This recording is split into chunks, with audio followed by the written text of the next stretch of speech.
Hey guys, happy Sunday. I hope you are having a glorious Sunday. Before we dive into all of our magical foresty stuff today, if you don't know who I am Tara with Kittens, Weights, and Tarot. You can learn a little bit more about me by checking out that description box down below, checking out the website, kittensweightsandtarot.com, maybe checking out the handcrafted witchy shop, Desert Cauldron, over on Etsy. And if you're looking for ways to help support the channel, maybe consider checking out Patreon or my YouTube members. All right, so today, oh my goodness, so much good stuff. And what you guys voted on, I'm so stoked for. I mean, I would have been stoked with anything you guys voted on, but I don't know, this is just like real near and dear to my heart. But before we dive into all of that, let's start off with making a tea and just like mellow out for the rest of this Sunday. Oh, hey, Lilith is here. This is greetings, Earthwalkers. Greetings, live long and prosper to you too, my friend. All right. I was thinking, since today is the full moon in Leo, and it's also known as the snow moon, and it's February 1st. And oh my goodness, so many things. Some people celebrate Imbolc today. Some people will celebrate it tomorrow. I'm kind of like a tomorrow kind of person for the whole season, where basically we are transitioning from late winter into early spring. And so a lot of people are already trying to figure out what they want to do with their gardens. And, you know, if they have large plots of land, you know, what are they going to put on it? Or, you know, maybe all they have is a windowsill in their, you know, 1-bedroom apartment. So they have their different pots of plants. Like what are we going to plant this year? You know, little herbs. Is it going to be flowers? Is it going to be fruit or, you know, vegetables? What are we thinking of planting this year? And right now is about the time where people start figuring that out, especially depending, I guess, more on your region. Where up here we have a shorter growing season. So we have to start as we get closer to our last frost, which is around May 10th, May 9th, May 10th. Although we might have it a little bit earlier this year, which means I could start the seedlings earlier before we start hardening them off to get them outside before the first frost happens, which will be around October 9th. So we have to find things that grow quick and fast, although some people live in temperate climates. So it just kind of like depends. But traditionally around this time in the Northern Hemisphere, people would be picking out those seeds, getting ready, getting the garden beds ready for those plants. It would be around the time of Imbolc. So, okay, with that in mind, this kind of like transition into early spring, but it's still kind of cold, still could have a few snowstorms, hence the snow moon today, hello. Before we, you know, head on into actual spring. So I'm thinking of some herbs to utilize in a tea that would represent that, as well as to represent today's full moon. And so I brought out my really pretty mug for, you know, the transition in season today.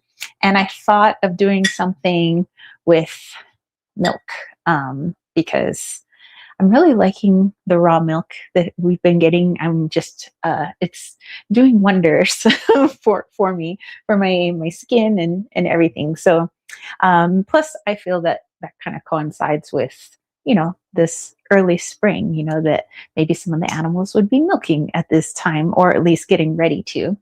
So I'm thinking something,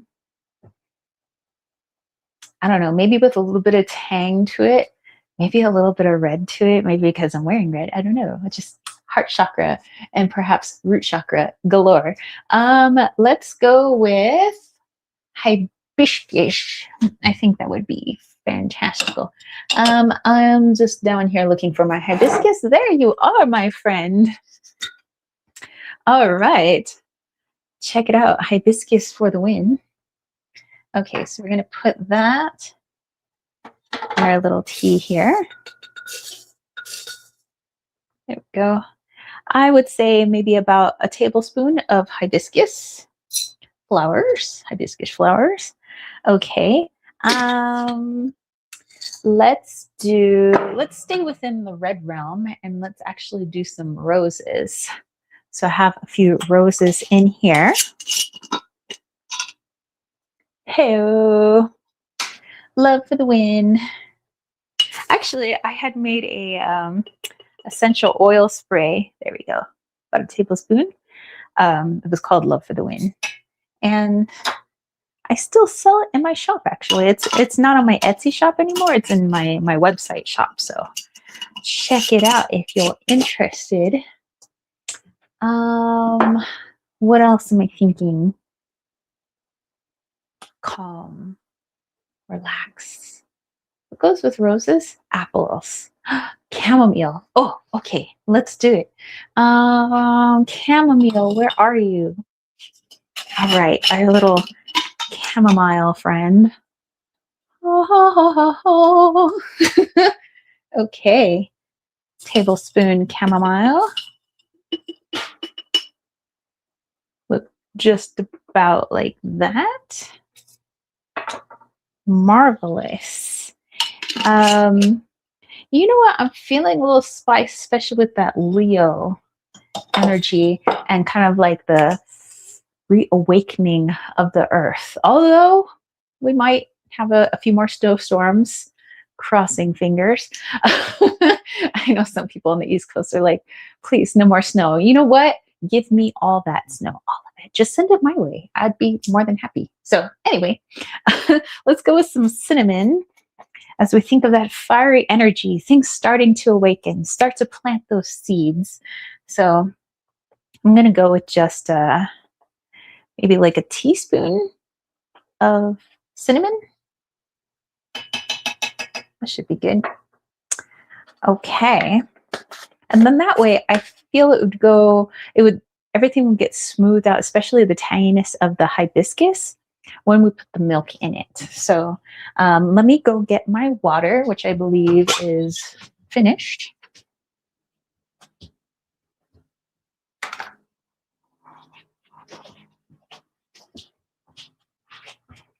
Alrighty, we have our water. We have our tea.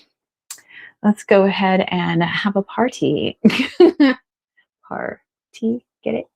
Anyway, let's pour some of that goodness in. Not too much because I want to leave room for some of that milk, you know? Milk! It's what's for dinner. Okay, so I filled it about halfway. Cool beans. All right, and that's steeping, and then we're gonna froth up our milk and put it inside.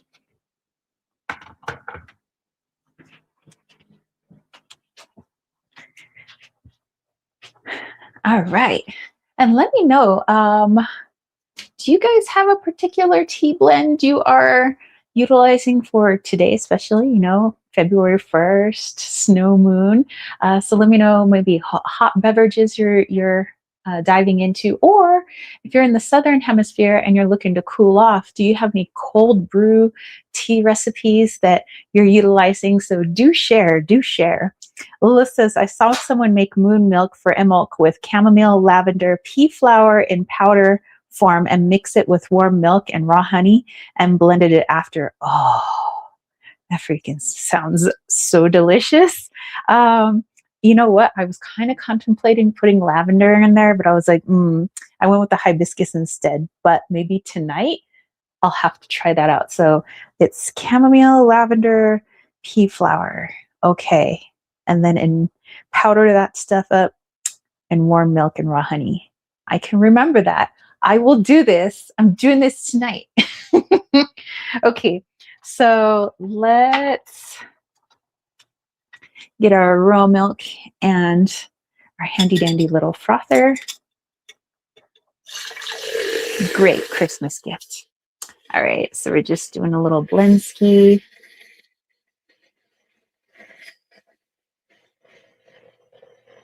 Yummy.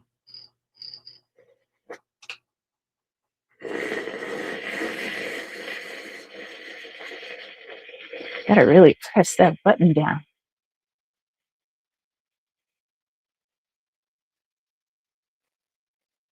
Okay. Good times. And I let the milk sit out a little bit so it's not ice cold, just cold enough, like cold warm. Luke cold.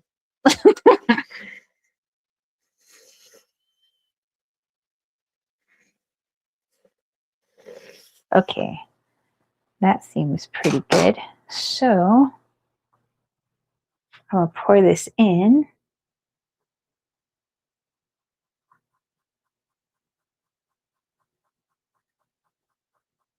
Ooh, that looks real good.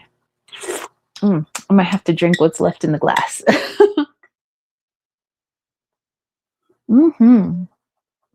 Yummy, nummy. Okay, sorry, just giving this a little rinse out.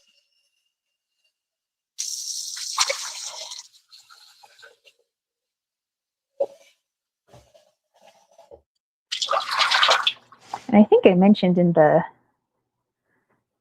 previous live chat, maybe I did it during the Patreon live chat. Sorry, I'm gonna give a little swirl in this cup and then let it continue to steep. But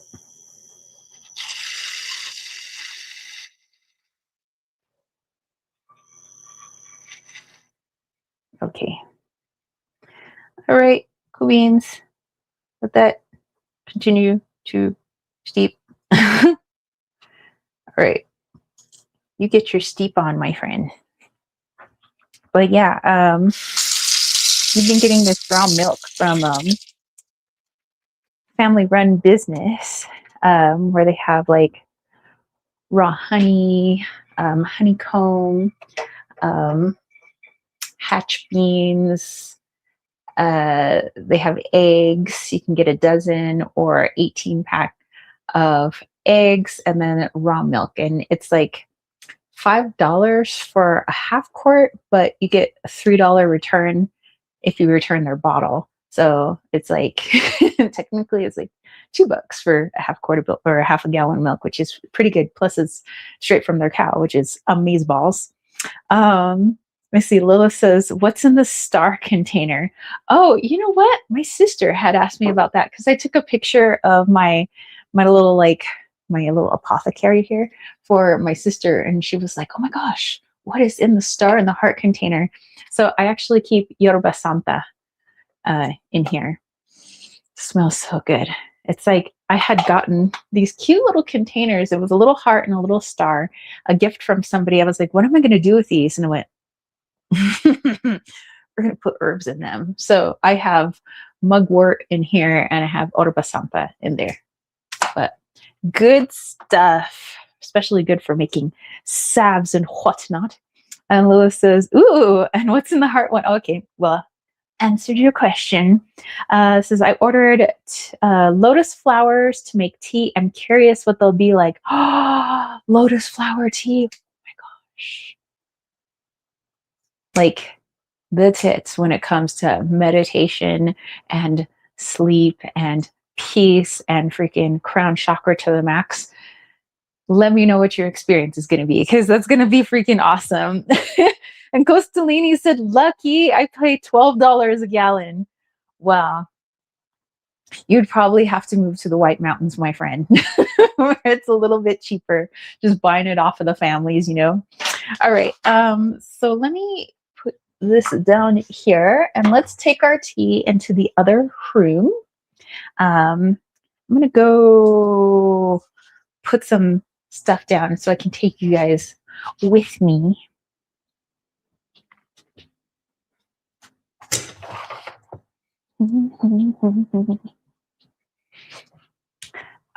Okay, so I'm gonna grab the laptop so I can see what y'all are saying. Lilith says, I got Moxa combustion sticks, which is like condensed mugwort for moving chi points through the meridians, but I found out it's good for cleansing the house too. Oh, wow. Well, yeah, certain herbs that are good for cleansing the body, also for cleansing things energetically. Okay, I'm going to bring you guys with me. And and I'll be back for the tea. Let us vamos. And Vader's coming with us. Okay. Let's bring you guys here. Alrighty, righty. And let me go get my tea. I shall return, my friends. Ooh, you know what? Let's pardon the noise. I'm going to mess with the legs of the tripod. Okay. There we are. Cool beans. Okay, let me go get my tea.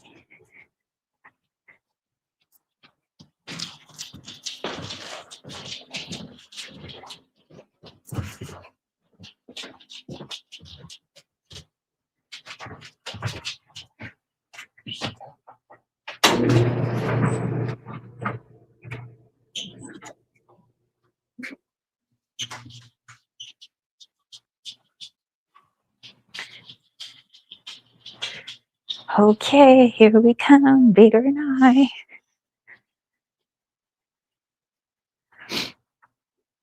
Alrighty. Okay, we have our tea. 'Tis steeping. Ooh, all that frothy goodness. Get all up in there. Get it. Get after it.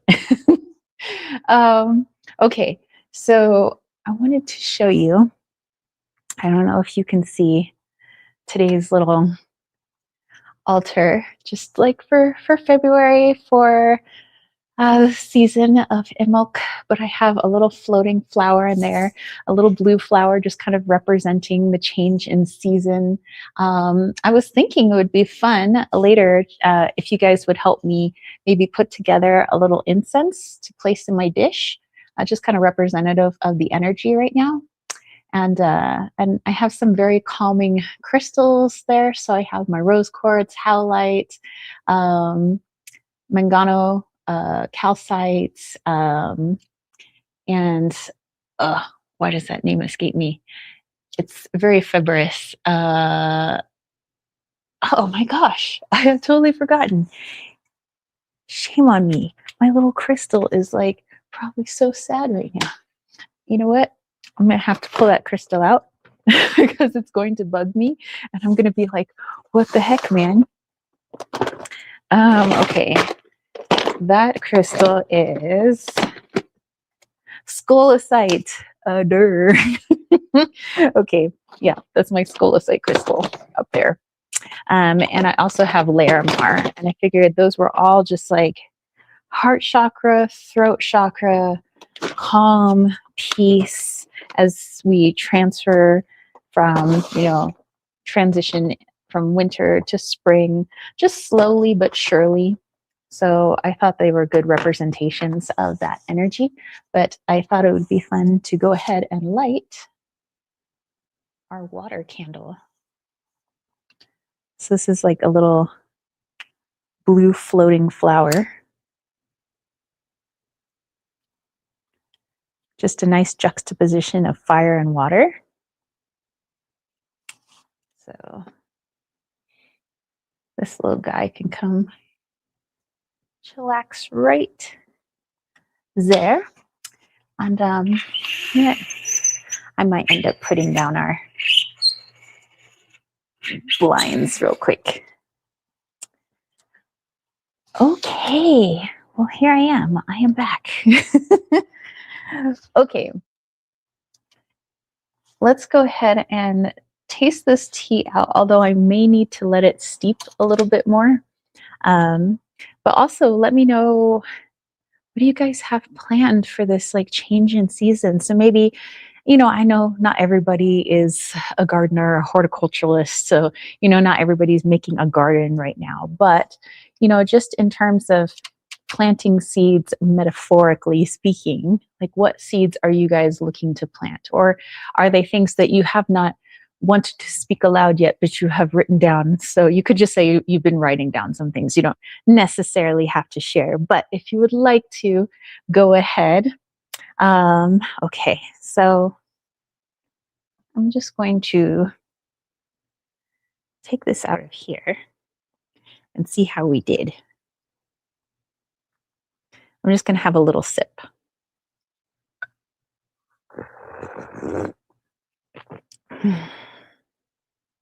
Yes. Yes, all the feels. Okay, I'm going to let it steep a little while longer though, just because hibiscus is a little thicker, needs a little extra love and attention. Okay, I wanted to talk about our herbal ally for this week, kind of one I meditated on and I felt would be really good to work with, energetically, physically, if you have it.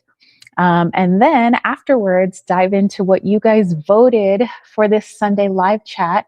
So if you don't know what I'm talking about and you're new to the channel, around Thursdays ish is when I put out a voting poll. I have 4 choices that I just kind of throw out there, and I'm like, hey, what do you guys want to see for the Sunday live chat? So that because this is our community, it's all of us, coming together. So I put this poll out on my public page on YouTube, but I also put the poll out for my YouTube members, and you know who they are because they got little colored kitty heads next to their names. That's Duality Tail, Costalini, Cinnamon Girl, 8611, Jonathan Cleese, and Nancy from Macron's Intuition.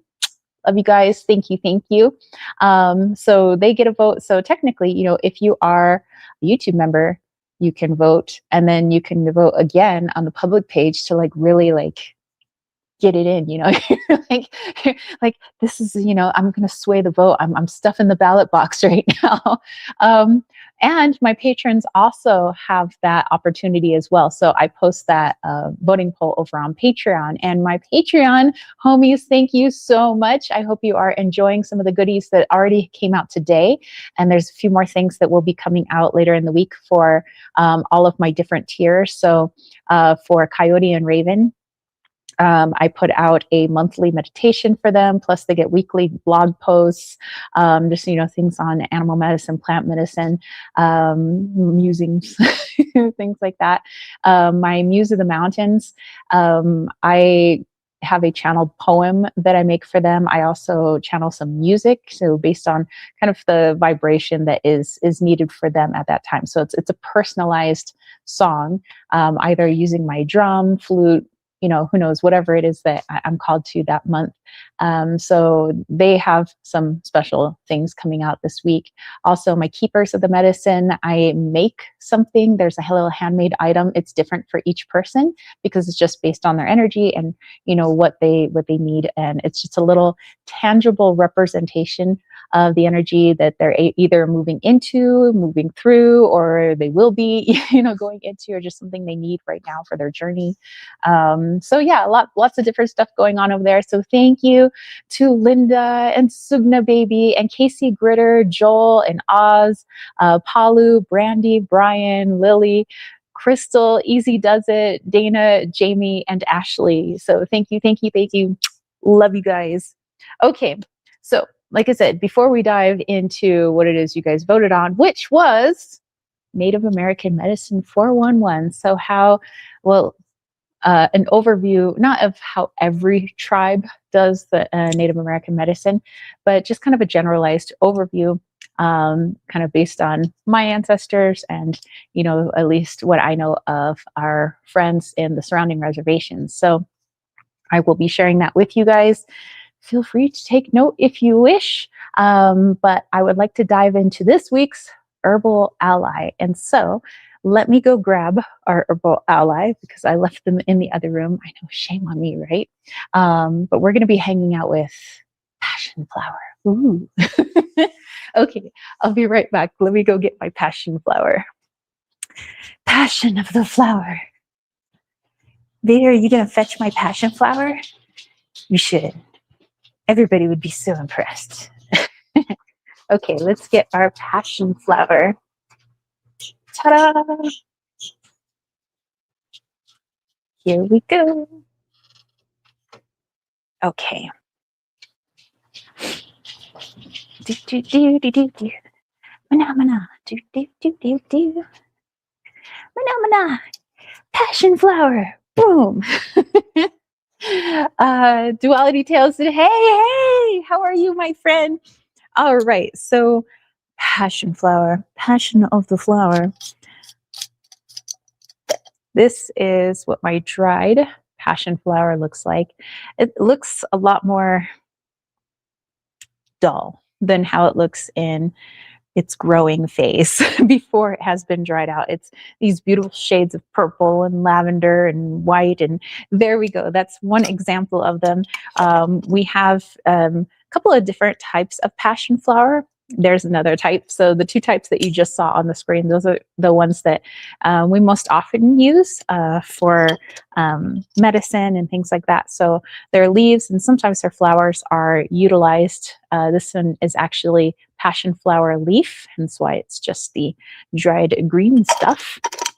But let's talk a little bit about it, and magically as well, energetically, talk a little bit about it and see if this is something that maybe you would like to incorporate this week, a little friend to work with.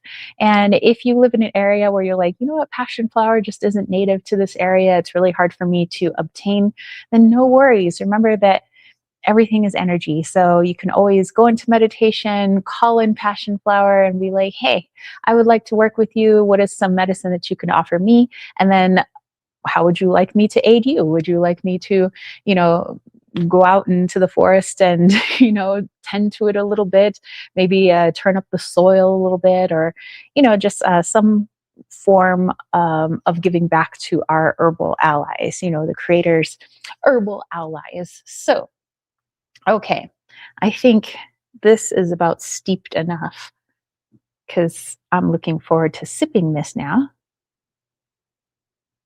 Let's get all the milk out.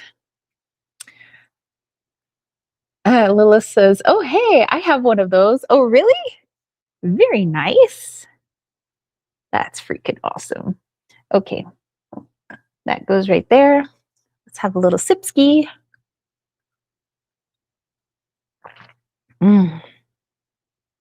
Okay, so I definitely taste the chamomile, and it's very appleiness.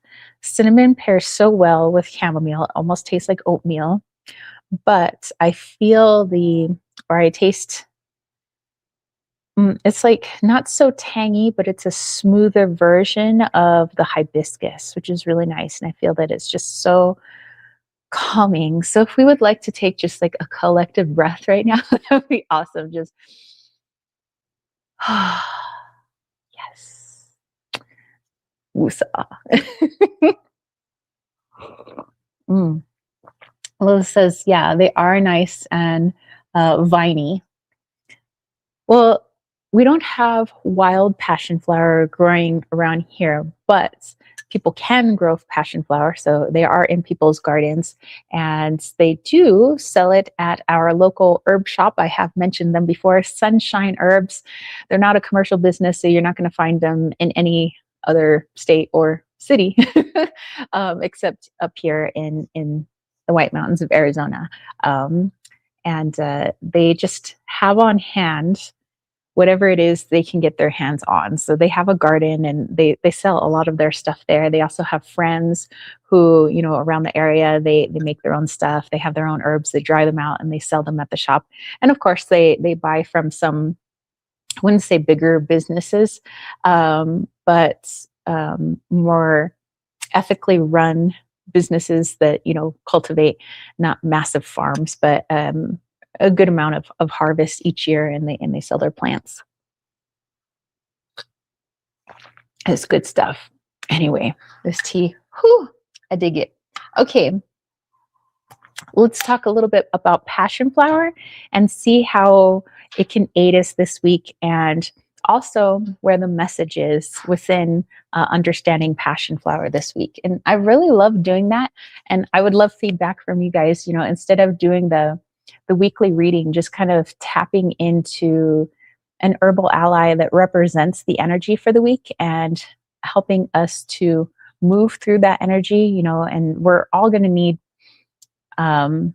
aid in different ways, which I think is why it's pretty cool to like connect with that herb, and then that herb can help you in the way that you need, or, and translate the messages in the way you need it. And, because each individual person's different. And so I think that, I don't know, it'd just be kind of fun. So let's see. Duality Tale says, do you know of any good herbal teas to help with joint pain and arthritis?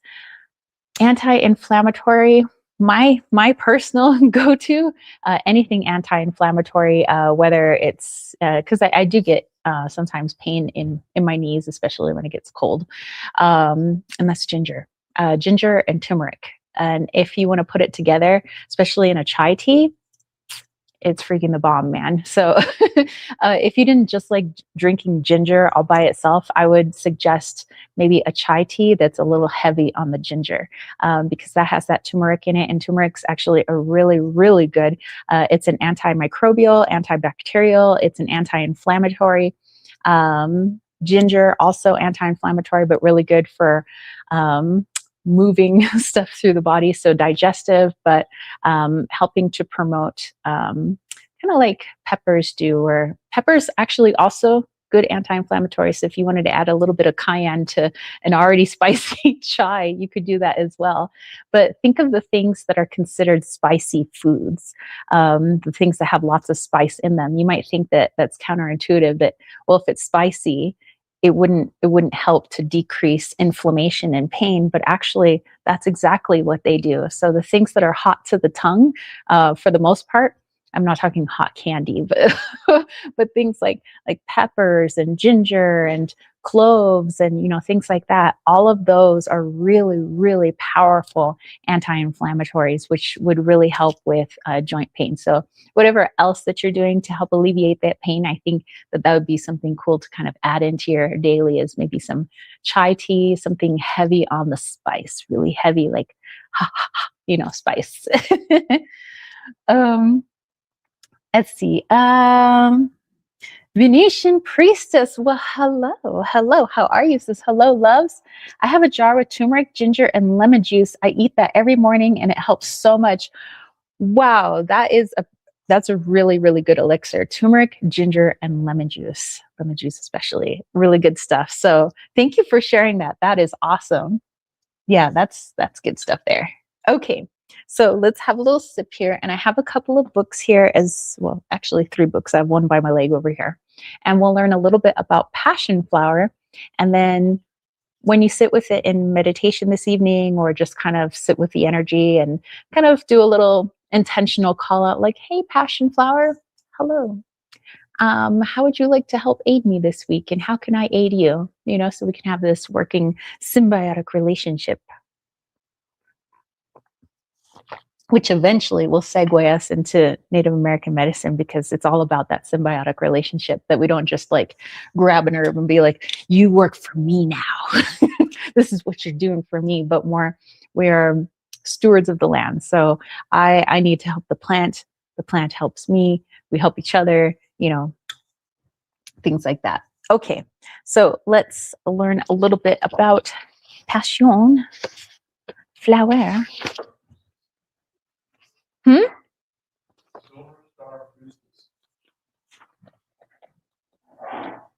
Oh, Venetian Priestess. Well, you know what? I like that name. We've moved from Silver Star to Venetian. I like it. So how are you, my friend? I was just like, wow, you sound just like my friend Heather, who's really good with putting together herbal remedies. Freaking A. So awesome.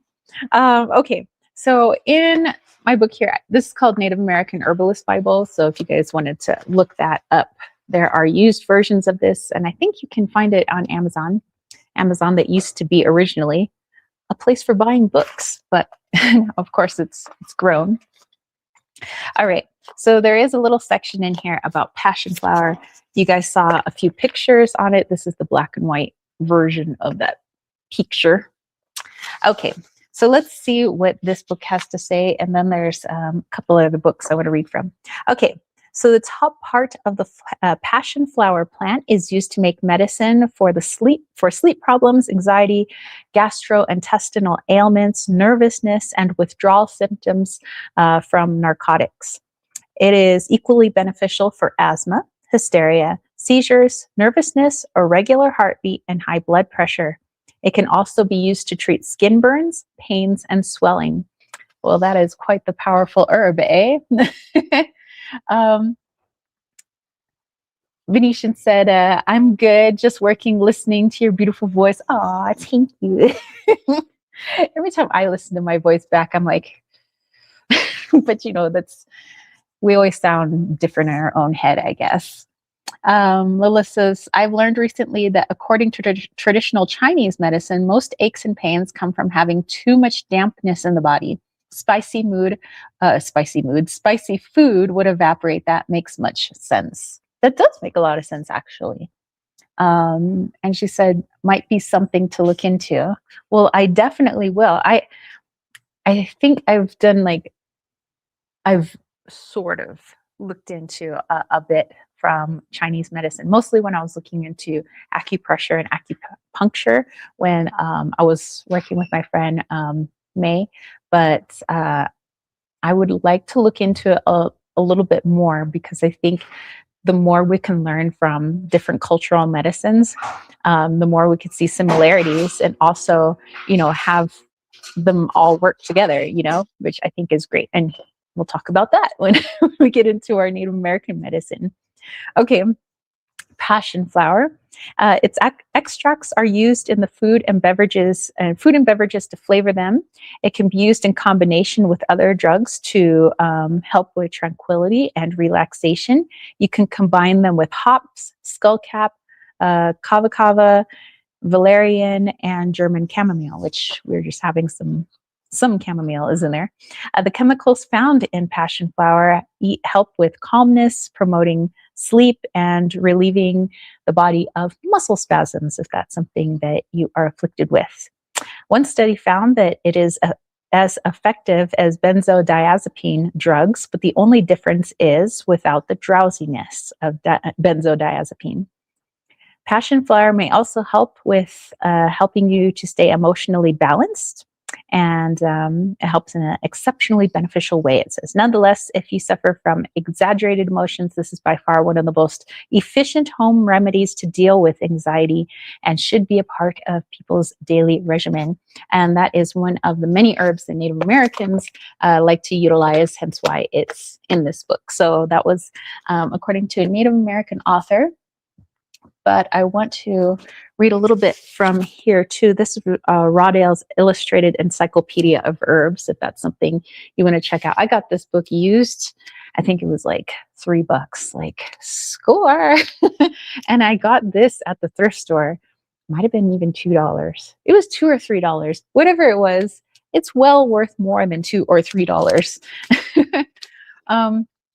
Let's see. Heather says, we all feel that way when we hear ourselves. I suppose. Yeah. Yeah. Okay. Whoa, where did you go, passion flower? How did my bookmark end there? Okay. Let's go. Passion flower. LMNO.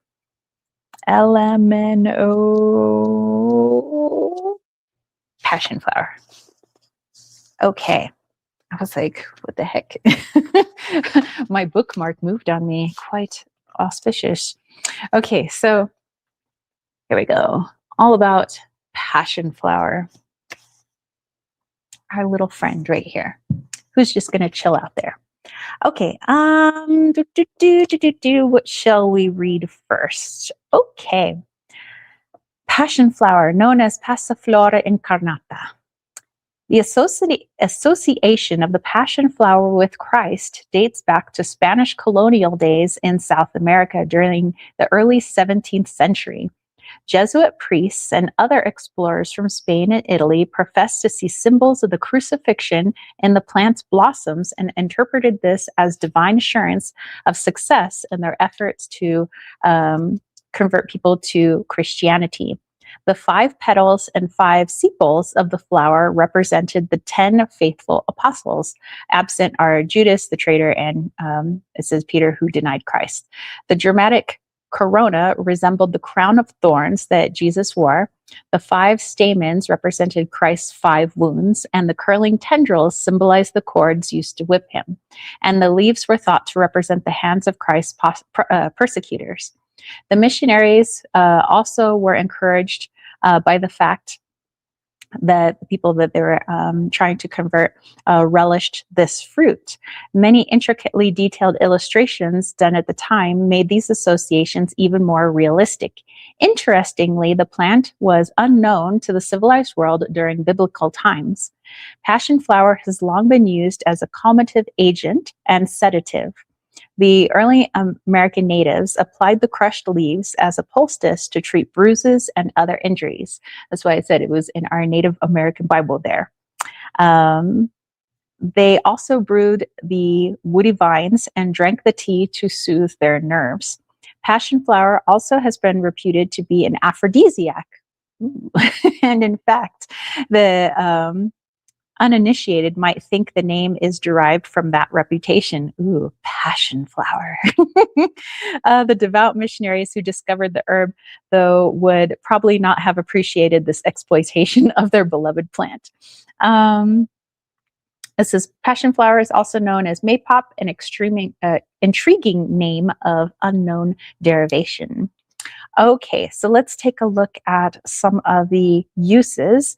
And by the way, it says that they flower from early summer. So if passion flower is something that you want to add to your garden this year, you might want to think about collecting some seeds, or maybe finding a friend or a neighbor that already grows passion flower, or maybe you're just lucky and it grows wild in your area. So maybe think of trying to cultivate some of those seeds so that you could plant them for this upcoming summer. Okay, the native ranges from Florida west to Texas, and north to West Virginia, Maryland, Pennsylvania, Ohio, Indiana, Illinois, Missouri, and of course in other parts of the world. Okay, here are some uses, and this is just according to one source, which is why I have so many different herb books, because they're all going to have different points of view and different ways of looking at our herbal allies. And for me, it's like the more you know, right? Duality Tale said, who's the author of the book so I can purchase one for my mom? So let me give you the authors for both of these books. So Rawdale's Illustrated Herbs. Let's see who our author is. It might just be Rawdale.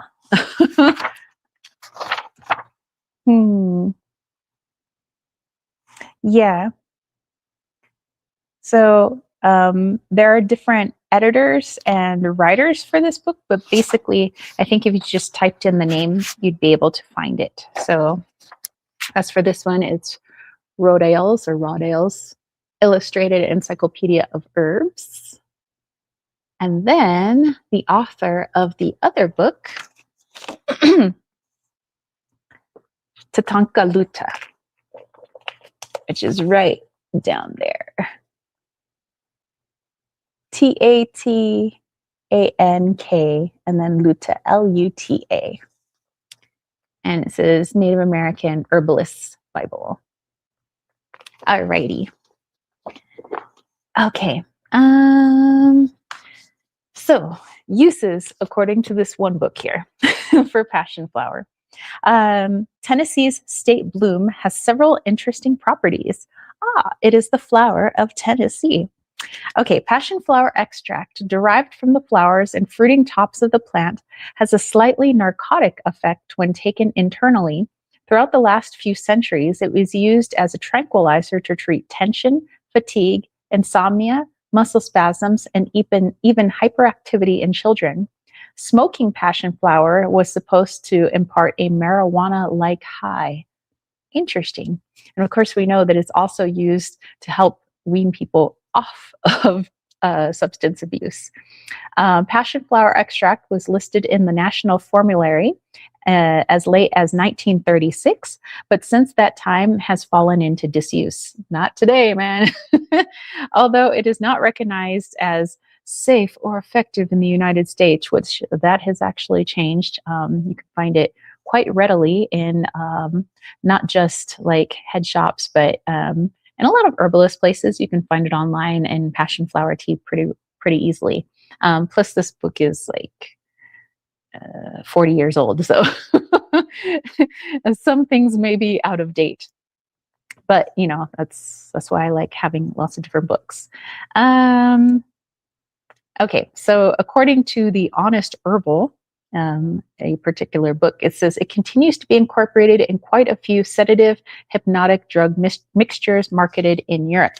In small doses, passion flower has no toxicity.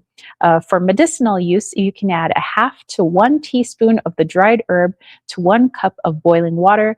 Drink the tea every 3 to 4 hours if you're experiencing any of the aforementioned symptoms. If you're just looking for some prettiness in your home, you're not necessarily going to take it internally or use it as a medicine. It says you can use it ornamentally as well. It says that it has a rather weedy cousin called Passiflora lutea, which pictures that you've been seeing is the Passiflora incarnata, which is a very beautiful version of it. But in different parts of the United States and possibly throughout the world, there's a cousin that looks very similar to it, but it's almost like the less beautiful version. And it says it's usually not of great interest to many gardeners, but still it has a place in the wild, and it's a natural native plant in many landscapes, and it loves to show off its unusual blossoms and viney nature. And for me, there are some people who are like, oh, that's a weed, I want it out of my garden. But everything has a purpose, even the things we quote unquote consider weeds. There are medicinal purposes, if not medicinal purposes, for the soil that they're inhabiting. Like some of the plants that grow around here, it's because of whatever used to be grown here or whatever happened here, the soil was very depleted of its vitamins and minerals. And so a lot of the plants that I see growing here are actually trying to put some of that nutrients back into the soil to create fertile soil once again. So, everything has a purpose. Okay. The what? Oh, yes. That reminds me. So we were out and about yesterday doing a bit of jeeping with some friends, and we went through an area where the forest had burned down. A forest fire came through, and we could see that even in that there's benefit where a lot of the seeds hit the ground from the trees that are burning down. A lot of that soot and ash is mixing with the soil to help either make it more acidic or more alkaline, depending on what many of the plants there utilize.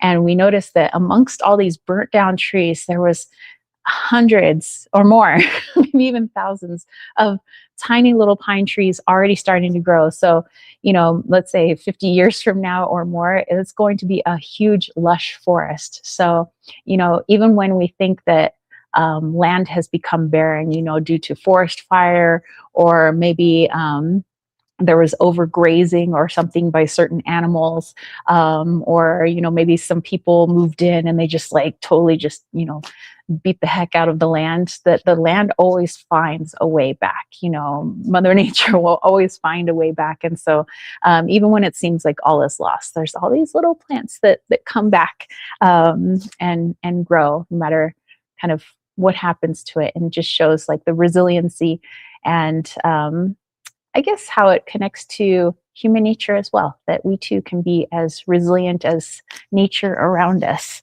which I think is pretty cool.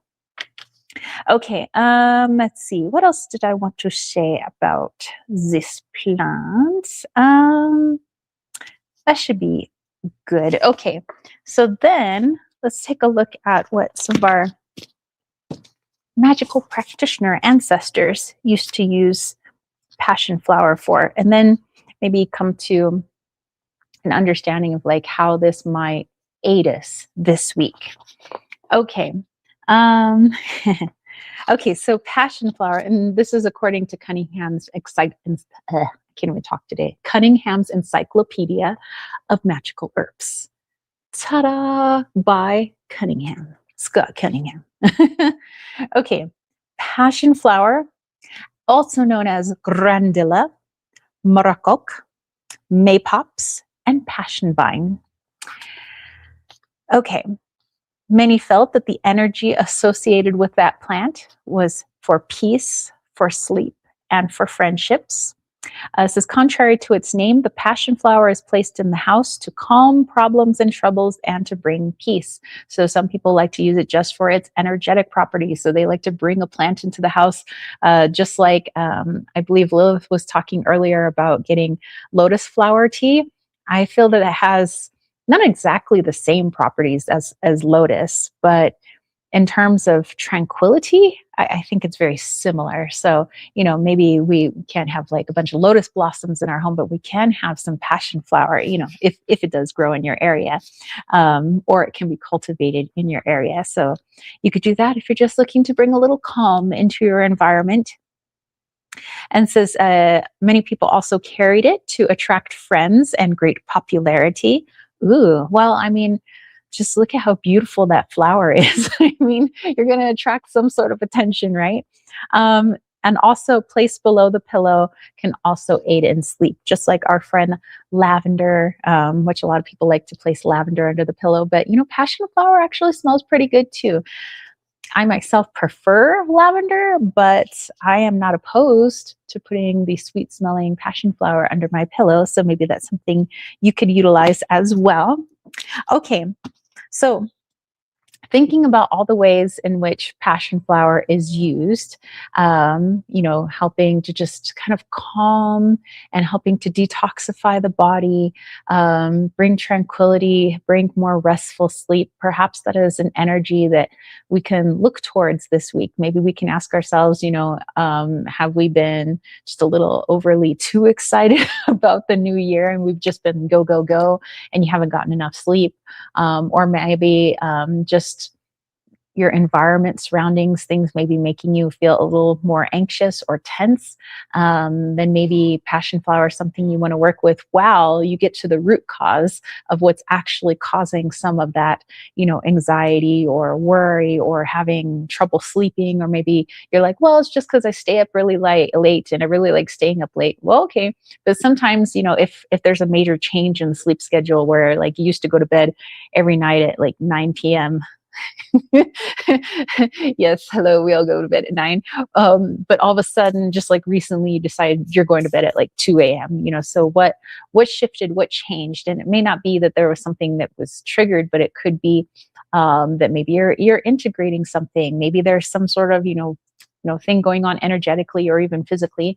So maybe passion flower is something that you may want to work with physically, or you would just like to bring in and meditate with and be like, okay, help me out, show me where my true anxiety is coming from, or where my true restlessness is coming from, or if I feel that I am relying too heavily on substances, because we can overdo it with the herbs. Sometimes you can overdo it with anything, really, where passion flower could be a medicine, or if I'm am relying on it like a crutch, well, now it's like a drug. Now it's something that I'm relying too heavily on, and I want to know why. And so maybe passion flower can help us to figure that out. Okay, so let's have a little bit more tea, and then let's talk about some Native American medicine. Yay! I am like so stoked about that right now. That is a good tea. I might just chug it all. Mm-hmm. Good stuff. Very calming. That's probably the chamomile. And the roses, probably. Yes. Okay. So I have some notes written down so I can share those with you guys. Let's do this. Okay. Ta-ta-ta. Ta-da. All right. Now I can see my notes. Okay.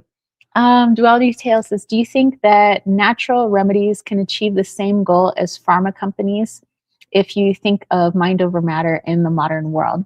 Well, that's something actually I'm going to address here when speaking on Native American medicine. But a lot of the, well, almost all the pharmaceuticals that we have are derived from plants. So, like think of acetaminophen. It comes from a particular type of herb. Herb has acetaminophen in it. Not all herbs, but certain herbs. And so, although we could, let's say, drink a tea that has acetaminophen in it, it may not be as potent as the version that you would get, let's say, from Tylenol, because Tylenol, well, not Tylenol, the company, but like acetaminophen scientists, they would take what's in the plant and get more of an, what I want to say, more of its direct form so that the dosage is more intense than what you would get from like the whole leaf or the whole flower. And so that way they say it's to become more effective. But, I tend to think everything is within balance. So, we could maybe utilize pharmaceuticals along with herbs, more natural remedies, but at the same time, understanding that, let's say, in order to get the same effect that I would get from one Tylenol pill, I would have to drink, like, let's say, a gallon of that tea. But I could potentially have more side effects from something that is a little bit more concentrated. That's the word I was looking for, concentrated, a little bit more concentrated, a little bit more potent than I would, let's say, from the plant. Not to say that aren't plants that do have side effects, but it's, I don't know, I guess it's just dependent on you and what you'd like. But I do feel like a lot of pharmaceuticals are a little heavy-handed, and they're more than our body actually is requesting at that time for healing. And so by always like overdoing it and over like, here's this, I think that we become, I don't know, a little toxic from taking in more than we've actually needed, which causes some of the side effects. So like, let's say, ibuprofen, instead of drinking the teas and eating certain foods that help with like anti-inflammation, which is what ibuprofen is for. But I just kept taking ibuprofen. Well, at a certain point, that's going to have an effect on my liver and my kidneys from having to process, that medication over and over again. Even though it is over the counter, it's easily obtainable.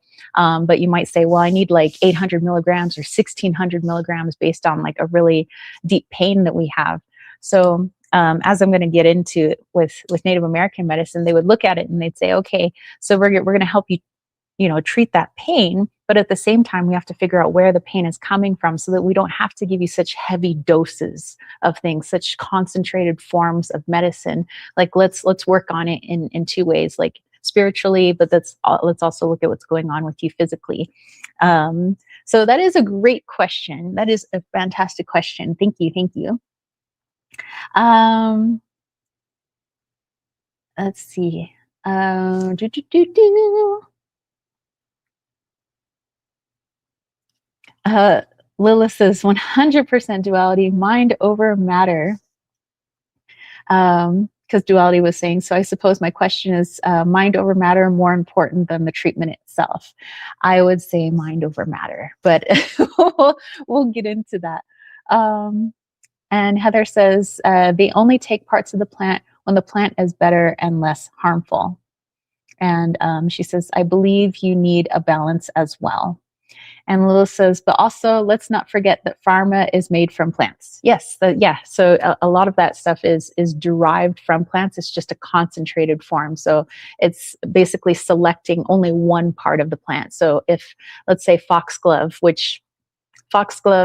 is considered poisonous, but there is a chemical within foxglove that it's used in heart medications, and it's a very beneficial heart medication. It helps people that suffer from palpitations and heart arrhythmias and things like that.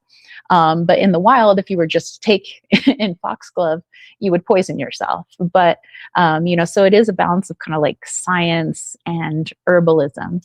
So good you pointed that out. Thank you. Heather says, just my opinion. And Janine is here. Hello, hello. How are you, Janine? Says late joining. I was looking forward to this one. Maybe I saved to watch from the beginning. Well, we're actually about to get into the Native American medicine. If this is what you came for, you are right on time, my friend. And Duality Tale says, I personally think the pharmaceuticals are readily handed out, whereas foraging for cures would affect the placebo if it did stem down to mind over matter. And that's something that I don't know, maybe as a culture, not every culture in the world, but just like maybe certain cultures, maybe American culture, where it's something's wrong, I need a pill to fix it, quick fix, and doctors, of course, Western doctors are all too eager to hand out those medications because they do get a kickback from it. They do work together with pharmaceutical companies, and pharmaceutical companies give money to the hospitals, and people are needing money for the hospitals to help treat people. So it's this interesting cycle.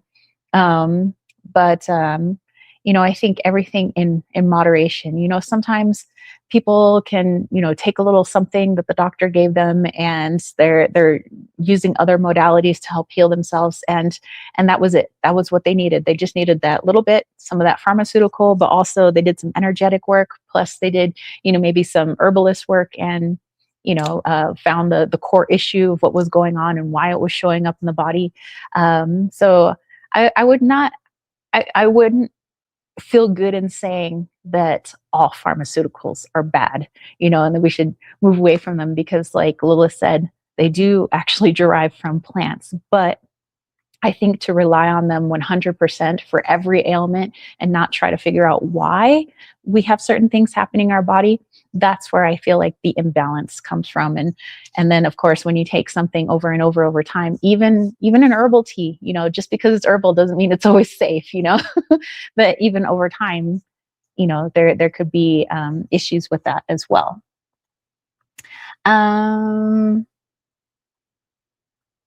Let's see. Heather says, I had some serious health issues and couldn't find the help I needed to, so I researched. Yes, definitely. You guys do your research. Definitely. I mean, that's why I have so many books. That's why I'm always watching videos. I'm reading articles. I'm reading books. Like, I want to know more about plants and the natural world and things like that. Duality Tale said, it's also fascinating to me, but the good stuff gets lost in the process, I guess. I think so sometimes, where especially when things start off with good intentions and then it just kind of devolves into a pill a day keeps the doctor in your face. I don't know. Okay, so let's have some tea. Okay. While I move my notes, possibly to where I can see them better. That would be helpful. Okie dokie. Boom, boom, boom. All right. So Native American medicine, it's going to look a little bit different from tribe to tribe, group to group. But essentially there are some similarities, and so that's what I'm going to speak upon is the similarities. I can't necessarily say everything, let's say, the Lakota do, or everything that the Cherokee do, or that the Navajo or the Apache. Everybody's got their own way of doing things, but there are some similarities between all these tribes with Native American medicine, and that is that there is a relationship between our humanness, our ecology, which is the plant-based world, and the spiritual realm. And they believe that everything has to be within a balance. My ancestors are all about, if you're feeling unbalanced, which we know that if we're having an ailment inside the body, that means there's an imbalance in the body. If I'm feeling heart palpitations, there's an imbalance that is causing those heart palpitations. So let's look into where that is. So first we would look into the spiritual realm, or into spirit, the energetic realm, basically, to look for the energetic root cause. And then we'd bring in the ecology, to help restore balance to the physical body with what we're trying to do with our human self, our spiritual self.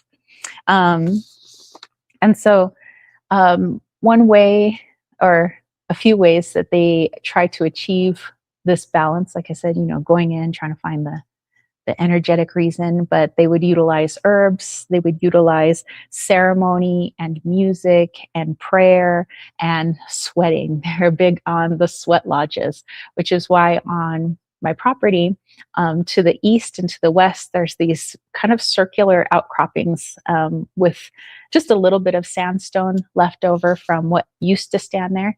But I have a feeling those were the east and the west sweat lodges. East being more considered in terms of spring, and oftentimes many of the homes, like Native American dwellings, the doorway always faced east because it meant new beginnings, new people coming in fresh. You'd never want a door that faced winter or north, which was like death. You wouldn't want that. You want newness and everything good, coming through your door. So sweat lodges, would possibly be facing, east, and also to the west to release a different type of sweat lodge. To the west would be more for autumn, for those who are trying to gain, I would say, knowledge, more older knowledge about certain things. So those are ways, but they would never say that the sweat lodge is the cure, or that the herbs are the cure, or that the ceremony is the cure, or the music is the cure. But they say that all of that is integrated into the healing of a person, that you need all of this kind of balance, within it. And especially prayer and music, because prayer, you're speaking to the creator, you're speaking to the divine. And then music they saw as vibration, which is why with my Patreon friends, a lot of their messages I'm giving them is through music, instead of me just interpreting something. It's like, here's the song based on, your energy at the time. And so you feel into that frequency. And now Western medicine is starting to figure that out, where it's like, hey, people really do change based on the frequency of music that they're listening to, that it really does affect your mood, and it really does affect you at a cellular level, something that our Native American ancestors knew. There are quite a few different herbs that are utilized, especially depending on, Native Americans from North America, South America. There's going to be different herbs, utilized. But here in North America, and more, I would say, this side of the United States, more from the middle to the west coast, a lot of black cohosh is used. So there's some certain staples that are in an herbalist, Native American herbalist medicine cabinet, but black cohosh is kind of one of the bigger ones, because they like to use it for cardiovascular treatments, cancer treatments. And it's a pretty powerful drug. Actually, it's a powerful herb. So it is taken in moderation, but again, along with other things that the medicine person is helping you with. Echinacea is another powerful herb that is utilized. Let's see. Duality Tale says, do you think that the beauty or properties of the plant medicine itself has been taken away with modern day medicine like pills? That's a good question, because I think that there becomes sometimes a disconnect. It's kind of like when people go get a burger from a restaurant, but they've never seen a cow in their whole life, and they have no idea about interacting with cows. And so there's like this disconnect between food, which is also a medicine, and the animal it came from. So maybe when we take pills, like let's say when I was talking about the heart medication, that foxglove, if I didn't know what foxgloves look like, I didn't even know it came from a plant, I'm just like taking this heart pill. Maybe it would be more difficult for me to actually tap into that plant medicine that I'm taking, in pill form, because, it's like I am taking the plant's medicine, but energetically I'm not connected to it. I have a disconnect. So maybe there is a bit of a disconnect with our pharmaceuticals and our food, because for a lot of people, they don't know what that plant even looks like that medicine came from, or what that animal even looks like that they've eaten, or that plant, that they're eating, what that might actually look like. So interesting. Very good question. Okay, so let's look into treatments, how treatments come about, like how certain medicine people, they would call them the elders, by the way, like medicine elders, and we'll get to like how people actually become a medicine person. But let's take a look at their approach. So you're like, I'm sick. One of you mentioned you have arthritis. You could say, I have arthritis, I have joint pain. Somebody could say, I have an upset stomach, or, I'm suffering from cataracts, or, whatever your ailment is. And they want to go to a medicine person. They say, I need help. Okay. So first, their process, again, it might look a little bit different depending on the tribe, but for the most part, the process is taking a look into how you view your own life. So how do you see yourself? How do you speak to yourself when nobody's listening? That internal dialogue, what are you saying to yourself? What beliefs are you reinforcing in yourself? And also your world with your family. What does your interactions look like with them? What is your interaction with mom and dad? What is your interaction with your grandparents, your siblings, your cousins? What do those interactions look like? How are you interacting with your social world? So these are your friends, these are your frenemies, these are just randos on the street. So what are these relationships looking like? Because what the medicine person is trying to do is find where the imbalance is. Is the imbalance in your close circle of people, like your family? Is it within your friendship? Is it within strangers? Where is this imbalance? Is the imbalance inside with yourself? How you speak to yourself, what do you believe about yourself, where your limitations lie? That's all within you. And then they believe that in order to try to figure that out, we would have to go to the divine realm, meaning they would have to speak to the creator, that you too have to speak to the creator. It's not they're the ones that like, oh, I'm the only one, that can speak to, God. They're like, okay, you got to pray too. Okay. You have to ask the creator. You have to ask God, what is going on? Where is my imbalance? Show me my imbalance. Is my imbalance with my family life? Is it with my social world? Is it with myself? And the medicine person will also do that prayer as well, because they feel that within that energetic realm, God will show the answers. Then it's like, okay. And then here in the physical, we can work on it based on God's information or the creator's information. Okay. So every healing is tailored to that individual person. So it's not like Western medicine where you go in and there's a nurse that before you even see the doctor, they got to take your blood pressure and they got to take your temperature. You got to say, they look inside your eye and your ear. And then you get to go see the doctor. The doctor's got his or her list of questions. And then it's like, oh, you have this wrong? Okay, well, according to my medical books, this is your treatment. Here's your medication. Have a nice day. It's this like very generic, one size fits all type of approach. Not 100% of the time, but a lot of Western medicine is like that. Where Native Americans, they would say, okay, let's look at what's going on with you personally. Let's start tailoring the ceremony, the herbs. If there's a sweat lodge that's needed in this, it's tailored to you and what you need personally, where you're needing a bit in the psychological realm, what's going on in the mind, is there something going on spiritually, energetically that we need to work on? And so it's really taking a look at the person in their totality and not just as a paint by numbers, like, oh, you have this wrong, so this is what you're going to take. It's no, let's look at you as a person, as a soul, what you got in prayer, what I got in prayer. Let's talk about it. And so therefore the fee, and it's not always about money. Sometimes it's like an exchange of food. I leave food for the medicine person. Sometimes it is money, sometimes it's things. But the fee is also negotiated depending on the treatment for that person, because everything's individualized. So it's not like you go see this medicine person, that'll cost you like $20. It's not one size fits all.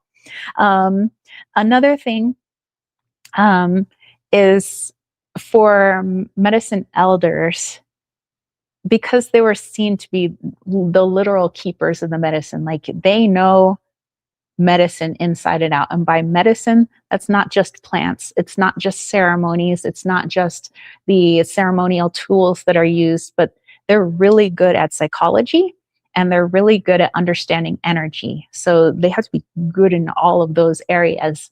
And they say that if they fail in treating a person, then they lose credibility as a medicine person. So their goal is to help people as best they can and not become lazy about it or lackadaisical. Um, but that's also another thing is when many people, not all tribes, but if you're feeling ill, you don't go directly to the medicine person yourself. Like there is no face to face contact until there needs to be face to face contact. So it's more you put a petition out there, you give it to somebody, they give it to the medicine person, and the medicine person looks it over. Or sometimes that petition is put on the medicine person's doorstep. And if you come back the next morning and that petition is still there, that means the medicine person has said that I can't help you, find somebody else. Because it's also not about ego, where they're like, I'm the medicine person, I can help everybody. They have to feel into your energy too. If they find they're like, you know what, this person isn't ready to heal, even though they might be saying, yeah, I need healing. I got this glaucoma and I need some help. They'd feel into that energy and they'd be like, this person's not ready.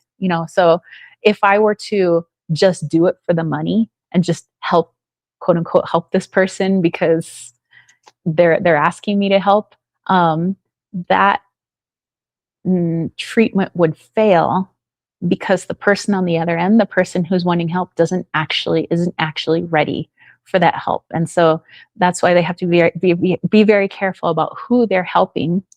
And if those people are actually ready, are they ready for that medicine? Are they ready to have their shadows pointed out to them, their traumas, basically. And like, are you ready to see this? Because we're going to go on a journey. This isn't you here, take a sage stick and call me in the morning. It's like, let's get to the real reason you're having this effect show up in the physical body. Like, let's sweat it out. Let's go on a vision quest. Let's find out the real reason. So not always will you be helped by a medicine person. They have to see whether or not you're ready, or maybe just that person might decide, our energies just don't mix, but person down the road, other medicine person down the road might be more beneficial for you. So, but people don't take it personally. It's not like, oh man, they didn't want to help me, there must be something wrong with me. It's like, no, it's like, okay, maybe I need to figure out and go within, why did this person feel I'm not ready? Or maybe I just need to go see a different medicine person. Okay.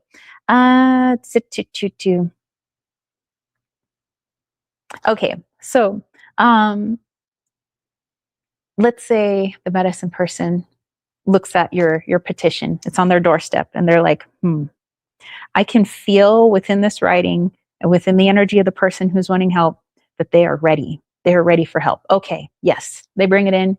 I'm gonna work with you. Now we see each other face to face.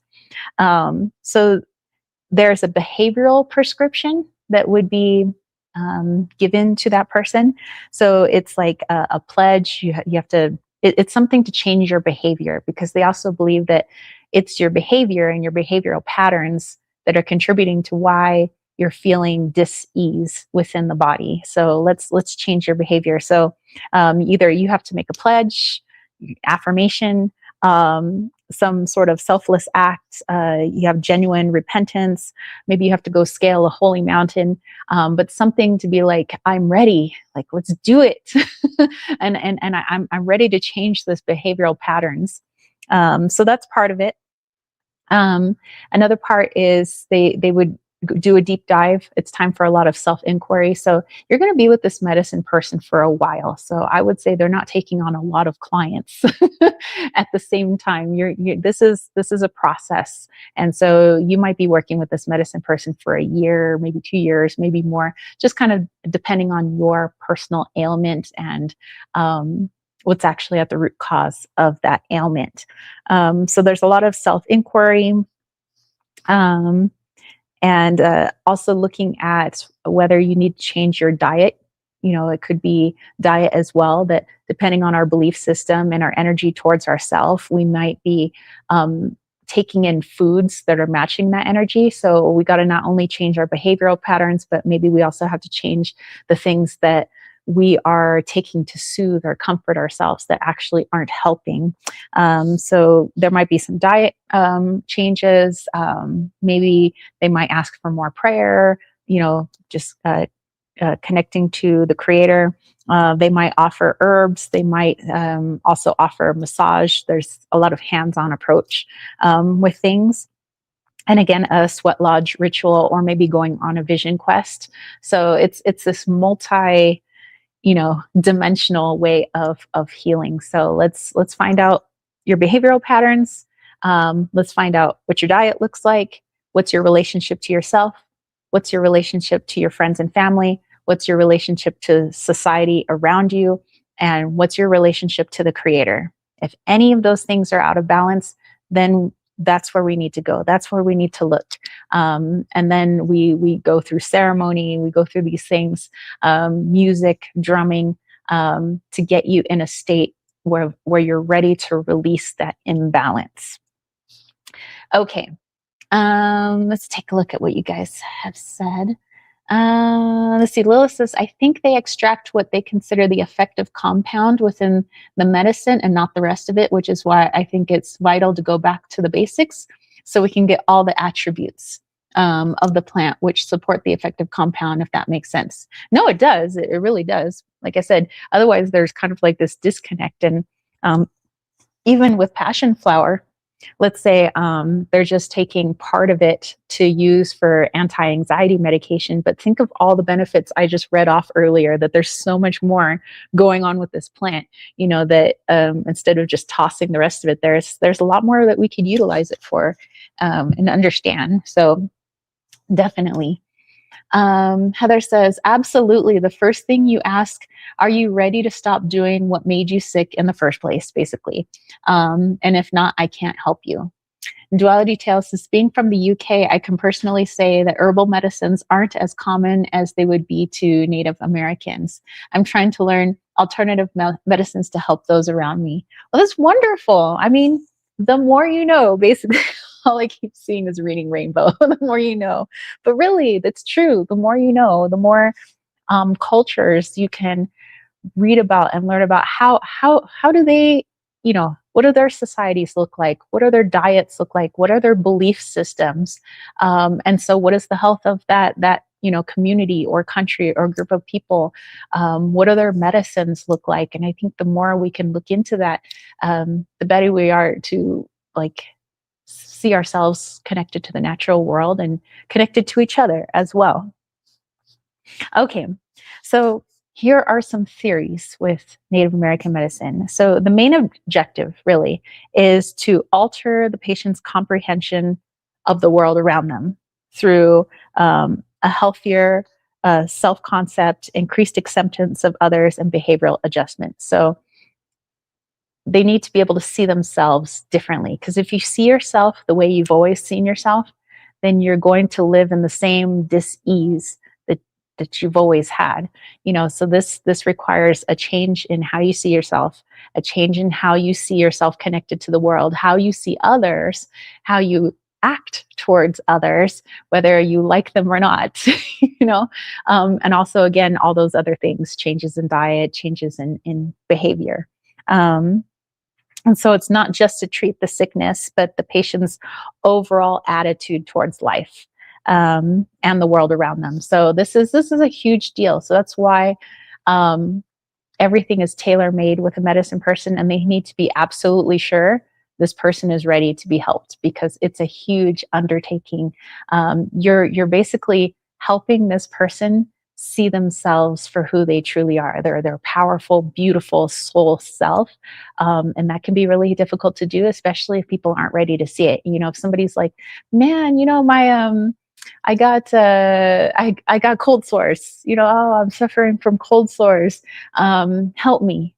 but deep down, they're not ready to be helped. They're not ready to see themselves differently. They're not ready to let go of maybe some pains they have with their family, a friend that did them wrong, or that they see half the world as being stupid and like, they're not my people, that they see themselves as disconnected. Then they're not ready, and they're going to continue to have their cold sores, so it's a huge undertaking. It's like rewriting your whole like mental psychology, and how you interact with others. There are mixes. I wouldn't say all tribes, because some tribes it's still petitioning with the medicine person. um, and I say medicine person because it could be a man or a woman. um, and sometimes it's just the people in the tribe just interacting with the medicine person, and they don't do any form of Western medicine. So there still is some of that, but there are larger groups of tribes and medicine people that like to work with conventional Western medicine, because they realize that some of these herbs and things, maybe they are better in concentrated form, to a degree, not to get all hooked on it or anything, but maybe there are some things that Western medicine has figured out that are really beneficial, can really help people, like with broken arms and things like that. They can really help people. But when it comes to a lot of the spiritual stuff and a lot of that understanding, that's where the medicine person, that's their forte. That's where they can really help. So some of them like to balance the two. On some of the reservations, there are Western medicine doctors on those reservations, and they work in conjunction with medicine people. So it's getting like, they feel a more well-rounded approach, where you have the knowledge of the Western world. Because I don't really want to knock every doctor and everything about modern medicine. There's some good stuff in there, and people really are helped by it. But people are really helped by Native American medicine as well. So they feel that, by combining the two, like these two worlds come together, they make a Megatron. It's much better, they feel. So they feel that in terms of healing, a shift in your energy is that's the primary focus. Like, that is, if we can't shift your energy, shift your mindset, how you talk to yourself, how you see yourself, and how you work in the world around you, then it doesn't matter what kind of herbs I give you or what kind of ceremony, it's not going to work. That's the primary, is let's focus on your energy, your worldview, your perspective of the world first. Secondary is the herbs, the massage, the prayer. And so there needs to be a correction in relationships with yourself, with family, members of society, and your spiritual environment. So if you're like, I'm all good with, like, I feel really good about myself. I don't have any issues with my family. I don't have any issues with, the world around me. But I believe there is no creator. The Native Americans would be like, whoa, well, we have a spiritual issue going on here. You're a soul. Let's talk about this, so that they would want to help you with that. Okay. Let's see what else you guys are talking about. Lila says, I started feeling drowsy, so I wasn't sure I was saying what I intended to get across. Oh, I got you, girl. I got you. Heather says, so funny. I was singing that song all day the other day. Oh, rainbow. Duality Tales says, there are also patenting laws which affect Western world medicine. This is also very true. And of course, what does it all come down to? Money. Heather says, exactly. If you need surgery, you're not going to do it yourself. Yeah. I mean, not to say that the natives didn't know how to stitch themselves up, but, some Western medicine doctors really good at stitching people up, so it looks like you never had a scar in the first place, or that you never got cut in the first place. So, I mean, there's got to be a balance. Heather said, oh yeah. So Duality Tales said, but as you said, all medicine comes from earth and source. Yes, agreed. Okay, training. So if you're out there right now and you're like, man, I want to be a medicine person, a Native American medicine person. Well, there's some things, first of all.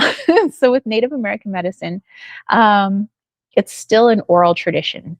So you really can't go to the university and become a medicine person. Like that's not a major. I mean, you could become a doctor and a nurse, like Western medicine, or if you're in India, you can study Eastern medicine and things like that. Maybe Ayurveda. But for Native Americans, that's still part of the oral tradition. And there's a lot of preparation. So if there's a person that comes to them, I want to train under you, it's an apprenticeship. They would come to one of the better elders, that are, a medicine person. I want to work under you. They would work intensely with that student for several weeks. Testing their purpose and dedication. So there'd be a lot of tests involved. Like, is this something you really want to do? So there'd be a lot of stress testing, really like making sure this is what you want to do, because you are literally helping a person from the inside out, spiritually, physically. They're putting their life in your hands. You better be sure that this is what you want to do. It's not just like a phase of like, I'm gonna be a medicine person this week. Like, no, this is going to be your life's like goal. This is the rest of your life. This is what you dedicate yourself to. Maybe the creator tapped you on the shoulder and was like, this is what you need to do. But they're going to test your dedication for several weeks to make sure that the student is ready to then start learning.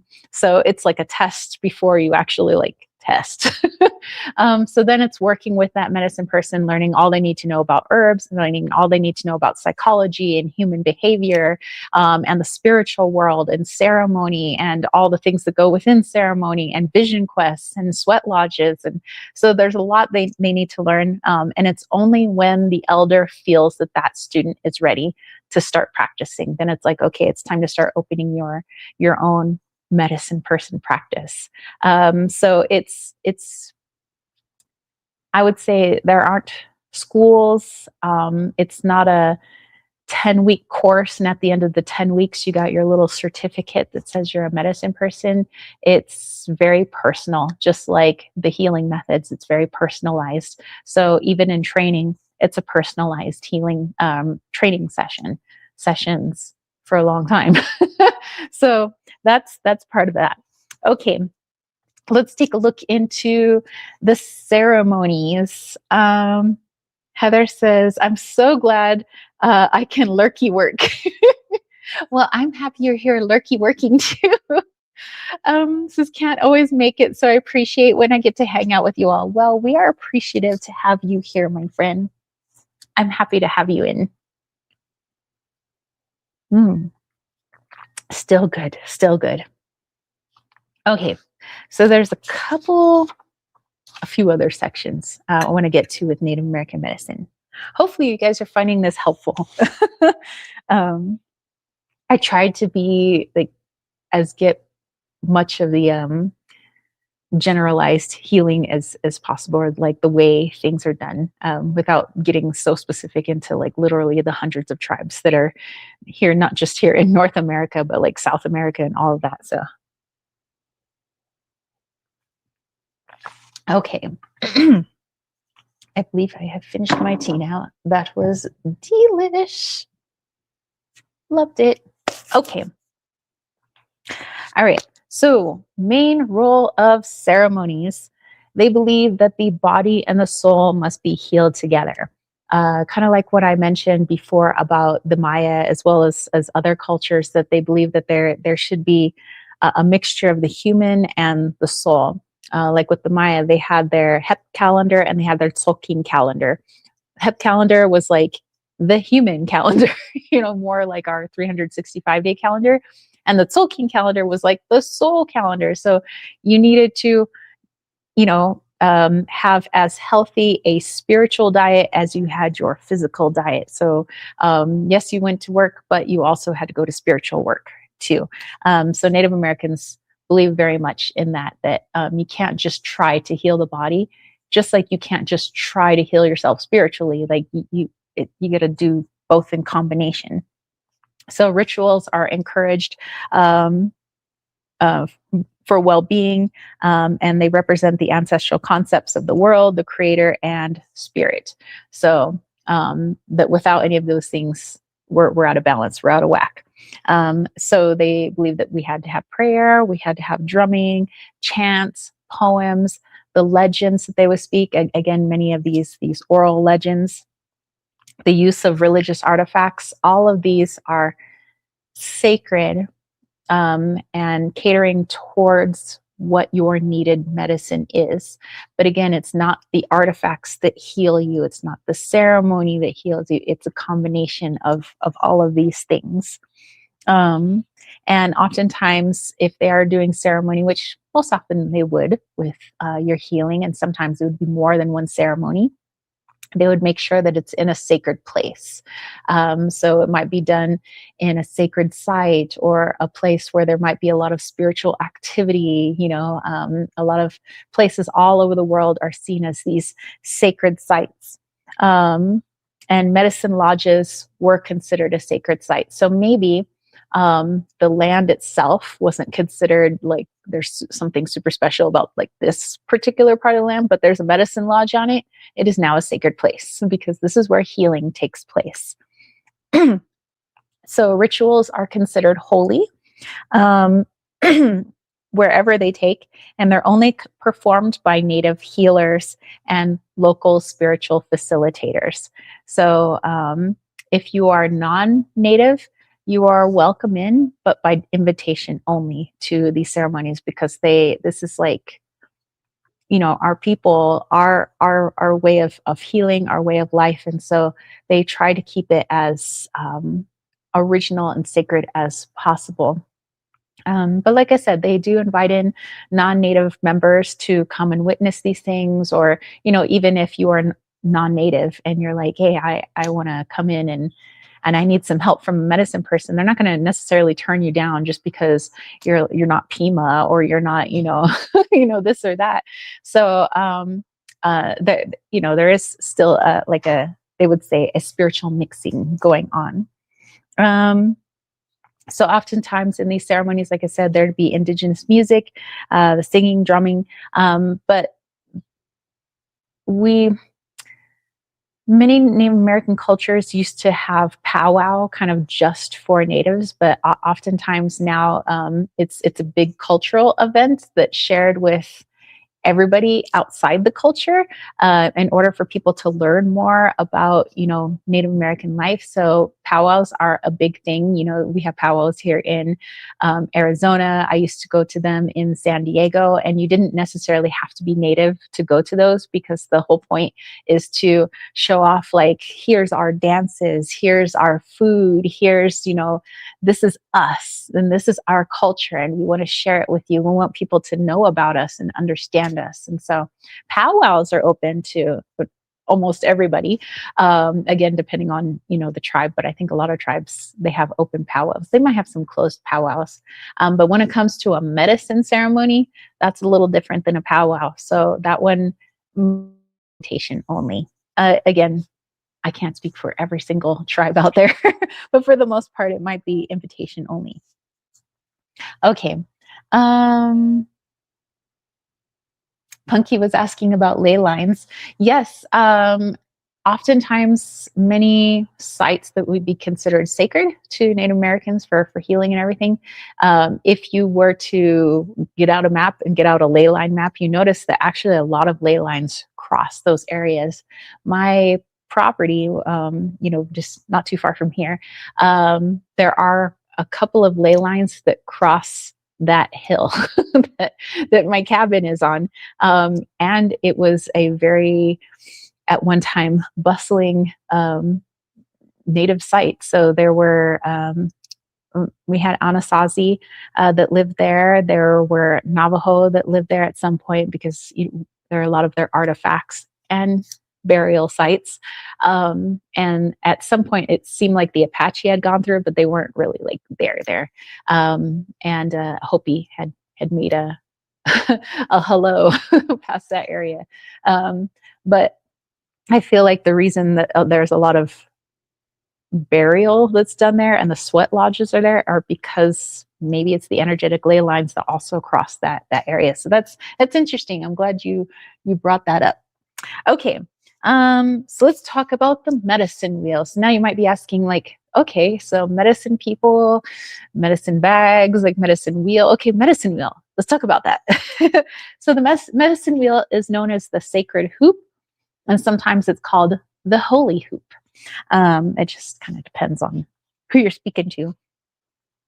And so that medicine wheel was incorporated into a person's healing because it represented um, not only the four directions, but there was a lot of things within those directions that were like connected to it. So there were animals that were connected to north, south, east, and west.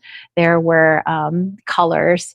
Most oftentimes, the colors are white, yellow, black, and red, like you see in the picture there. And that was supposed to be representative of the four races of people on the planet. Even going back to Aztec times, Mayan times, the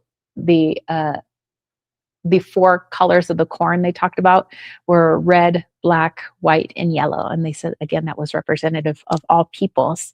Every direction has a season connected to it. How the medicine wheel looks is different depending on the tribe. Like some tribes like to just focus on the four directions. Some tribes will focus on attributing an animal, to each of those directions. Some tribes will focus on the herb that might go with those four directions. And oftentimes those herbs are tobacco, sage, sweetgrass, and there's one more. I'm trying to remember. I'll remember in a moment. But anyway, so depending on what your ailment is, like maybe it's something that we need to look to easts, the direction east, and the medicine that goes with the direction east, the animals, the tobacco that sometimes goes with east, some of the energies might be considered, with east that might be incorporated into your healing. So we'd use the medicine wheel for that. The medicine wheel isn't always just a picture. Sometimes it's something that is created on the ground. Of course, it could also be a form of like a painting, like art. It could be something that is made out of hoops. What? Oh, cedar. Duh. That's the other one. Cedar is for south. There we go. Thank you. I remember now. So yeah, cedar is south. Tobacco is east, and this is just for Pima. It might be different for other tribes. I'm just speaking about like my background. Sweetgrass is west, and sage is north. And there's like a whole thing that's connected to it, but your healing would be connected with that. Father Heaven, they would say that's the name for the creator of gods. They would call him Father Heaven. Spirit Tree and Mother Earth were representative of the four paths that we take as human beings, so that you had to be in balance with all these things. You have to be in balance with the earth. You have to be in balance with the ecology, the trees and spirit tree, and you have to be in balance with your creator. Otherwise, you're going to find imbalance within your body. And so the medicine wheel is a form of helping you to achieve that balance while also going inwards and figuring out where exactly this trauma or belief system, where is this coming from, so we can help you heal from the inside out, basically. And the medicine wheel symbolized dimensions of well-being as well as life cycles. So they would believe that there was 4 cycles. You are a child, and then you are an adult, and then you are an elder, and then you are dead. And that is the 4 life cycles. But every cycle has a medicine connected to it. They believe that the movement of everything, whether it's energetic or physical, is circular. And so oftentimes the medicine wheel follows the sun. It follows sun cycle. You could say it even follows how our clocks tick. We go to the right. So tick, tick, tick, tick, around and around and around. Um, that and the medicine wheel is also in sync with nature's powers. By doing that, that we are in sync with the sun, going from east to west, that we are in sync with the movement of the earth, that all of that is within it. um, so I was saying that with the 4 directions, depending on the tribe, there is a focus for those 4 directions, which means that their medicine and how they treat people is going to look just a little bit different depending on how their medicine wheel looks. So there might be the stages of life, like I spoke about. So there's birth, youth, adulthood, and then there's death. There might be the elements. There might be sun or fire, water, earth, air. There might be animals. So on the medicine wheel, you might notice some tribes might have like bear, they would have eagle, buffalo, wolf, or whatever their animals are. And different aspects of life. So depending on the direction, might also be attributed to your spiritual, emotional, intellectual, and physical self. And of course, the ceremonial plants, which is sweetgrass, tobacco, cedar, and sage. Okay, so healing plants, like, are there very specific healing plants? Well, it kind of depends on your location as a native. So if I am a native out in the Great Plains, my medicine might look a little bit different than if I was, let's say, a Native American on the West Coast. So Alaskan Native, Native American, and Native Hawaiian, they tend to really rely on the herbs that surround them. What is native to them. So many of the indigenous plants. Other tribes have done a lot of trade. So sometimes they're able to access or have access to plants that don't normally grow in their area. So back when trade was really huge, like let's say with my Pima ancestors, they were desert dwelling. I mean, they were called the river people. So they're really good at like cultivating and agriculture and like bringing life to what was once desert. But they like to do business a lot with people in Mexico, other tribes in Mexico, and tribes that were along the coast. So they could have access to some of those plants and some of those types of food and cloth that they wouldn't normally have, from, where they lived. Nowadays, again, not all Native Americans, but many Native Americans are going to what they call the pre-Captain Cook diet.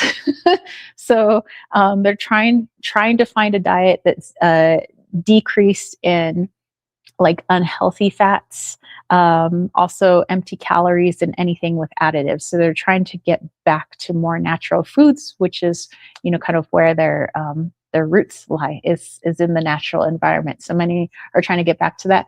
Just like a lot of people around the world that, not necessarily consider themselves Native American, I think as a whole, the collective consciousness is trying to not only heal itself spiritually, but we're trying to heal ourselves physically. So a lot of people have changed up their diets. Like I was just talking about, drinking raw milk. We're like trying to get back, to our roots, back to real food. Let's see, what else do I want to say? I think that is it. So that is the basics. So like I said, it looks, how things are implemented is a little bit different from tribe to tribe. And also how a person goes about healing with a medicine person is going to look vastly different because everything is tailored. So if you came in with gastrointestinal issues and then you worked with that medicine person, and another person comes in with gastrointestinal issues, they're not necessarily going to get the same treatment as the previous person because they might have a completely different reason for their body to be showing that form of imbalance. Maybe for them it's an imbalance with their spiritual world, whereas the other person had an imbalance in their family world, their relationship with family. And so it depends on the person, which dictates how the healing will take place. But for the most part, a lot of sweat lodge is used, dance, prayer, songs, legends, vision quests, herbs. Those are all used in conjunction with, the spiritual. So it's body and it's spirit, those together, in order to affect a total healing. So yeah, I hope you guys found that helpful, that information. And, I think that's what a lot of us, even if we wouldn't, like I said, don't consider ourselves Native Americans, I think that's the approach that a lot are taking in like the spiritual groups, is let's look beyond what's going on in the body. Not that we're not trying to heal the body too, but let's find like the root cause of something. So maybe if I'm having constant neck problems, let's say, and maybe it's because it's stemming from an imbalance in my self-talk, and when I really start working on that, and I'm working on like the physical, and I'm, going in ceremony and things like that, then we can, truly have something that's healing. But just like, Heather had pointed out earlier too, if you're not ready to heal, then it doesn't matter how powerful that medicine person is, how much they know about herbs, how much they know about psychology. If people aren't ready, they're not ready. And anybody who's, battled with addiction knows that, whether they were addicted to coffee or addicted to alcohol or substance abuse, that if you're not ready, it doesn't matter what kind of words of encouragement people have, or what kind of treatment center we went to. If you're not ready, you're not ready. So that's kind of the gist of it. Okay, well, you guys, if you would like to now, we could get into super chats and super stickers. And since we are in like getting ready for spring, I mean, it's not spring yet, but we're getting there. I would still like some more snows, and then we can get into spring. So I have some kind of springy type decks for our super chats and super stickers. I have La Petite Flamme. So it's a little bit nudity, but it's like tasteful, artistic. And then we have the Sweet Ladies Oracle. I just felt so soft and rose quartzy. I don't know. And then my friend V Love made this deck. It's your daily dose of coffee Oracle. I thought that might be fun. And since today is the full moon, I thought I would just pull us like a little affirmation, something that we can journal about, we can meditate about, maybe while we're hanging out with Passion Flower. I don't know. So yeah, we could pull a card for that too. All right. Do. Yes, and Lilith also was saying cedar. All right, Duality Tale says, do you think that Native Americans don't want to learn anything from the modern people? I don't think that's true, because I know that, well, like here, where I live, we have a lot of Navajo, and we have Apache, and we have Hopi. And then, you go further down, like to the valley, we have other tribes down there, Pima being one of them, and I think it is like an integration. Of course, just like with anybody, there's going to be people who are like, it's my culture and my culture only, and I don't wish to learn anything new, but you'll find those people in any culture. There's going to be people that are like, I don't want to learn about what your culture does or what you're doing. Like, it's all about just how I've done things, and that's just how they do it. And then there's going to be people that want to find a way to balance maybe, this culture that's right next door to me. How can I take what I see as beneficial in your culture, and I'll take what's beneficial for my culture, and I'll marry the two, and maybe we'll make some good stuff together. We'll make some medicine babies, So yeah, I think it just kind of depends on the person, but I can't say in totality, like all tribes are like this, or like all native peoples are like this. I think it depends on the person themselves, whether they are more about just me and my culture, or like, I don't mind integrating other cultures. So there's definitely been a lot of integration, though, within Native American. Even take fry bread. I don't know if you guys know what fry bread is. Fry bread is so delicious. It's basically made with flour, lard, and salt. It's only 3 ingredients, the original ingredients. And fry bread came about when natives were, at least in North America, being forced off their land, and they weren't allowed to grow foods as they had originally done. And there was a particular way that natives used to grow their food and everything. And the people that were forcing them off their land. At first, it was like the Spaniards and colonialists and stuff like that. They gave them the flour, the salt, and lard, and sometimes sugar. And it was like, these are your ingredients now, because they weren't allowed to grow their own food. And so thus fry bread was born. And so, although some people might look at fry bread and be like, oh man, it's just representative of, you know, being forced off our lands back, way back in the day. But a lot of people like to look at fry bread, and the reason they love fry bread is because it represents the resilience of the Native Americans. That, we can take something that seemed like a really bad thing that was happening, and we can turn it into something delicious. We can take what's been given to us and we can make something good out of it. We can do something with it. So, fry bread, delicious, especially when you add honey and powdered sugar, stuff like that. At its core, it's a very cultural thing, but it's also, they would say, representative of our resilience. And so you will see that in a lot of even Native ceremony, and sometimes in Native dress, that there is an influence depending on who they came across, the history, things like that. So I think it's very hard to be closed off as a tribe and be like, everything here is untainted, untouched, because they had interactions with other tribes, just like they had interactions with settlers, they had interactions with all these people. So it's going to shift and change their medicine, and even create new stories and legends to speak. And so you can see the light and shadow, I guess, in all of it. And Duality Tale says you could also argue the opposite. Yes. All right. Well, Duality Tale, let's definitely pull a card for you. Thank you, my friend. It says, I think you do an amazing job of integrating the two. Well, thank you. It says, it's just a shame that a lot of people aren't always aware of the other. Teach me everything you know. Well, I don't know. This is a lot floating around. I'm a little noggin up there. Most of it's useless, but whatever. Some of it's just that little monkey going ding ding ding. That's a lot of what's going on in my brain. Anyway, so yeah, let me know, Duality Tale, what your question is. Be happy to pull you a card. Ooh, maybe I can pull from my La Petite Flamme, the little flame.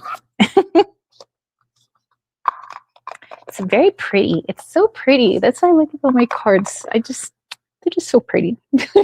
I like them. Let's see. Punky was saying, what do Native American healers think about naturopaths?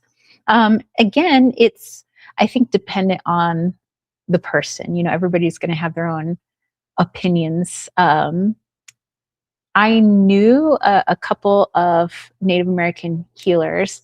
One was from the Kumeyaay, which is kind of out in California, San Diego County. We had the Kumeyaay that were divided into like the Pala, the Borona, Kwan Indians, and tribes. And a lot of them were open to like naturopathy. Some had incorporated that. Some had incorporated some more like holistic approaches, even though I guess you can consider what they do sort of holistic. So, and then some were like, I do my thing and my thing only. I do it the way that my elder taught me, and I'm not going to incorporate anything new. So again, I guess it's just based on the person. Some people might be just more open, and some might be like, no, I got to keep it traditional. I got to keep it just the way my elder taught me. And Punky said, Bannock is amazing, so delicious. Ooh, yes. Okay. Duality Tale says, okay, whatever comes up, I'm easy, please. Okay. All right. So let's do a little tap in. Maybe I will have a passion flower sit with me just to help. And then, of course, we'll pull a card for Costalini as well. Okay.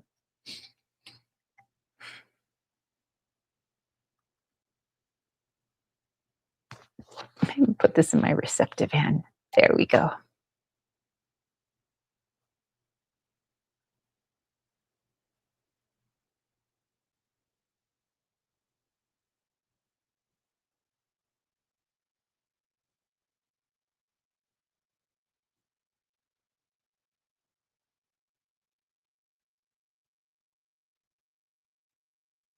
Okay, I don't know if this song came up last week or the week before or something, but West End Girls is coming up. I just hear that song playing. In a West End world of 10 and 1, with East End boys and West End girls. West End Girls. So anyway, that's playing. So let's see what that has to do with your message. And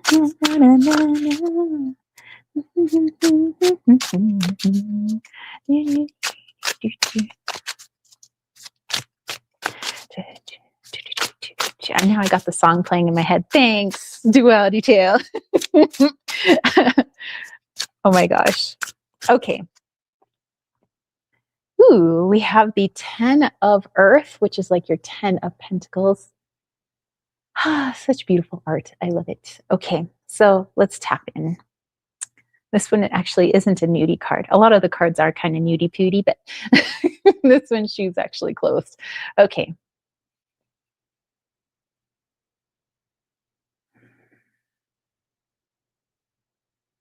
Okay, so what was coming through, and I think it's because, we've been talking about healing and, well, I mean, even though our readings are meant for healing, but, we've been talking about healing any imbalances in our life. And of course, passion flower also really good with that as well.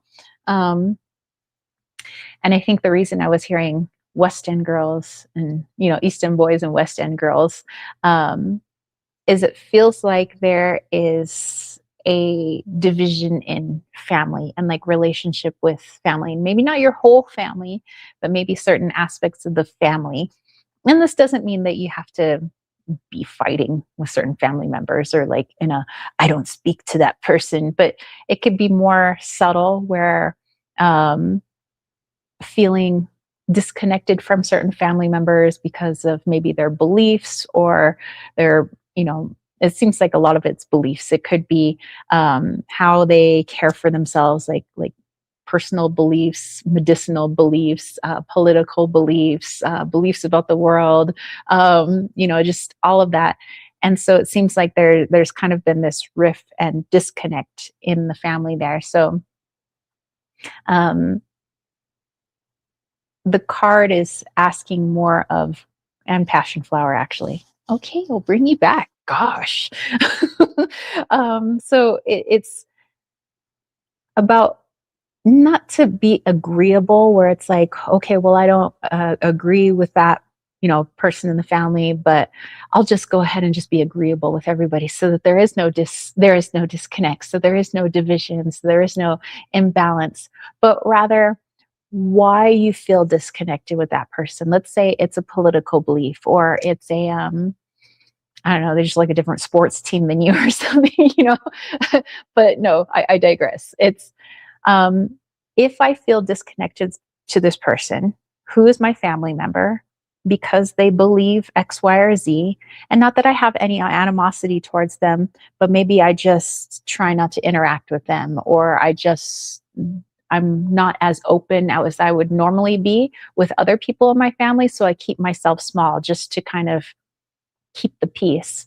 Well, then that's not good, because now we're creating imbalance. You're pretending to be somebody that you're not in order to keep what you think is the peace, when really a lot of healing could probably come from you and these other family members if everybody just like shared and spoke it out. And maybe not 100% of the time, but at least you would be using the throat chakra. And if they didn't agree or they didn't want to listen, well, that's their free will and that's up to them. But this feels like just kind of finding a little bit more of that balance, or even understanding, trying to understand why, if this person has this belief, why does that trigger me so much? Or why does it make me so upset? So instead of avoiding what I see as the issue or the person, the problem, um, why inside of me do I have issue with that, to the point where I would not associate with that family member, or to the point where I'm even excommunicado with them, or I just don't speak to them. Maybe I'm pleasant, I just don't really speak to them.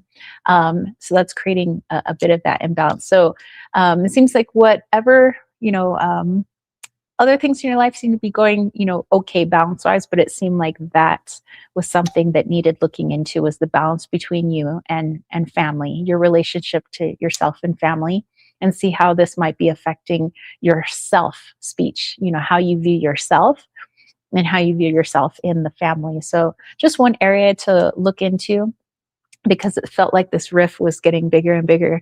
The East End boys and West End girls, we're just starting to separate. Um, okay, let's see if we had anything else.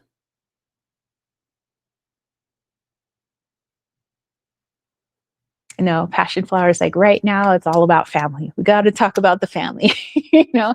Um, and they say, whatever, we can pick our nose, we can pick our friends, but we can't pick our family. Well, maybe we did to some degree, before we incarnated here, so that they could be our teachers and we could be their teachers, and we could just help our souls grow in a way. But yeah, this is really working on family dynamic. Um, so I hope that helps, Duality Tale. Okay, our friend Costalini, could you tell me what a really vivid dream that I had means? I only have pain in the left side of my back now. Like around the time of this dream, all of the pain left my body except the left side. Interesting. Interesting. Okay. Well, let's tap into it, my friend. Oh, and Duality Tale said, this resonates a lot because I do have a twin sister and me and her seem to be drifting apart. My mom being the glue that keeps us together. So yeah, I would say, not that you need to be besties, let's say with your twin sister. But just, we could point fingers and say, well, she's just like been this and she says this and she makes it really hard to love her. Da, da, da. Okay, well, that could be very true. But also, why does that affect us so much? Imagine that it's a stranger on the street who is really difficult to love and be with. We'd be like, meh. We'd just walk away, right? And we wouldn't really think about it for the rest of the day. We'd just be like, but in this case, it is affecting you. So when you go inwards, we have to understand why. What is she saying or doing or not saying or not doing that's causing discord inside of you, triggering you in a way. And that's the root cause we need to get to. Because once you work on that, then how you see her is going to be different. Your relationship with her, how you see yourself in the world is going to be different. So it's just that inside to out approach. Okay, so Costalini is telling about his dream. Okay, so the dream. I was sitting in a restaurant. I think it was a Wendy's burger joint, but the booth seats were all white. And I was sitting there with Gabby. And I remember her asking me, how do we fix this? And we spoke for a bit, but I don't remember what was said. And then we were at the cash register ordering French fries. And then the next scene, we were sitting back in the booth and I took a piece of yellow gum out of my mouth and looked at her and said, I bought some Charles Schwab funds with this. And she said, oh, they just went bankrupt. And then I woke up, but I was trying to fall back asleep to finish the conversation. And I just remember being upset, like, why did I move the conversation to chewing gum and Schwab funds? Okay, all right. So a lot to unpack in there. So you were saying, okay, so with that dream, it was also around the time where a lot of your pain that you'd been having in your body had left, except for the left side. Okay, so, and that's what you have left now is the pain in the left side, which is the feminine side. It's our receptive side, our creative side, our intuitive side. Interesting. Okay. So I'm just rereading what you said about the dream. Mm-hmm.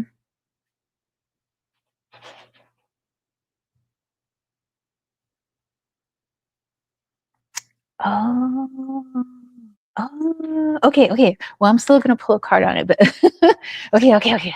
All right, let's go in. Passion flower, help me out. Take the wheel, passion flower. Okay.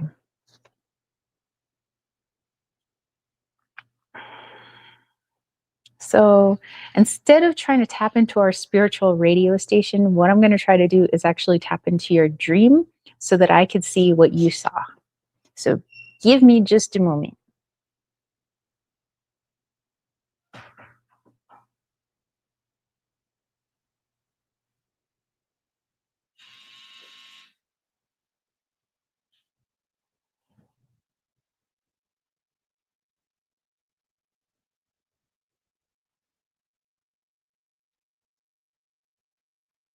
Okay.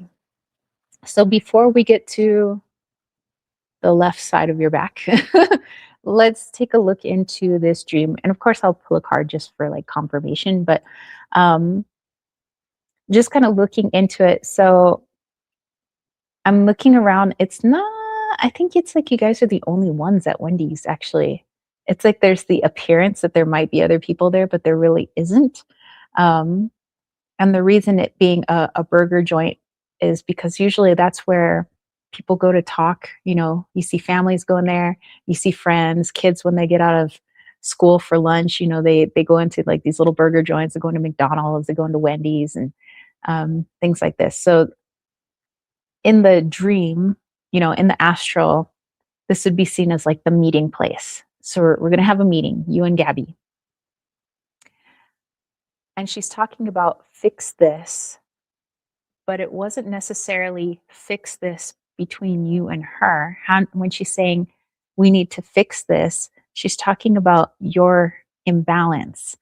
But because she is representative of the female and the left side is also representative of the female, that's why Gabby is in your dream. It had to be a female in the dream because that's representative of the side that still hurts. It's your receptive, it's your intuition, it's your emotion, it's your creativity. It's that part of yourself that allows you to be wild and free without worrying about what the outcome is going to be, because that is the ultimate divine feminine. It just does. You know, it's wild and creative. But of course, we need the masculine because the masculine is what takes all of that wild creativity and brings it into 3D, which you are very good at. You're very good at the masculine. You're very good at keeping structure, to do, like how is this going to work, let's make it work. You're very good at analytical, you're good with logic. And not to say you don't have any divine feminine in you, because everybody does, but it's that part of you that allows you to be less structured, less looking at the time, you know, less of this. So what Gabby is actually asking you is, how do we fix this? How do we help you to be more in flow, to not worry so much about what the outcome is going to be, to worry about the structure or what's this to-do list going to look like, what's on the list first, what's second on the docket, what's third on the docket. To sometimes just feel into your emotions and you know, and sometimes we'll have to deal with them later instead of like, oh, I have an emotion, let's, you know, let's figure this out, let's really analyze it right now. And sometimes it's just sitting with things and we can analyze it later. So it's giving yourself grace. And so that's really what she's saying in this astral, in this dream, is how do we help you fix that? How do we help you to get more into your divine feminine? And then when you say, you know, well, I've got it, you know, I fixed it with this. Basically, you've got your yellow chewing gum and you're talking about Charles Schwab funds and things like that. And she says they went bankrupt. So let's get to that. So you take out the yellow chewing gum. You're saying that all of my power is in my solar plexus, my very masculine energy. It wasn't an orange piece of chewing gum, which would have meant your divine feminine, your sacral, your creativity that's wild and all that kundalini. It's yellow. So it's the sun, yellow. So you're saying, haha, I fix it with this. She's saying, how do we fix your divine feminine? You're saying, fix it with more masculine. That's what you're saying. And a very masculine, very structured thing is to talk about Schwab, money, you know, things that are very logical and easy to understand. And she's saying, well, it went bankrupt. They went bankrupt. So she's saying that you're tapping out your masculine side. It's tired. It needs more help from your feminine. The feminine isn't just bubble baths and writing poetry once in a while and reading a good book, but it's allowing yourself to not feel so rigid. And so when you're saying that all these other pains have been lifted except for the left side of your back, well, think of your back. Your back is the pillar that literally holds up the entire body. It is your stronghold. And so if one whole half of it is still aching, that whole half is your divine feminine.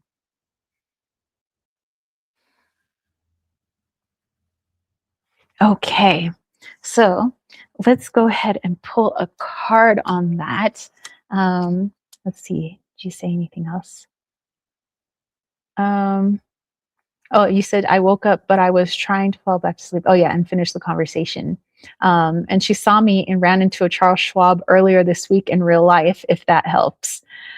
Lilith was like, whoa. Costalini says, you figured out too quickly, and it makes so much sense. Dude, it was just like a coming. But let's pull a card too as well.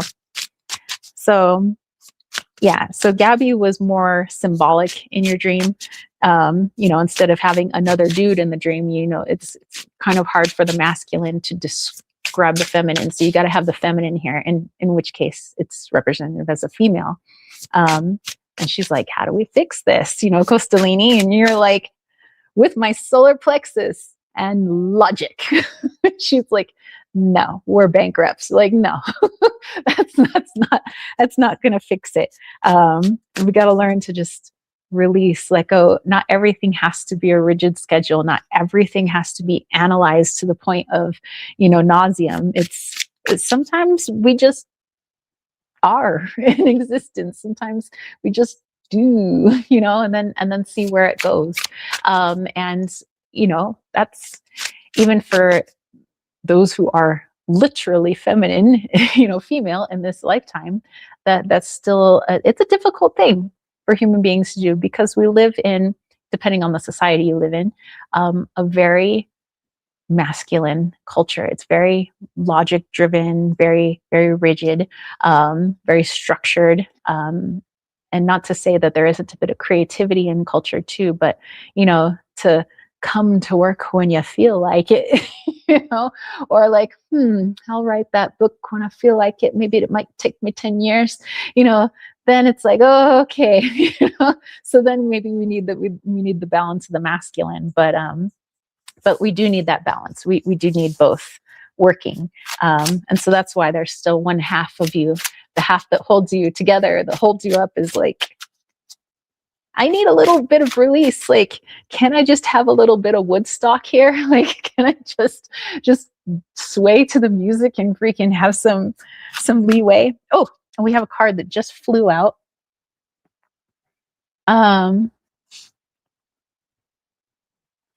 and Lilith was asking about Klaus Schwab, and then or Charles Schwab, and Costalini says the brokerage firm. Okay, so we have the Four of Water. Very beautiful card.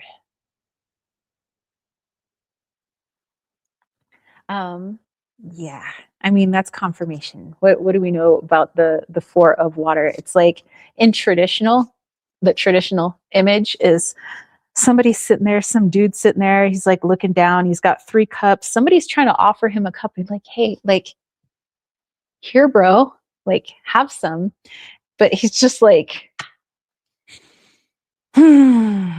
well, that doesn't fit into my 9 to 5 and my plans, So it's like, can't even see the divine feminine that's like, hey, here you go. Like, you see over here, hey, look, explore this creativity, explore this emotion, no need to super analyze it, but just like sit with it. Like, here you go. So yeah, I would say that's definitely confirmation of your dream as well. It's just, and it's not knocking your masculine side. In fact, your masculine side doing a superb job, like freaking A-okay over there. But you got to let the wild out every once in a while, not to the point where like you lose your job and you lose your place of living, but but to the point where you feel more balance. And then I would say definitely once you do start to feel more balance in that regards, and more balance, as Native Americans would say, in balance with self and my beliefs, and balance, then I start having more balance with the relationships around me, both near and far. And then you're going to start to feel that alleviation of pain in your back, along with working with other things that actually aid the physical body. So it could be massages you're getting done. It could be, heat and cold packs bring blood to the surface. So, definitely work on the physical aspects, and whatever foods, drink more raw milk, all that stuff that's definitely helping your body. But yeah, the root energetic cause is the feminine. Okay, letting her out. um, Costalini says the cup of water doesn't really fit my schedule. I think you nailed the dream though, like a big reaffirmation of the last channeling we did. Awesome. Awesome. All right, my friend. Okay. Thank you for letting me tap in. I find it fascinating when I can look at other people's dreams. I don't know why I like that so much. All right. So Duality Tales said, for my mom, something she won't hear elsewhere. Okay. All right. So something for your mom. All righty. Thank you, Duality Tale. Wow. You've been so kind. Thank you. So generous too. Thank you. Thank you. Okay. So let's go. And then we'll take a look at our friend Punky as well. So cool beans. Oh, and our little floating flower is still doing great over there with her little flame. I just love that fire and water. Okay. Duality Tales, mom. Duality Tales, mom.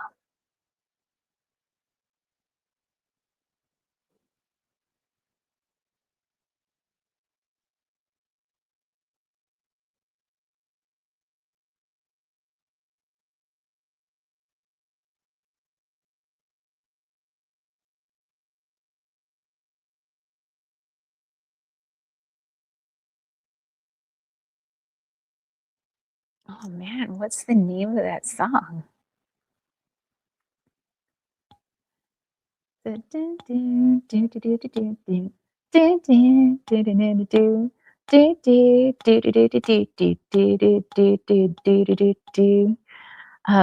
about face down on the black, or no, something down on the black top.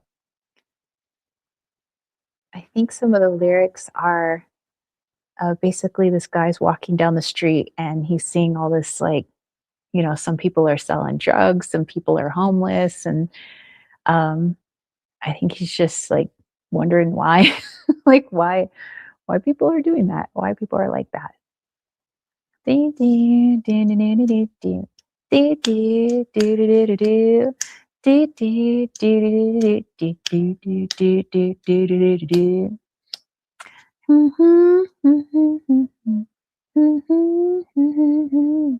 Okay, so what does this mean for your mom then? I mean, it's a very catchy tune. I do that. I just don't know like all the words, but it is a very catchy tune. Kind of wish I knew the name of that one. Um, okay, but like I do have the gist of the song, which I think the guy's just like walking down the street and he notices like everybody struggling basically, and they're just finding their own way of making it. So some people, are turning tricks, some people are selling drugs, some people are just looking for handouts and they're homeless, and he's just like in the song basically like just seeing the different ways that people handle difficulties in their life. And some people are just, they could be in the same hardship, but it's a different type of energy. So interesting. So let's pull a card and see what that means for your mom. Okay.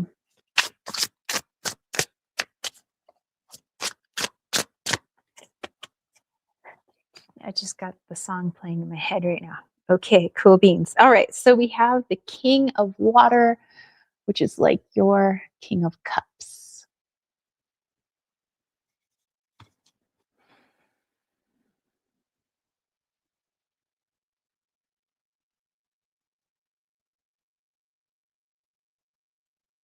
Oh my goodness, so much worry from your mom. And maybe it doesn't show. I know some people, they got this like stoic face. You have no idea what they're feeling, what's going on in their head, because they try to put on this brave face. Um, but it feels like your mom is filled with worry for everybody in the family. Like, if you have any siblings, like just everybody. Um, Almost like she can control it, but she can't, because you can't control other people's lives. Worried about you, worried about all these people, like that. I wish I could, in her mind, it's like, I wish I could make their problems disappear. Like, I don't want to see this person suffer. I love this person, this family member. I wish I can help this person with this. I wish I can help this person with this. I wish I can just help this person get over this. Um,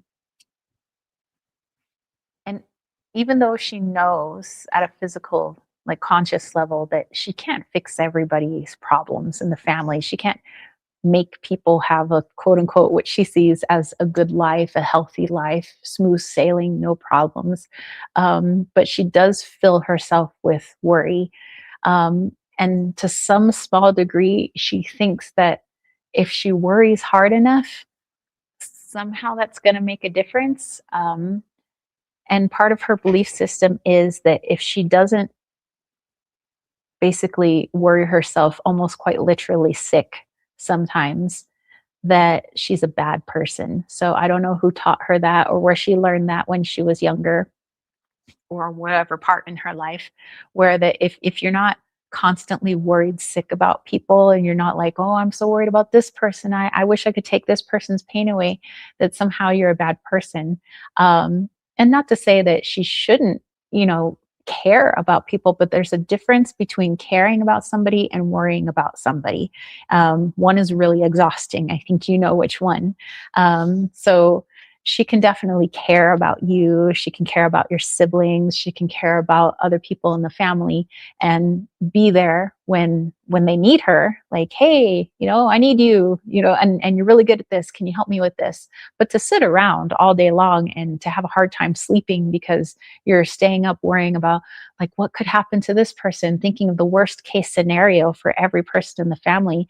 Like, I don't know, like, is your mom suffering from some ailments, or maybe does she get sick quite often? Because it kind of feels that way, where she's confused love and caring for worry and fear. That if she's filled with worry and fear, that somehow is going to make everything all better, or makes her a caring person, when it's actually the shadow side of caring about somebody and loving somebody. Um,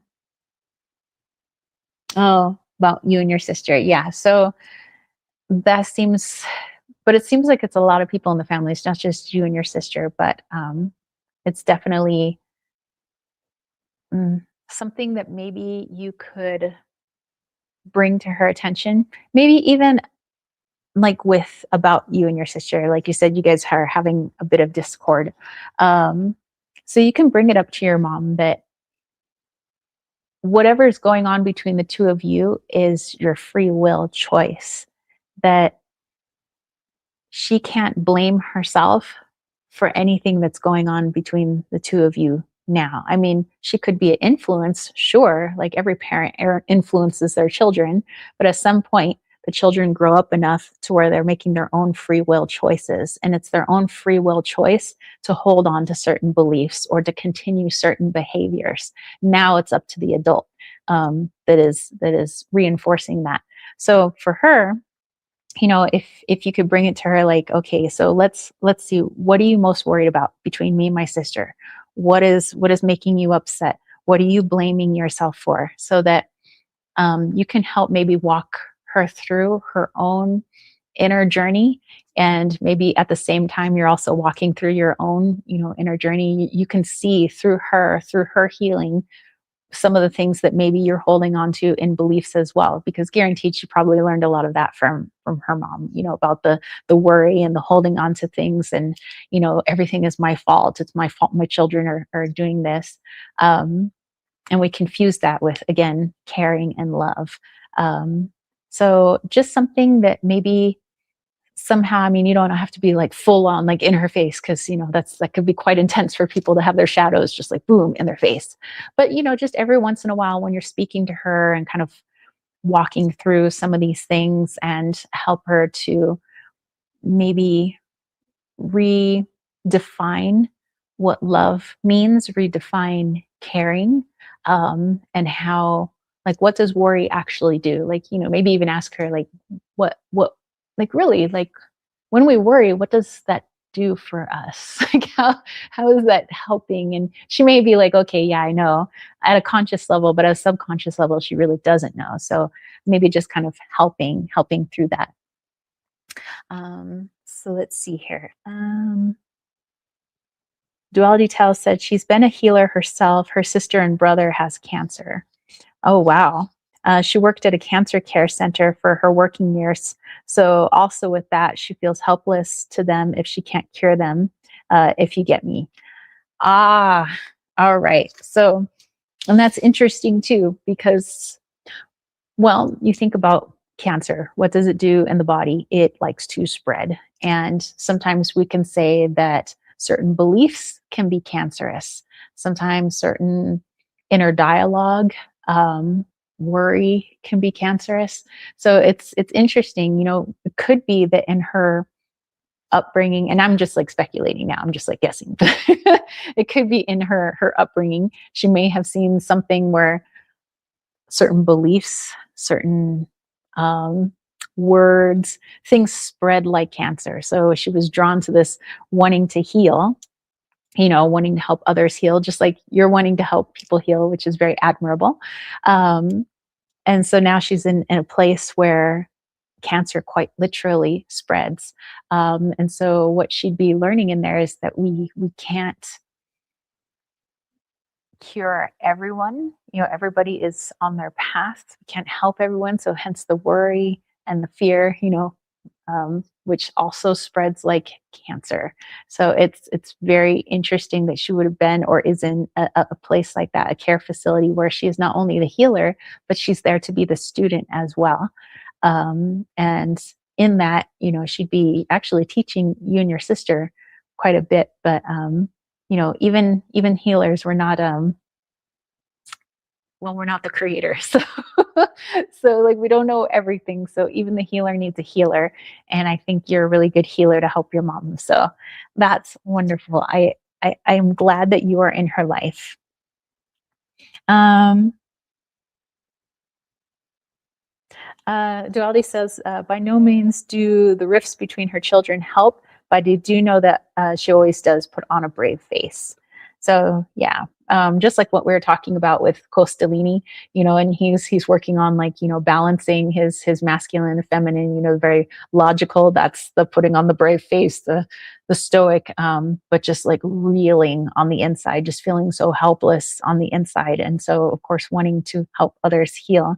That's something that you could bring to her attention, or at least, like I said, you might be able to do it in such a way that it doesn't feel like you're attacking her, but more you're doing it out of care and out of love, hence leading by example. And you might even say, I had sometimes I feel like I have to put on a brave face sometimes. And your mom might even be like, no, no, no, no, like that's not healthy for you, you shouldn't do that. And you'd be like, but I learned it from you. And maybe that could, like, help spark a conversation there. But I mean, she sounds like a wonderful person. She has a beautiful energy. Um, but definitely just so filled with, it just is, I just attribute it to just worry and fear, that I can't help everybody, that I can't help everybody in the family, that I can't help everybody at this center, that I can't just fix everybody's problems. But she would have to figure out, like, why, where is that coming from? Again, it's admirable to want to be a healer, but there's a reason, people take that profession, the reason people want to be medicine people. There's an event, or there's a situation, or there's a belief system that helped push us into that.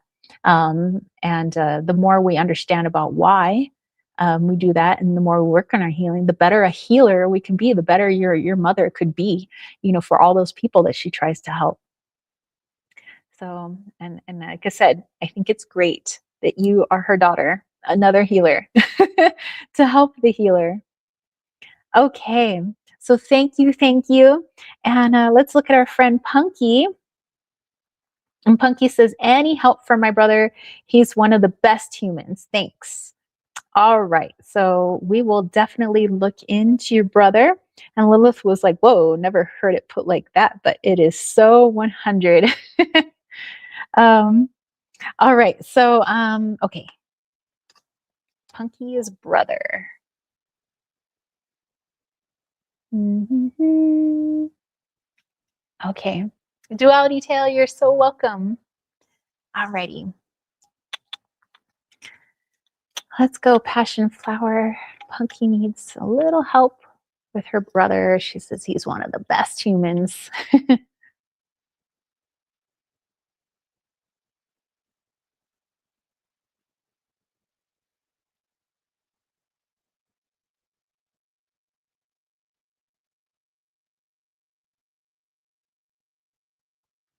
I would say your brother's also very empathic. So I feel like a little sponge and I'm literally feeling everybody's emotions around me. So not only his own emotions, but everybody he comes into contact with. Family members, rando Joe Schmo on the streets, um, just like this little sponge. I was seeing it must have been a commercial from way back because I'm not hearing music, but I was seeing like a commercial, and I think it was for like what do you call those, like Brillo pads or something. It's like this little Brillo pad just walking down the sidewalk, and it kind of feels like that's your brother just walking down the sidewalk, just like, ooh, your emotion, and I'll take your emotion and your emotion, but he doesn't really know that he's taken on other people's baggage, other people's emotions. Um, and, it makes it really good when he's speaking to people and somebody's trying to relay information to him and about how they feel. He knows exactly how they feel, so he's able to get to a level where it's like, I know how you feel. So he can probably re-explain, the situation, and, people feel like, yeah, man, he's a really good listener. He just like always seems to know how I'm feeling. And that's because he quite literally feels what other people feel. But I think to a degree, your brother has a hard time differentiating his emotions from the emotions of others. So sometimes maybe if he's feeling almost sick with emotion or just really heavy, really down, he might think it's him. Like, I have like this emotional instability, or like I have just too much emotion. But oftentimes it's not his, it's other people that he's just kind of soaked up. Like, let's say there was somebody who was really, really like clinically depressed in the room.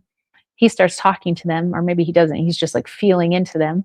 And now he feels a lot of that heaviness too. He feels a lot of that depression. He might feel like, this is me, but it's not. He's so I'm feeling that he would really benefit from grounding and a type of meditation. Maybe if you're really good with meditation, you can like walk him through this or help him with this. I don't know his age. He seems young, but it's to help him understand what his emotions feel like energetically, like when he's happy, when he's sad, when he's everything in between, like how does that feel in the body to him, so that he will be able to differentiate when he's feeling other people's emotions, because everybody carries an energetic signature. So my happy signature is different than your happy signature, and he would be able to understand that the more he understands his own energy, his own emotions. Um, so it's a bit of that. And also, as we know, as we were talking about Native American medicine, when we have an imbalance in that, this would be an imbalance of him in society. So it's not so much like how he speaks to himself, and I don't feel like it's an inward belief system, but the imbalance is more like the world around him and family around him, and just like taking it all on, but not knowing that he's taking it all on. So you may notice that he could either get sick often, or maybe it's rarely, but when he gets sick it's like a big sickness, or he gets hurt quite often. So it's all this stuff with the physical body, but only because there's this imbalance of him taking everything on, but never giving it time to release. I mean, we could take something on, like, let's say you're talking to me right now, so I'm taking on your energy right now. But at some piece, at some time, no offense, I'm going to release your energy, because that's I can't hold on to it. Just like anybody that I'm reading for, I can't hold on to your energies. At some point, I have to release after the reading. So, but I hold on to the energy momentarily so that I can understand you, and I can understand what you're going through, and I can understand the question, and so I can tap into the energy. But then I have to release. But I think that that's something that's going to be really beneficial for your brother to learn. Possibly, it'll probably take a while. It took me many, many years, and I'm still working on it. For him to just understand him, and how to ground when he feels overwhelmed, um, and that it's okay to feel into other people's emotions so that he can understand them better, so he can connect to them better. But then you might have to teach them techniques, or maybe I know there's a lot of stuff on YouTube, and there's a lot of books on like how to release, and there's no one size fits all. So everybody kind of does it personally. So the more you learn about how to release and how to ground from all the different people that are out there, you might find something that'll really work with him. So I hope that helps. But I'm going to pull a card too, so don't mind me. Punky says, yes, that's him. Someone couldn't pay their veterinary bill, and he did. He is that person. Yes, he believes he is broken. Yeah, so obviously, he's not broken. It's just overwhelm of energy. I see somebody I really feel, to the point where I literally feel how that person feels. So it doesn't surprise me that he would pay somebody else's veterinary bill, because he knows how he literally knows how that person feels. And so his heart like pours out to them. He wants to help. But like I said, he would really benefit from grounding and releasing that energy. So not to be cold and callous so that he ignores people, but how can I connect, so that I understand? He knows how to do that.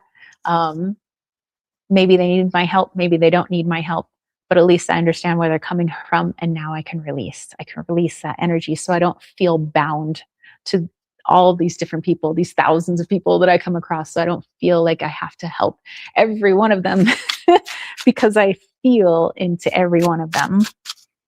Okay. So let's pull a card here. So we have the Knight of Air, which would be like your Knight of Swords. That's a beautiful picture, by the way. I like the horsey. So this actually, I was just thinking of Costolini. Costolini would actually, if your brother and Costolini like had become friends, I think they could really help each other out, because where your brother is, it feels like he's totally in his divine feminine. He's into his intuition. Like he is spot on with his intuition, his emotions, his creativity. Like he is all the feels, he's all this. But how I could appropriately put that into 3D, how I can make it more structured, how I can release. Costolini is ace when it comes to that. So I think you guys have each other, or at least both of them have each other's medicine, So yeah, so with the Knight of Air, it does feel like him more working on the divine masculine aspect. How can I take all of these things that I'm feeling, all of these things that I'm intuiting, and all my creativity, and how can I create more structure and more groundedness and more balance for myself, so I'm not like, woo, like off in the ethers, which sometimes I get there. Sometimes I get there. I have to bring myself back to planet Earth. But yeah, so he's definitely not broken. Just like all of us, we're just learning. And I know you know he's not broken. It's just some techniques he needs to learn, just working on more of that divine masculine. Um, let's see. And Punky said, no, he's amazing. No, it feels like it. Lilith said, so recognizable. Yeah, yeah. Well, Lilith, yes, you know too.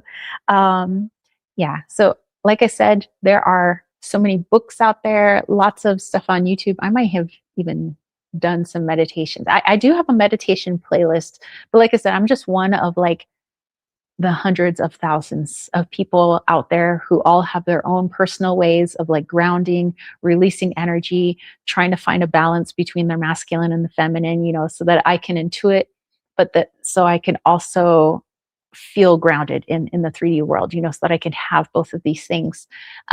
So it's just going to be kind of trial and error, and maybe you guys can do it together, which probably make him feel, you know, a lot better too. If he doesn't feel like he's all alone, like here, you need to try this, you know, then he might feel more of like, oh, there's something wrong with me, when there really isn't. It's just a rebalancing. So if you want to do it along with him, or even bring some friends, family, you know, in on it, let's all try to do this together. I think you would feel less singled out as well. But yeah, so it's like, hey, you know, I saw on Kittens, Weights, and Tarot on her playlist, she has this meditation. Maybe it works for him, maybe it doesn't. So then you try, you know, some other types of meditation. Try, you know, reading some books, just grounding and helping him to release that energy, because it just seems like there's a lot. There's a lot in there, and he just needs a little release. What a sweet guy. Um, Punky said, he's my best friend. Thank you so much. I appreciate it. You are very, very welcome. All righty. So let me know if anybody else would like super chat, super stickers. Thank you, thank you, thank you to everybody who's allowed me to read for them so far. So Duality Tales and Costalini and Punky. Thank you, thank you, thank you, guys. Just making sure I got everybody. Duality Tales making donations. Thank you so much. All right. I was like, man, I need to have some more tea, but I am out of tea. That is so sad. All right. I wanted to pull a card for you guys for the full moon today. Actually, it was like, oh, I do? Oh, yeah, Duality Tale. There you are again. I like it with the like the little face you have there. So let me know what your question is. Okay. Awesome. All right. So Duality Tale. All right. We will dive into your question, and then yeah, I'll pull an affirmation for this full moon as well. Duality Tale said, how can me and my mom help my sister? Okay. And then Lilith, yes, if you would like to go last, you can do that. Okay. No worries.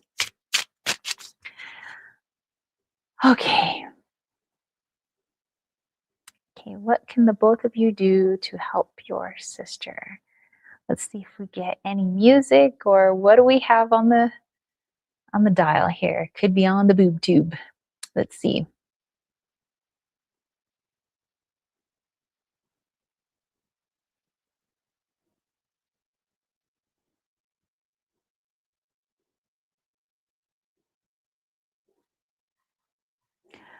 Okay. The singer is Monica.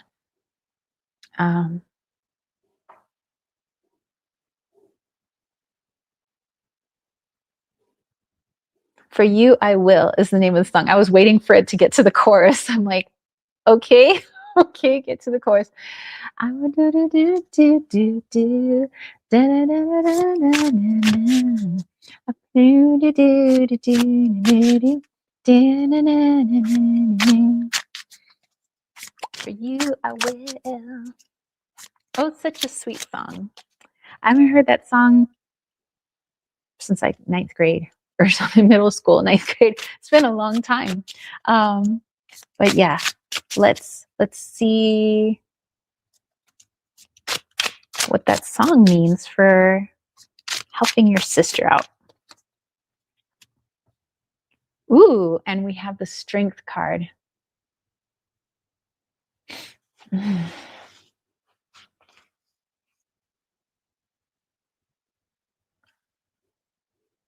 Oh, okay. So duality Taylor, remember so earlier when we were talking about your mom and things, something we could do to help her. Um and how you mentioned, I had mentioned, like, it seems like she puts on this brave face, and so there's like a lot going on beneath the surface, but she likes to pretend like, because she doesn't want people to worry, because she worries a lot. So it's like, I don't need more people worrying, I do a lot of worrying. So your sister, it feels like she has taken that to the extreme, um, where she not only puts on a brave face, but she puts up this like barrier, um, to the point where it's like, not that I don't want you to worry about me, like your mom does, like, don't, no need to worry about me. But she's gone to the extreme where it's like, I don't even want people to care about me. It's almost this like pushing. I just see like people getting pushed away, and it's a defense mechanism.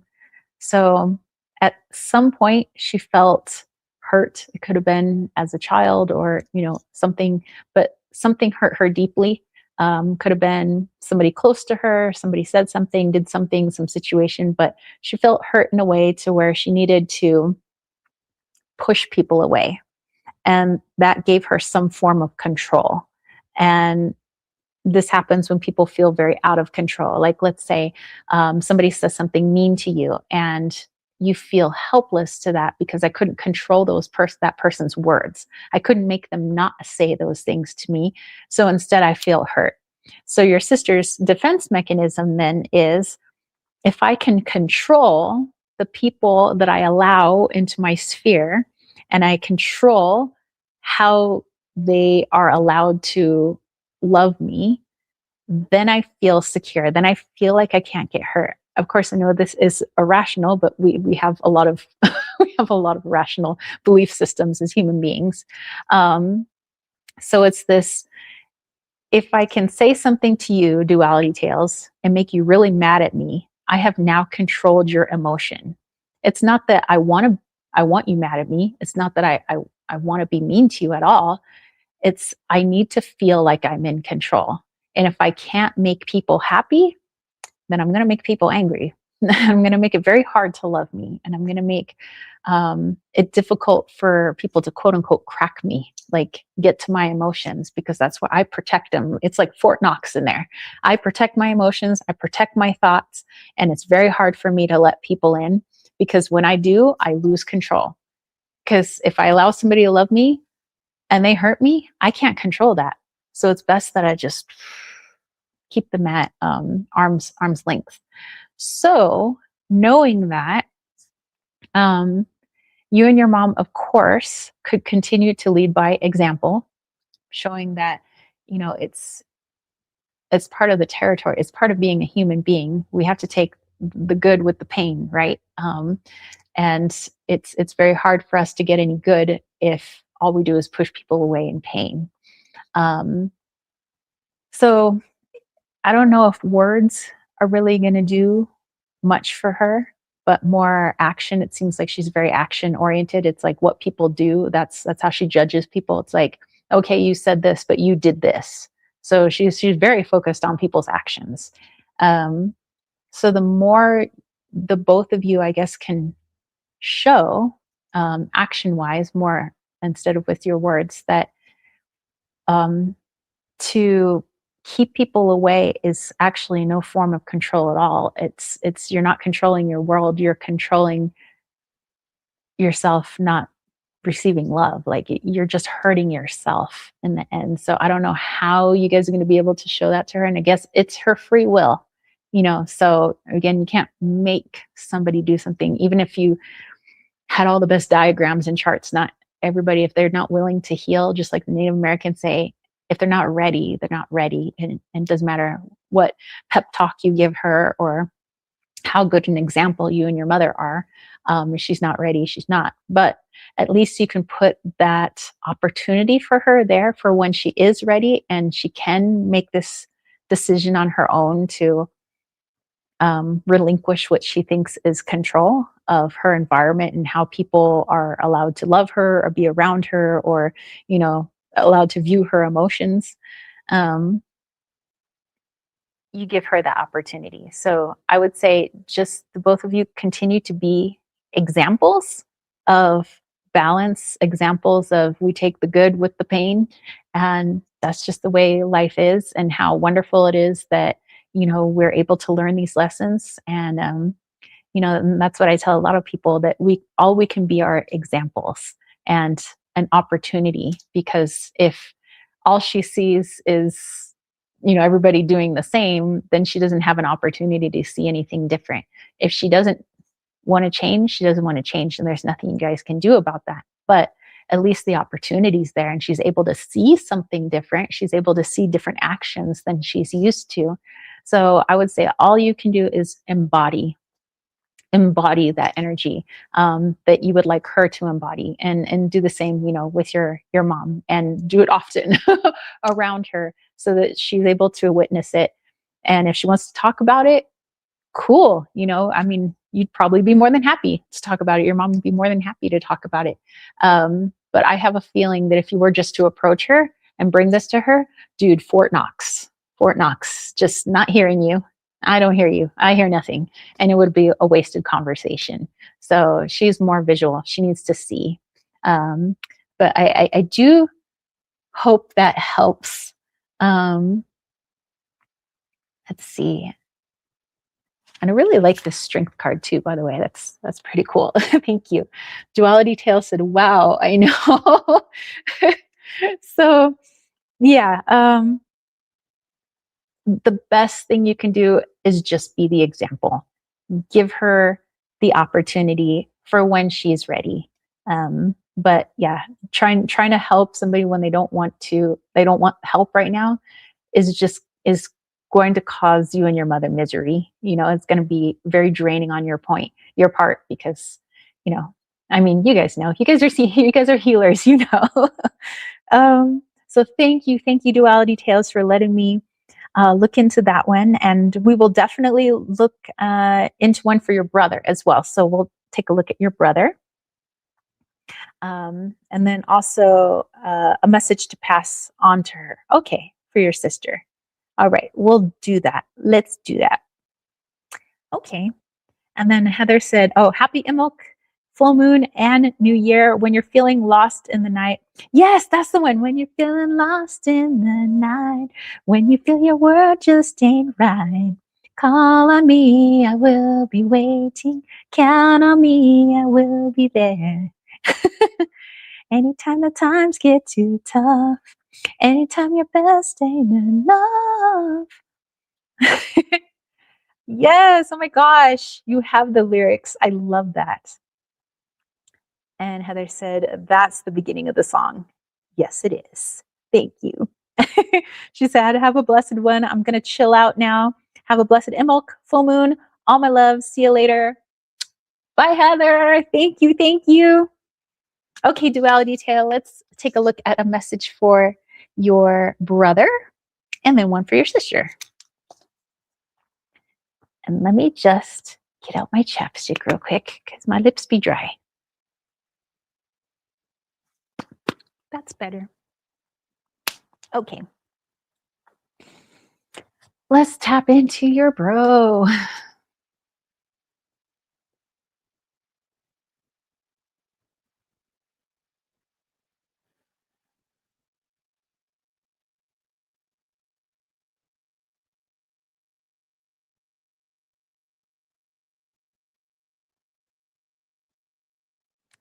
Interesting. So it's interesting to see how the different people in your family, now that I got to look at your mom, your sister, and now your brother, everybody has such a unique way with self-protection. Like protecting their heart, protecting their emotions, protecting from being hurt.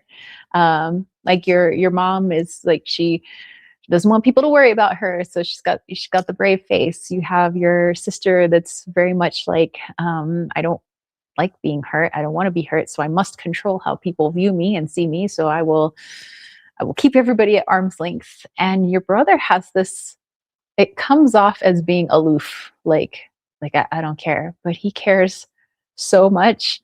But it's like he doesn't want to be roped into drama. But it's why he doesn't say a whole lot. So it's almost this feeling of, if somebody was like, "Hey, how do you feel about whatever X, Y, and Z war that's happening in the world? How do you feel about this war?"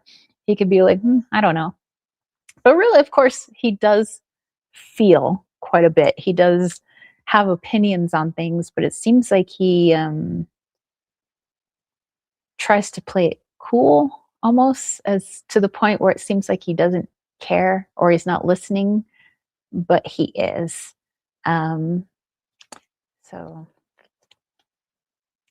what can we do? Or where's that even stemming from? Yeah, I was seeing kind of like in 80s movies where it was like 80s supposed to be like the age of like, I don't care, man. Like, I don't care. Just too cool for school. I wear shades because I'm so cool. Um, but it's an act, really. The aloof, I don't care, huh? What'd you say? Wasn't listening. Um, and it's because he doesn't want to get roped into drama, because he's afraid that it's like, if I do say something, and he feels like he does every once in a while, it's like, oh man, it's such a drama fest because somebody disagrees with me, and then it's an argument, and then everybody gets angry. It's like, so I just sometimes just pretend like I don't care. I pretend, um, so his, I'm feeling really tight in the throat chakra. So that's where a lot of his pain is, or where he holds on to a lot, is in his throat chakra. Not to say he doesn't speak up sometimes, because he does. He does speak up. He does have his own opinions and thoughts that he speaks, but it depends on the situation. That for the most part, it's like, he pretends like he doesn't care. I'm not listening. Whatever. Don't want to get involved. Probably rolls his eyes. um, but it's just that he's ultimately afraid to get into an argument. Not that he's scared of arguing, but he's scared of hurting somebody's feelings. That I'm going to say something, so and so is going to get whatever, pissed off, and now we have a whole family, like, issue. So, wow, la throat chakra there. How can we help? Let's see. Duality Tales says, thank you. Feels like therapy, but better. we're doing a little family therapy session right now. Okay, how can we help your bro?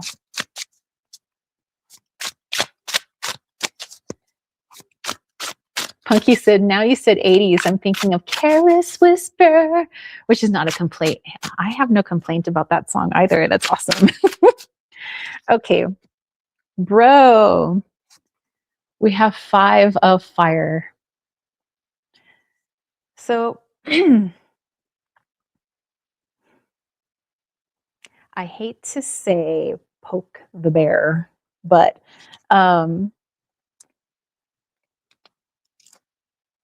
yes, just like with your sister, you and your mom could be an example, speak your truth, speak out how you feel. Watch him see you get into a debate with somebody, or your mom get into a debate with somebody, so he has the opportunity, yes, but it feels like at least his soul is saying he would really benefit from being like poked and prodded. Maybe not in a vicious way. And of course, you probably wouldn't do it in a vicious way, but when it feels right. So maybe just not like out of the blue, but like when you're intuitively feeling like, I really need to press him on this. I really need him to speak up on this. Like, I want to know his opinion. I truly want to know. I want to know what he's thinking. I want to know what he's feeling. And so this is where maybe you can put like a gentle press on him, press him, press him. And every time he's like, no, I don't care. And why are you bothering me? Like, why? He's probably going to put this as, why do you care? Why do you? And this is where you can really like push in and point out some things that you've noticed that, you know what, you're a really intelligent guy. You've said some things that if you didn't say them, I would have felt like I was the only one that felt that way. Like, point out to him that whenever he does speak his mind and speak up, that it's been really beneficial, because he doesn't think it's beneficial. He thinks it just causes fights. People just start arguing. I don't want to be in the drama. He hates drama. But if you can point out, hey, when you said this, I thought I was the only one in the room, if that's true, don't lie to him. I was just saying, if you're like, man, I thought I was the only one in the room that felt like that, and you said exactly what I was feeling, like, thank you. I really wish you would speak up more, because there's a lot of people that feel the way you do, that think the way you do, that have these opinions. And sometimes we think that nobody's listening to us, but they'll listen to you. And so maybe more, if you can broach it that way, so that he can see that what he says has value, and that everything, even when people are arguing, that good things come out of them. Even the most heated debates where like best friends might become frenemies at some point they come back together because they've just showed each other something.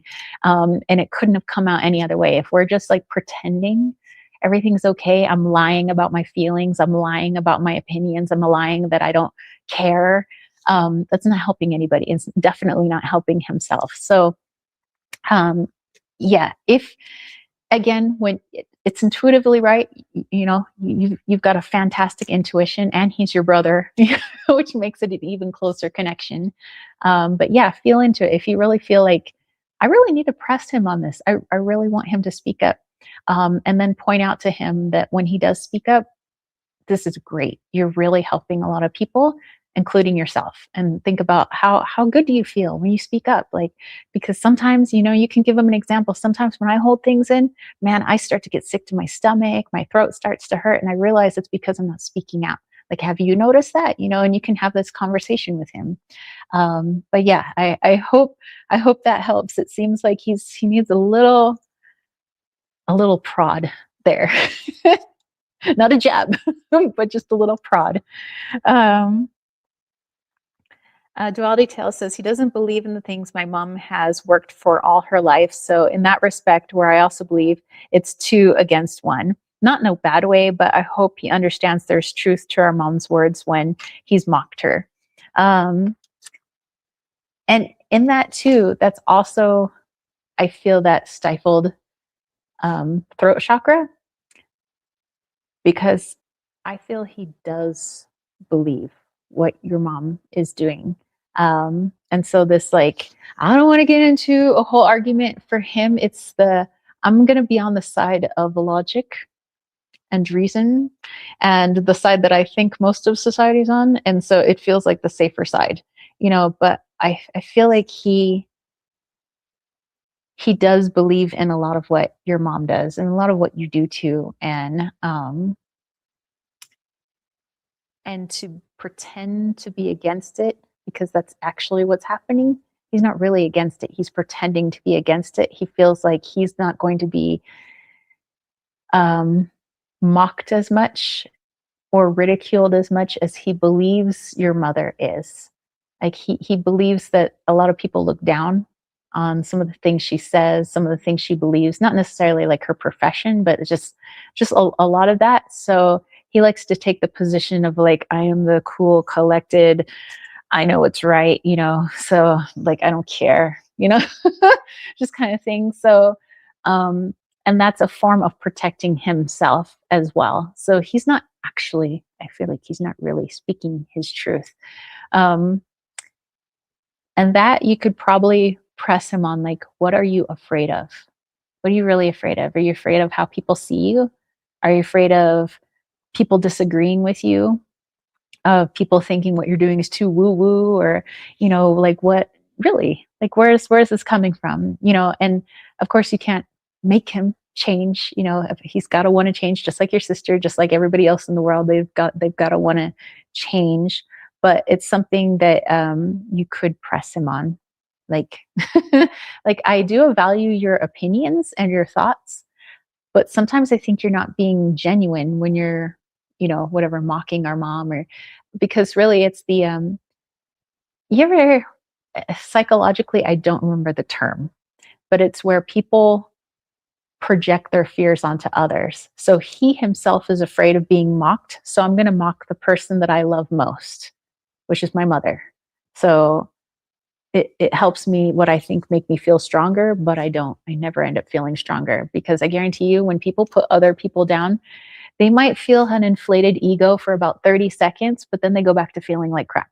So it's not making him feel good. And a lot of it, he doesn't actually believe what he's saying.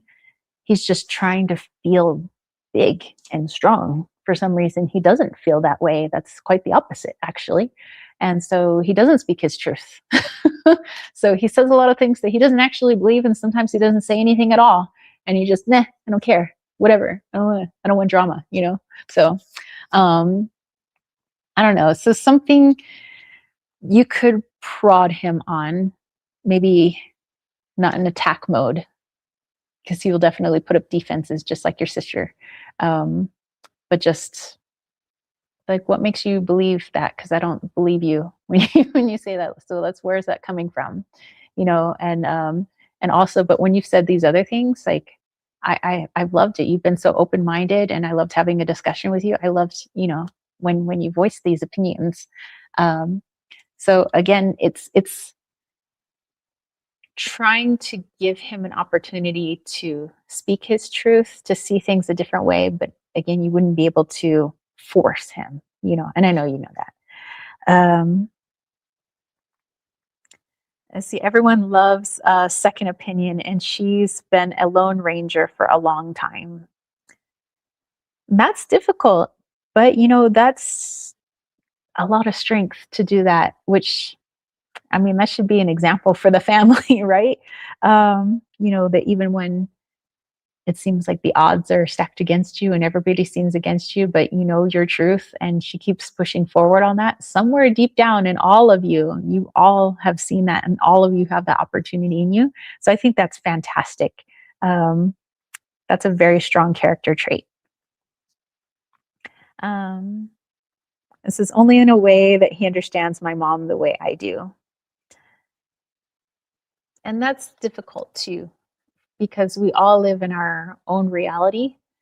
And so they say that even if you have 5 best friends, 5 family members, whatever, each one of them is going to see you differently. So how you see your mom is not how your sister's going to see your mom, is not how your brother's going to see your mom. Everybody sees us in the way they need to see us for that point in their lives and for their learning. And that's what causes a lot of conflict in the world, is because we really don't see everybody the way we see through our own eyes and through our own filters and our own experiences. Um, my family members, I'm sure each of them sees me differently, just like I see them differently. Like, I see my dad one way, my brother sees him a different way, my mother, his ex-wife, sees him a different way. His current wife, my stepmom, who I love, she sees him a different way, and none of us see him exactly the same. But we're all talking about the same person. So unfortunately, I don't feel like they're going to be able to see her the way you do. But maybe in their journey, they're not meant to. Um, but maybe they'll catch glimpses of it. But it sounds like she's a wonderful person. Sounds like she's a very strong person. And that's awesome.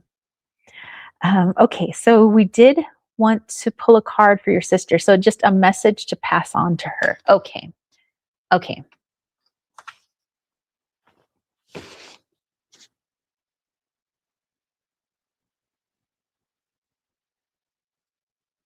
Um, or wait, was that a message for your sister or your mother? Sorry.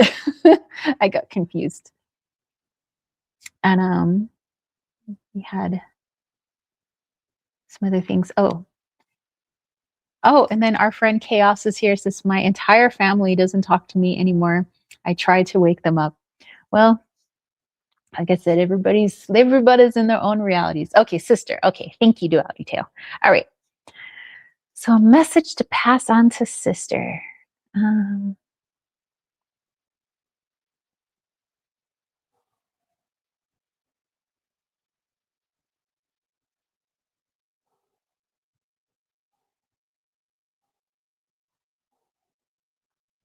Interesting. Okay, so I have Motown Philly by Boyz II Men playing in my head. Motown Philly back again. With a little East Coast fun.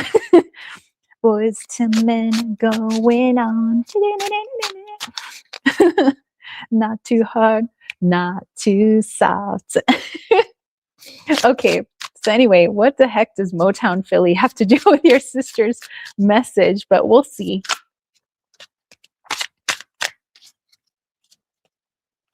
I mean, when I was in 7th grade, I liked some Boyz II Men songs, but I would say the only song I really, really loved was that Motown Philly. So I'm glad that's like playing in my head because I love that song. It's such a dance song. And it was like I was seeing your sister go from Fort Knox to like the music starts playing and it's kind of like like that's where her emotion starts to come out. That's where like she's like lets down the guard a little bit is in music, which is interesting. And we have the 8 of air, which is like your 8 of swords. So a message to pass on to her, and maybe it's something you could even do with her. Could be bonding. I don't know. Um, let's see. Sounds about right. Um, but it seems like she's for as this like wall that she's built around herself. She has this thing for music, and sure, maybe a lot of people in the world do, but for her, that's like her outlet, you know, because it can be so tiring keeping everybody at bay and trying to control everybody's emotions and everybody's perspective of you. That's like super draining.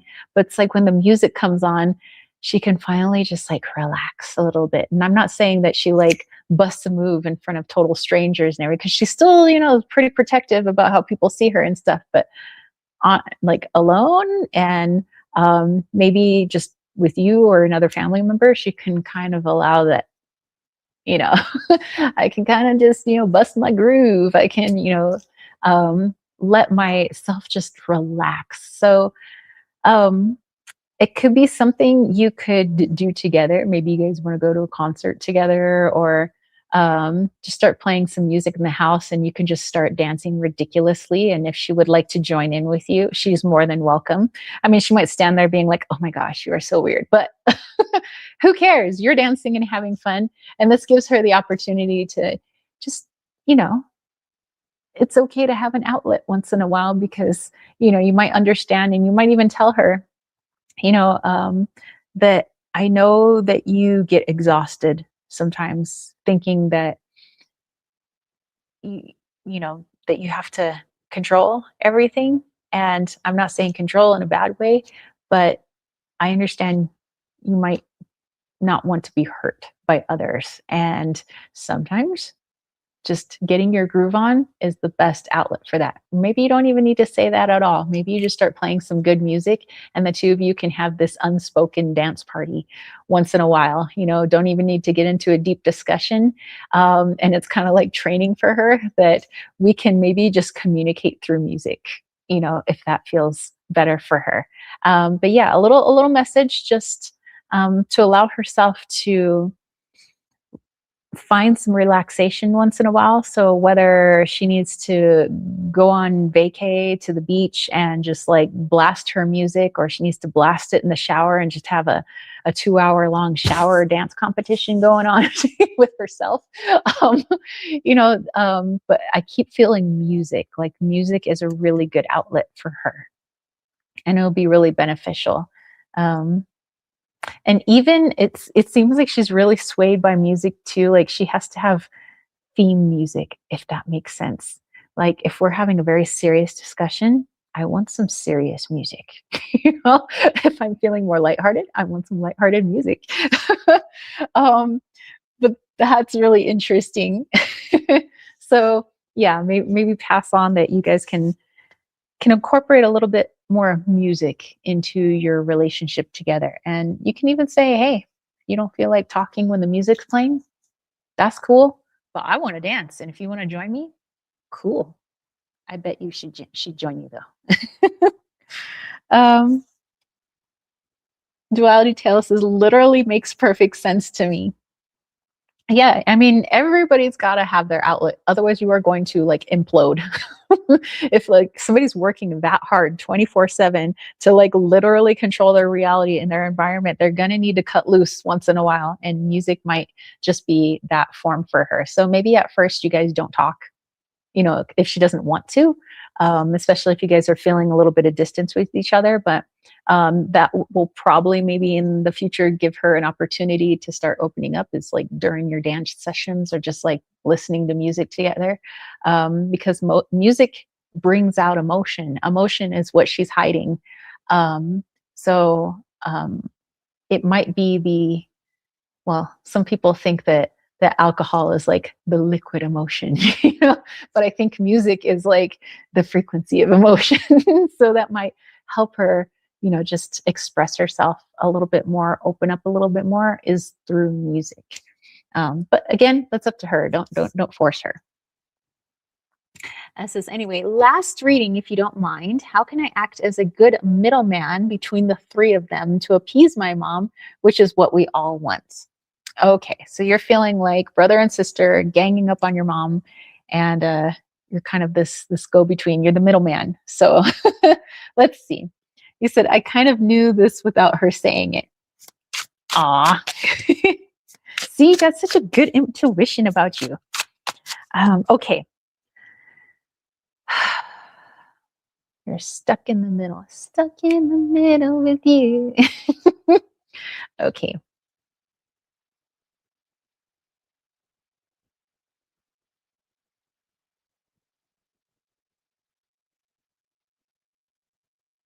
Pop, pop, pop, pop music. Pop, pop, pop, pop, pop. Oh, oh, oh, oh. Pop music. Paris, London, France, everybody loves pop music. All right, nice song. Interesting that's going with the middleman though. How does, okay, what message is in that inquiring minds want to know? Ooh, page of air.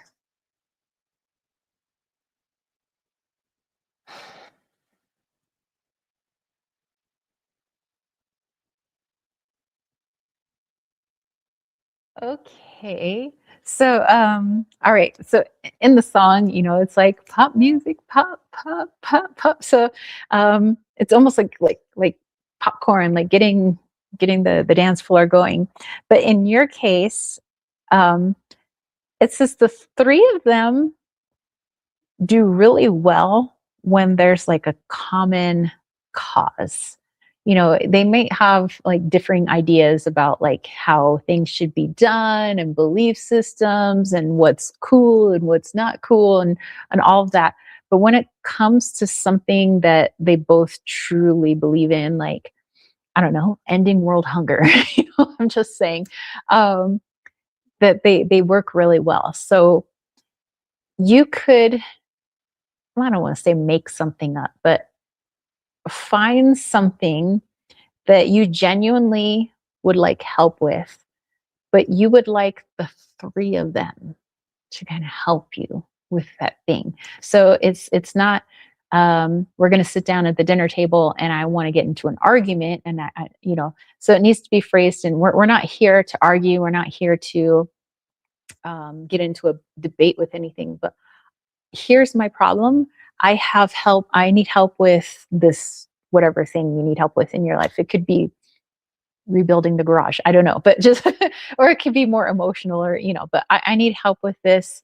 Um, and I feel like I need all three perspectives. Like I really would like help with this. And so you can be the middleman that does this every once in a while to kind of bring them all to the table, you know, maybe metaphorically, to get, brothers' perspective. So that way they are together on something where they have to listen to one another in order to do what they think they're doing, which is to help you. Like, I need help. And I genuinely would like to listen to all three of your opinions. So this is like a collaborative effort. We're all working together.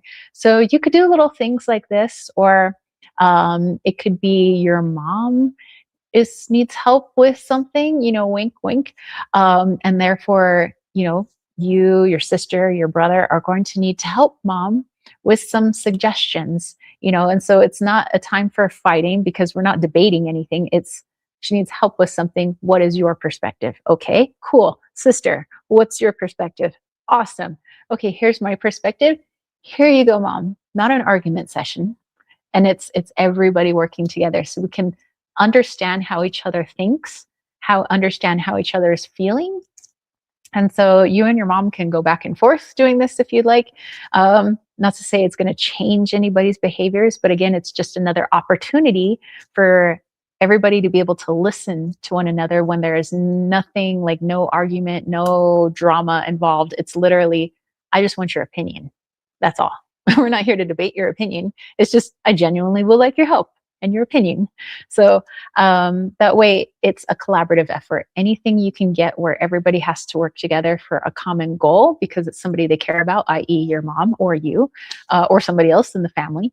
And you guys can all put your heads together on like, what would you do? What would he do? What would she do?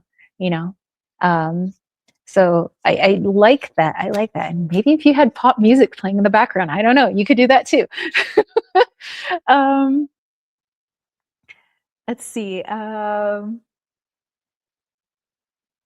Duality tales literally makes sense. Anyway, oh yeah. So for the last reading, this is, and that you kind of knew that. It says it's refreshing for them to be able to hear this without you knowing anything about any of us, but hitting the nail on the head every time. Well, I think that this is going so thank you, you're very, very welcome, and thank you for letting me like in on your family dynamic and like into everybody's energy. But I think the more that people could just like come together for a common goal, um without it, like, I don't like your opinion, like, we're not fighting about that right now. It's just, we love this person, we want to help this person. What's your thoughts, opinions? You, thoughts, opinions. You, thoughts, opinions. And then we come together. And so that way everybody feels heard. Everybody feels like they're having a helping hand, and we have to work together. And we might just find out that maybe we can be in the same room and we can have differing thoughts and opinions, yet we still can work together. So yes, I hope that makes sense. I hope it's helpful. Thank you so much, Duality Tales, for letting me in on the fam. All righty. Well, I think we've gotten towards the end of our super chats and super stickers. So Lilith, I know you wanted to wait till the end if you're still around and you're not asleep, because I know we're in a huge time difference here. Then let me know. Duality Tale said 3 for all and all for one. Yes. 3 musketeers. Lilith says, any guidance from my higher self? Pretty please. Okay, let's do it. I'm feeling a different deck. This is why we have multiple decks. Sometimes I feel like a different deck. I feel like Daily Dose of Coffee Oracle. Okay. Let's tap in. Something good. I'm looking for something good on the spiritual radio. Of course, it could be any song. I know, but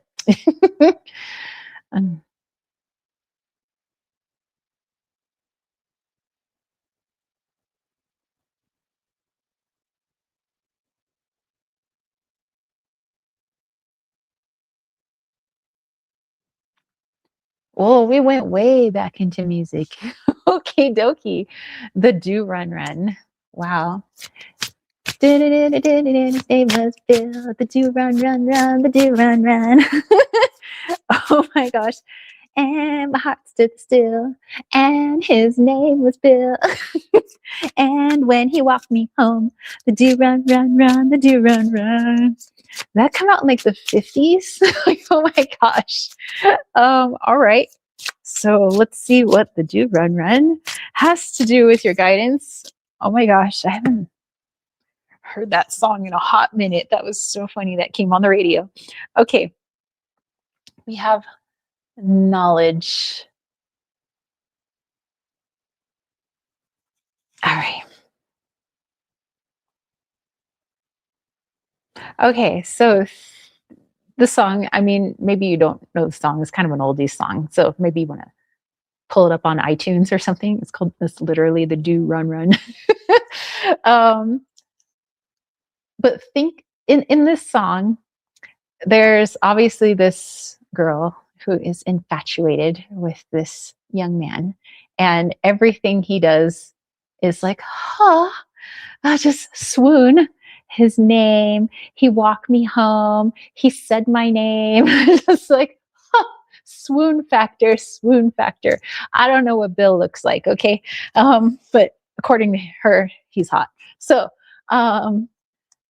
this knowledge, something that your higher self wants you to do, is be this for yourself. You be the swoon factor. Like, not really for everybody. Like, I'm not saying go be Miss Swoon worthy for everybody else, but you, how are you wooing yourself? How are you taking yourself onto dates? How are you making yourself feel good? How are you being kind and loving and doing that same, like every time you like look in the mirror, you're like, oh, Lilith. And it's not to say to do it to the point of being conceited or vain. That's the whole shadow side. But we need a good healthy dose of that, where if like we don't like ourselves, we're going to be surrounded by a lot of people that don't like us too, because we're in that energy. If even if we say, well, yeah, I like myself, but does our actions and our inner dialogue reflect that truly? To where I would, me personally, I wouldn't mind having dinner by myself. I would. If I wasn't with Riley, I wouldn't have to just like find somebody to be with because I'm afraid to be alone or something. Like, I'm okay, cool with myself. I like myself. So I would go have lunch with myself or dinner with myself. Maybe I'll take myself to a movie. Maybe I'll wine and dine myself. I don't know. But I like myself.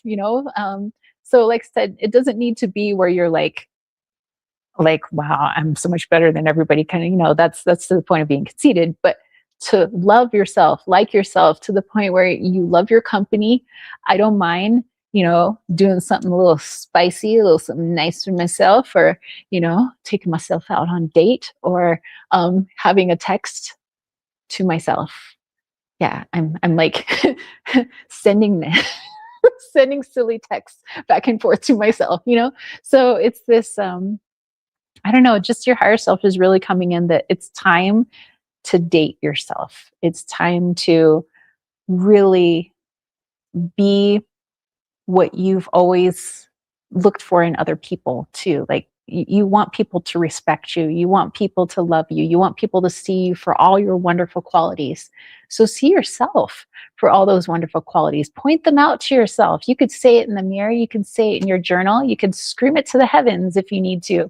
Of like, damn it, I'm a really good person, at this. And man, I kicked ass when I did this. And when I did, man, that was pretty sweet.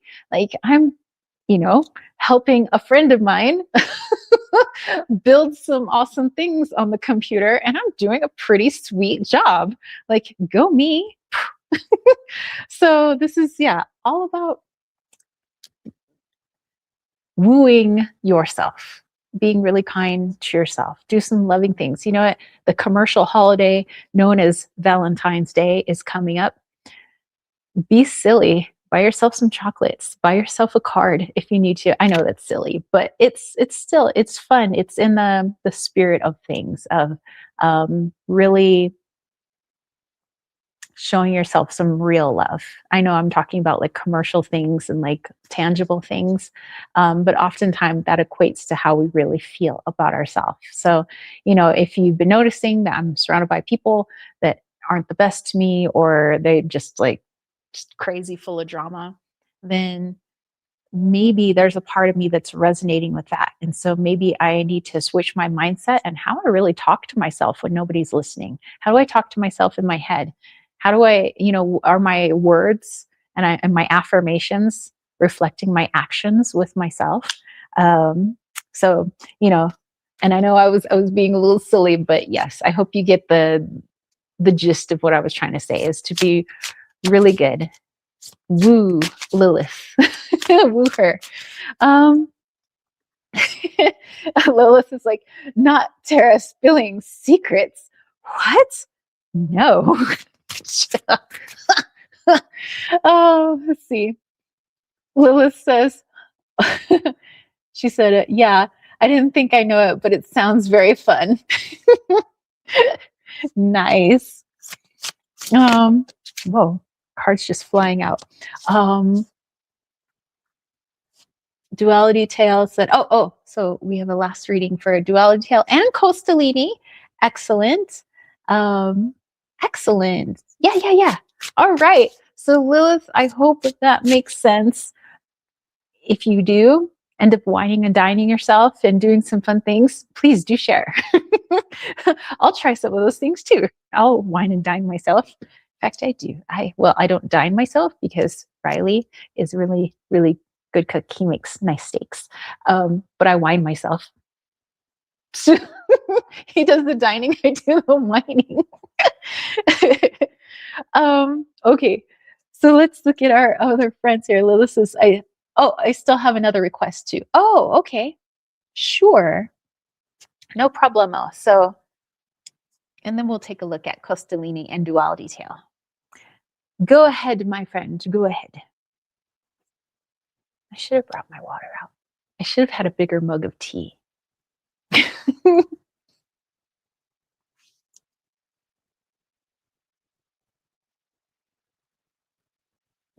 I was just looking at some of your comments. So yeah, Lilith, let me know your second part of your question. And then Costalini was asking to ask the higher self where I should look first to heal this feminine aspect thingy, some area in my life. Will do, my friend. It says, I was going to ask for a priority list, but I think that would be missing the point. Wow. That's funny. And then a Duality Tale had one last question.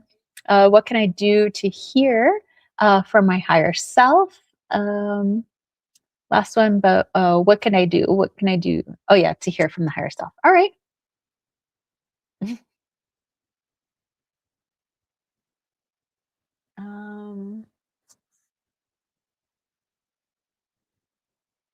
Okay. Lilith said, so my grandma had 3 heart attacks recently and ended up in the hospital. Would you mind looking at the situation spiritually for me, please? Sure. So we can go into, as we were just talking about, with Native American medicine, um, look into what the imbalance is with your grandmother, just to kind of, see what's going on in there. Why we have these 3 back-to-back heart attacks. Oh, oh, Lilith, no worries. Yeah, afterwards we'll get to Costalini and then Duality Tale, and it's all good in the hood. Okay, so Grandma, let's see.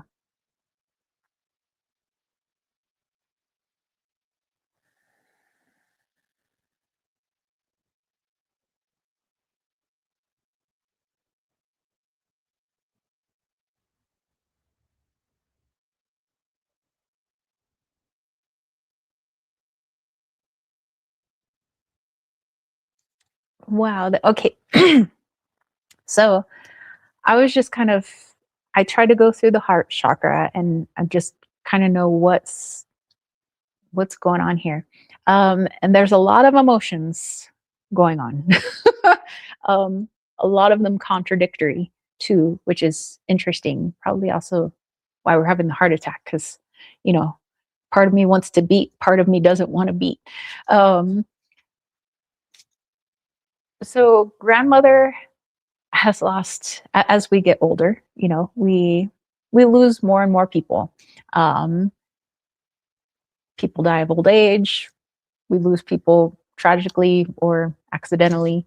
Um, and so your grandmother having lost some people that she's really cared about in her life has made her think about her own mortality and what awaits me after this life, and will I be able to see those people again? And even if she has a spirituality about her, even if she has, you know, a religion that says, you know, there's a place that we go after we pass, it's still the very human, like, you know, where do we go? What do I do? And also, I feel left behind by some of those people where I always thought I would be the one that goes first. And yet these other people went first.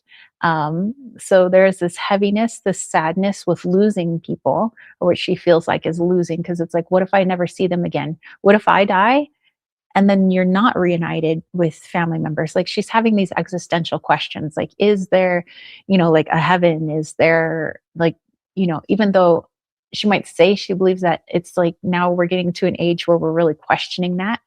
um and also it's the sometimes I don't want to be here feeling, you know, that, you know, I feel like I'm just kind of going through the motions sometimes. Like, you know, it feels like when we're younger, in her mind she's saying, like, I have this purpose, like we go to school, we go to college, we get a job, we start a family, like we have this mission, we have these goals. But now it's like, now I'm older and there isn't like this job really to look forward to. There isn't, you know, the start a family thing, you know, we're well past that. um so it's like, now I feel like I'm just biding my time. She has this, like, I'm just biding my time right now. I feel like I'm just doing hobbies and things, but I don't feel like I have purpose. So it's multiple. It's like sometimes I feel like I don't want to be here because I don't have purpose. At other times, I'm really scared. I do want to be here, because I feel like I would miss everybody, you know, and I love all the people here. But then at the same time, I've lost so many people, and I feel like I've been left behind. So it's this back and forth of like, it comes down to usefulness. Like, she doesn't feel like she's like needed much anymore. So it's like she wants to go, but she doesn't want to go. It's like this back and forth, back and forth. And also, is there really a heaven? You know, so it's a lot of back and forth. So hence the heart attacks, back to back. It's like, okay, I'm ready to go. No, no, no, no, no, I'm not ready to go. Okay, we're back. And then another heart attack because I'm ready to go. No, no, no, no, I'm not ready to go. You know, so a lot of this is a lot of pain, obviously, in the heart, the literal heart, but also the energetic heart, because there has been loss. There is this sadness with feeling like I don't have the purpose and the goals that I thought I did when I was younger. Um, so, what could we do? What can we do? Can we guide her on this? Can we help her on this? Get her to talk about this? Reconciliation. That's another other stuff that's been coming up too. It's like, if I pass, like, and I do pass away, what am I going to leave everybody? Like, you know, am I going to just leave everybody a headache? Like, she's so worried about everything. Like, um, yeah, what I've left behind. Um, Also, you know, I'm scared to know what's on the other side. Does it hurt? Like, what? Um, and so I feel like she's keeping a lot of this inside. So if you want to and you feel up to it, to have this kind of deeper conversations with her about life, death, you know, what your take is on it, what is her take, let her start expressing these things. You might even bring up if you've ever struggled with like purpose in life, and maybe that's something you can bring up to her, so maybe she can start expressing herself. And does she feel like she's kind of lost purpose in life?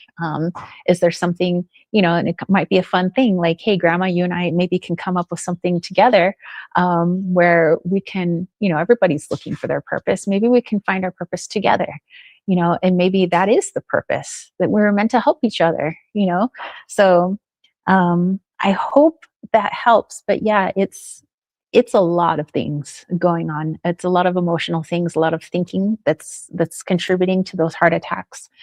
But yeah, I want to stay. I want to go. A lot of people have left me, but I've also lost purpose. But also, I'm afraid on what's the other side? Is it going to be painful? She's thinking about a lot of these things right now. Um, let's see.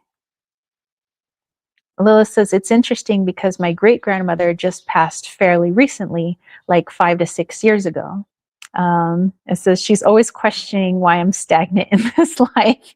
Well, yeah, it seems like she's all about like purpose. We have to have a purpose for something. Otherwise, it's like she feels like she's just going through the motions. Like, I'm just doing some fun things to bide my time until I pass away. And that's kind of a morbid thought. So it's like, just a bit of sadness, but it's like, I also don't want to go too, because I have a lot of people that I love here. And, and if I do go, where do you go? Where do you go really? Like, I could say I believe in something, but you won't know until you get there. So she's got a lot of these questions coming up for her. So yeah, something that you both can definitely walk through together. Plus, she would feel like she has purpose if she's helping you through your quote unquote stagnant life. You might just have to kind of grin and bear it and just like, be like, okay, grandma, so what, I'm curious, how would you get me out of my stagnant life? Like, what could I do? So anything that gets her thinking, and feeling like she's being helpful and things like that would really help. But I think a really deep conversation about, if you have that kind of relationship, things that she's afraid of, things that she's upset about, um, fearful about, feeling left behind, maybe, those types of things. It says, you'd think a woman with her house full of saints would believe in heaven. Well, it's coming up for her a lot, though. Like I said, she could believe in something her whole life. Yes, like I believe in God. I believe, there's a Jesus. I believe there's a heaven. But, maybe she's gotten to this point where it's like, whoa, I've literally had 3 heart attacks. Like, I could be literally meeting my maker someday soon. And it's like, am I like, so she's doing this kind of questioning right now. Like, I think I believe in this. I've always believed in this, but do I really know? Like, what's it going to look like? What's it going to feel like? Is it going to be scary? Is it going to be, so she has a lot of death questions coming up and transitional questions. So she might, have a really good idea. Like, yes, I believe there's heaven. I believe there's God. But will I see him? What's it going to look like? And will I see everybody? I hope so. So yeah, just a lot of this stuff coming up for her. But one of the bigger ones is purpose. It seems like that's really weighing on her heart. When she feels like there's no purpose anymore, that's kind of the reason for wanting to go. When I feel like I'm not needed, people don't need my opinion anymore, I'm like not being helpful, I'm just getting in the way. That's kind of coming into it too. So yes, thank you for letting me tap in to grandma. And Chaos said, the energy is shifting, the world is waking up. Yes, they are, my friend. Yes, they are. Alrighty, so Kostalini says, could you ask my higher self where I should look first to heal this feminine aspect thingy, some area in my life? Alrighty, let's go take a look-ski. Lilith says, makes sense. Thank you. You're very, very welcome. All right, and then afterwards, we'll take a look at our friend, a duality tale. I would like to switch decks once again for Kostalini, and we have the Sweet Ladies Oracle. I might actually open the blind now because it's getting a little darkened.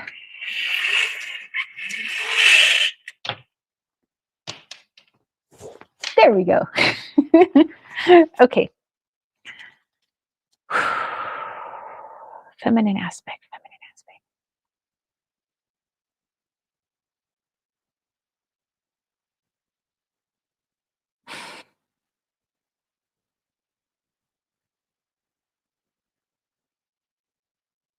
Okay, well, that's a interesting movie. Okay. All right, Costalini, don't take offense to this movie, but I get the point of why they would show the movie, and like, okay, I get it. You know the movie American Psycho?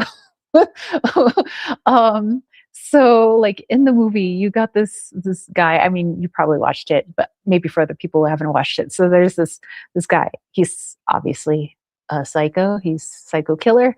But he's so particular about everything. So like he's very particular about like his protein intake and his amino acids, and he takes all his vitamins, and like he works out religiously, and he's like, like no hair out of place, like no dust on his clothes, not a wrinkle in sight. Like he's like everything's got to be out. He's very like controlling of like everything is absolutely perfect. And in the movie, his only outlet to that kind of lifestyle is just to go crazy, which is like the super extreme shadow side of the divine feminine. So yes, Costalina, don't go out murdering people, okay? But I get the gist of why they would show that movie. So like the only time he could be wild and crazy is when he's like out murdering somebody. Like, he can be messy, he could be just like just like screaming, just let it all out. So in a very non-American Psycho way, Costalini, the message was, and I'll pull a card too, but the message was coming out to where, yes, there are certain to-dos in your life that you have to do. Like you got to go to work, you got to pay your bills. Yes, we know. But a challenge that your higher self is putting out to you to start tapping into that divine feminine is, okay, because I was like, well, maybe he could start with a week.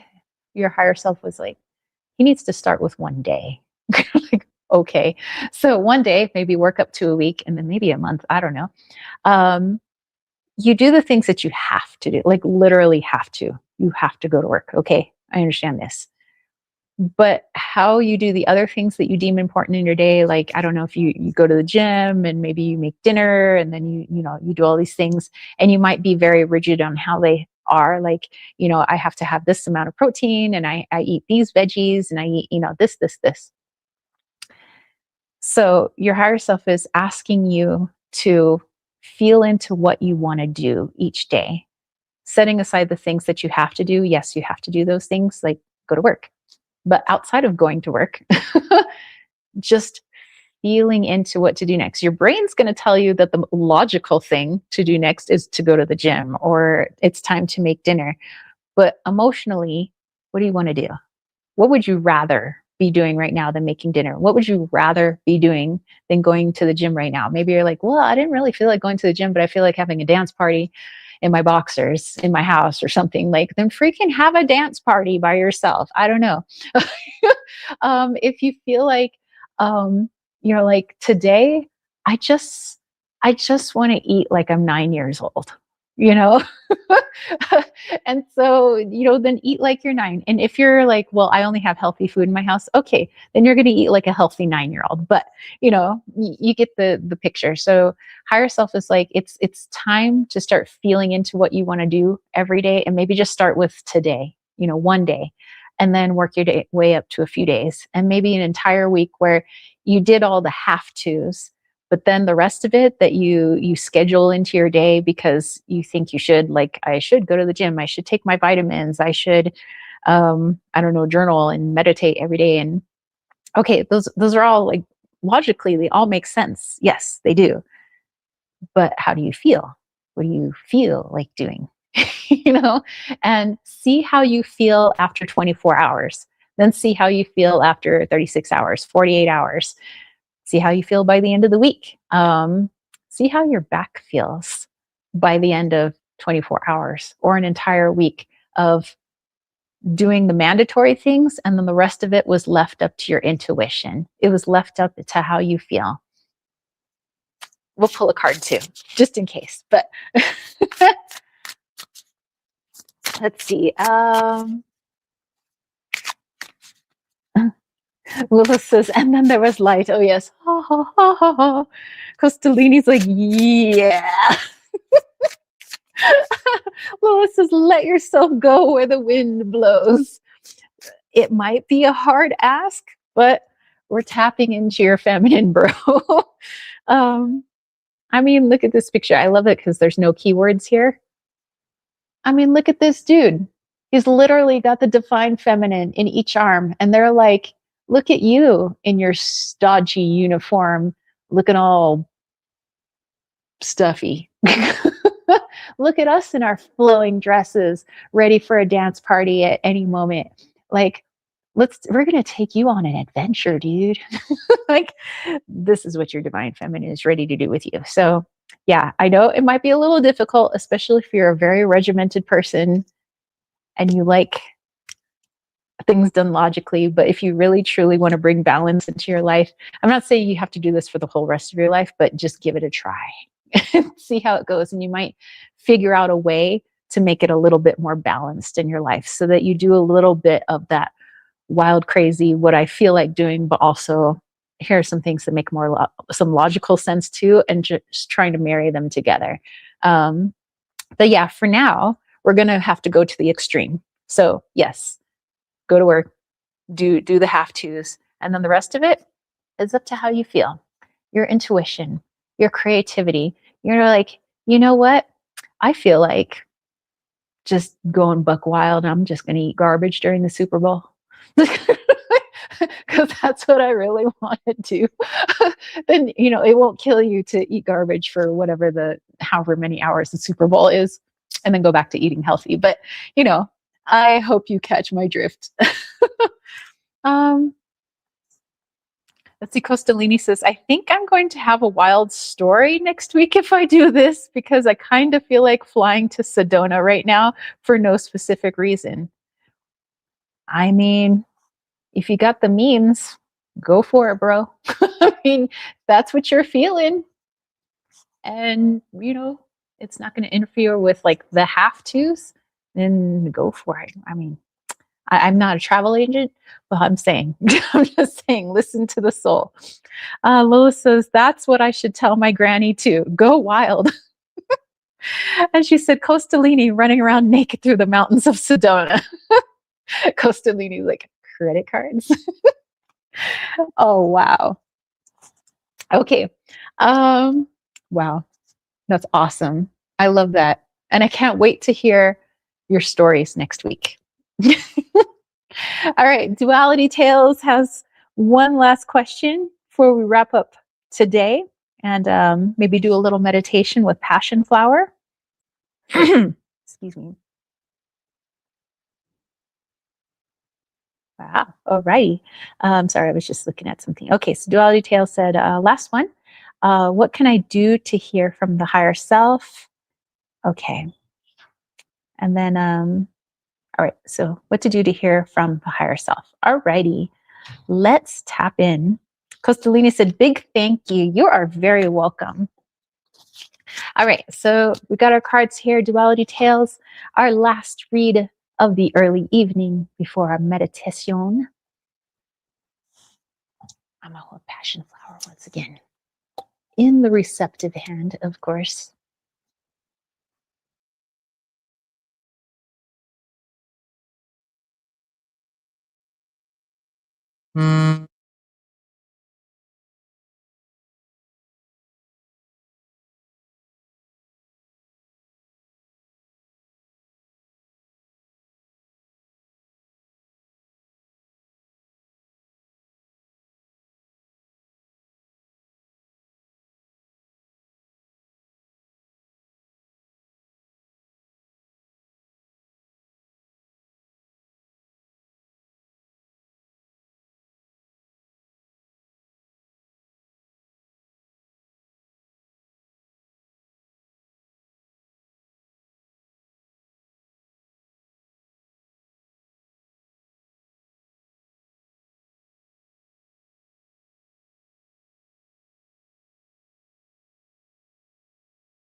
probably put me on. Okay. Hello. I'm back, you guys. Hello. So I went into the forest, as you can see, to finish up our live chat. So actually, my phone died, so I'm on my computer.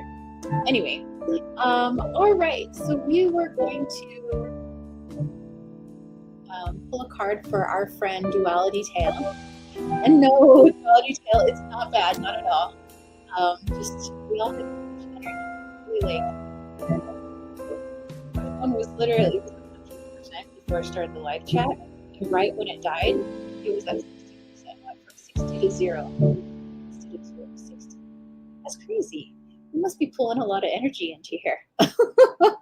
Cosily says, answer is always going to be act on your passion. That's how the higher mind nudges you. Duality Tail says, hey, I was getting worried. I'm back. I got you. Okay, so listening to the higher self, how to hear it a little more.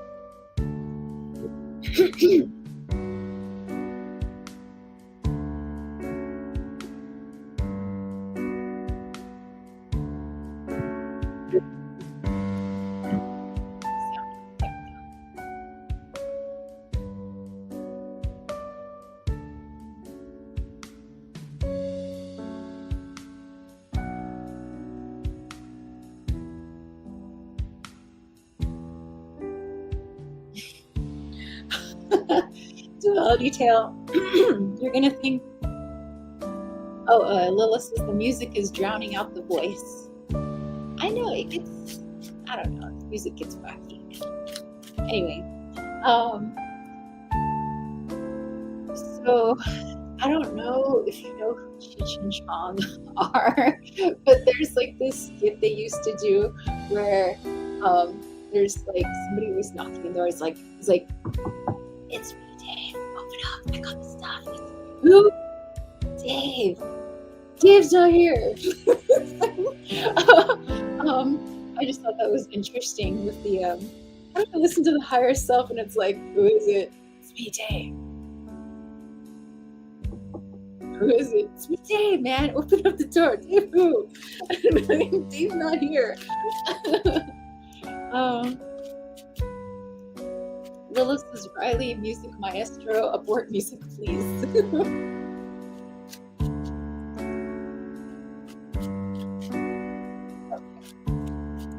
So let's see what that has to do with the higher self. Ooh, we have the sun. Here comes the sun. Doo-dee-doo-dee. Okay, so higher self says, I can't give up on you because I am you. So there's no worries about that. It's not like your higher self is going to be like, okay, I quit this. I'm, whatever, out of service. You are your higher self. You are your soul. But sometimes our human self can have a hard time hearing that soul, hence the question. So the higher self is just like, those nudges that you get throughout the day, just like we were talking with Costalini, like just go with it. Just go with it. Sometimes we get these nudges. Like for him, it's I want to go. I have this feeling like I want to go to Sedona. He doesn't know why he has that feeling. It's just a feeling that he has. Sometimes, my logic mind will tell me that for dinner I should have steak tonight or something like that. But how do I truly feel? Maybe I just truly feel like having a bowl of oatmeal, And the more you follow those nudges, the louder the voice of your higher self gets. So it doesn't start off like this big booming voice. It's a voice that we work up to, and we have to listen to it. So because the more we listen to it, the louder it gets. Right now, we listen to our ego very much because we're in an ego-driven world, and so it's the loudest voice because the ego gets praised, it gets rewarded at school, at work, by society. So of course, that's the loudest voice we hear, and the soul is like, hello, Duality Tales. Hey, you really want oatmeal for dinner? But yeah, it's little things like that. So it's just little things. So starting off that way, like I feel like driving this way to go home, but that doesn't make logical sense. I should probably go this way. Then you know what? Try going the other way. Even though it doesn't make quote unquote logical sense, just go that way. You know, maybe nothing happens, but maybe it was more for you to practice listening. Practice. So if, you know, going the other way home might not be some huge revelation, or maybe it's like not that you had to stop a crime on the way, or like an angel comes out of heaven or something like that, but it was the mere fact that you were practicing listening to your gut, listening to the intuition, listening to the higher self. And the higher self is like, I really feel like an apple right now. And then you start to get better at discerning our ego's thoughts versus your soul's gut feeling, because the soul's gut feeling will come in immediately. It's like the very first thing, even if it's for a nanosecond. Or what should I have for dinner? And before you can go steak, you're like, oatmeal. And then you go, that doesn't make any logical sense. So then you go and have a steak or whatever.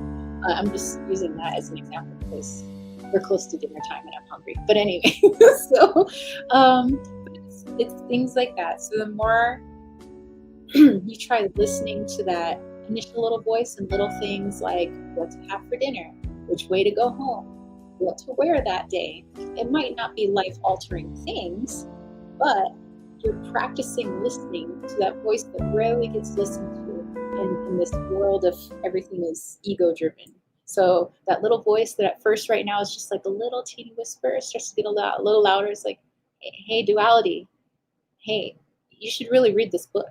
Or, hey, duality, and it starts getting louder and louder and louder. But it takes time, so be patient with yourself.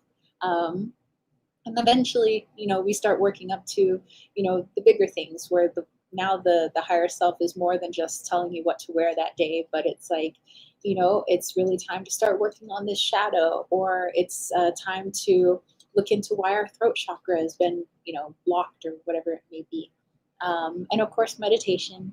I'm always a big advocate, you know, in meditation that really helps to listen to the voice as well. Sometimes it's just sitting in the silence, maybe listening to some music while you meditate and just sitting with yourself. How do I feel? You know, allowing the soul to show me where I feel a little heavy or where I feel a little light, you know, which is why I like doing meditations at the end of our live chats. So we practice going inward. So we practice, you know, feeling our breath. How does our body feel? How does our energy feel? That's also tapping into the higher self, because the higher self is the one that's showing you, this is what your body's feeling like right now. This is what your energy is feeling like right now.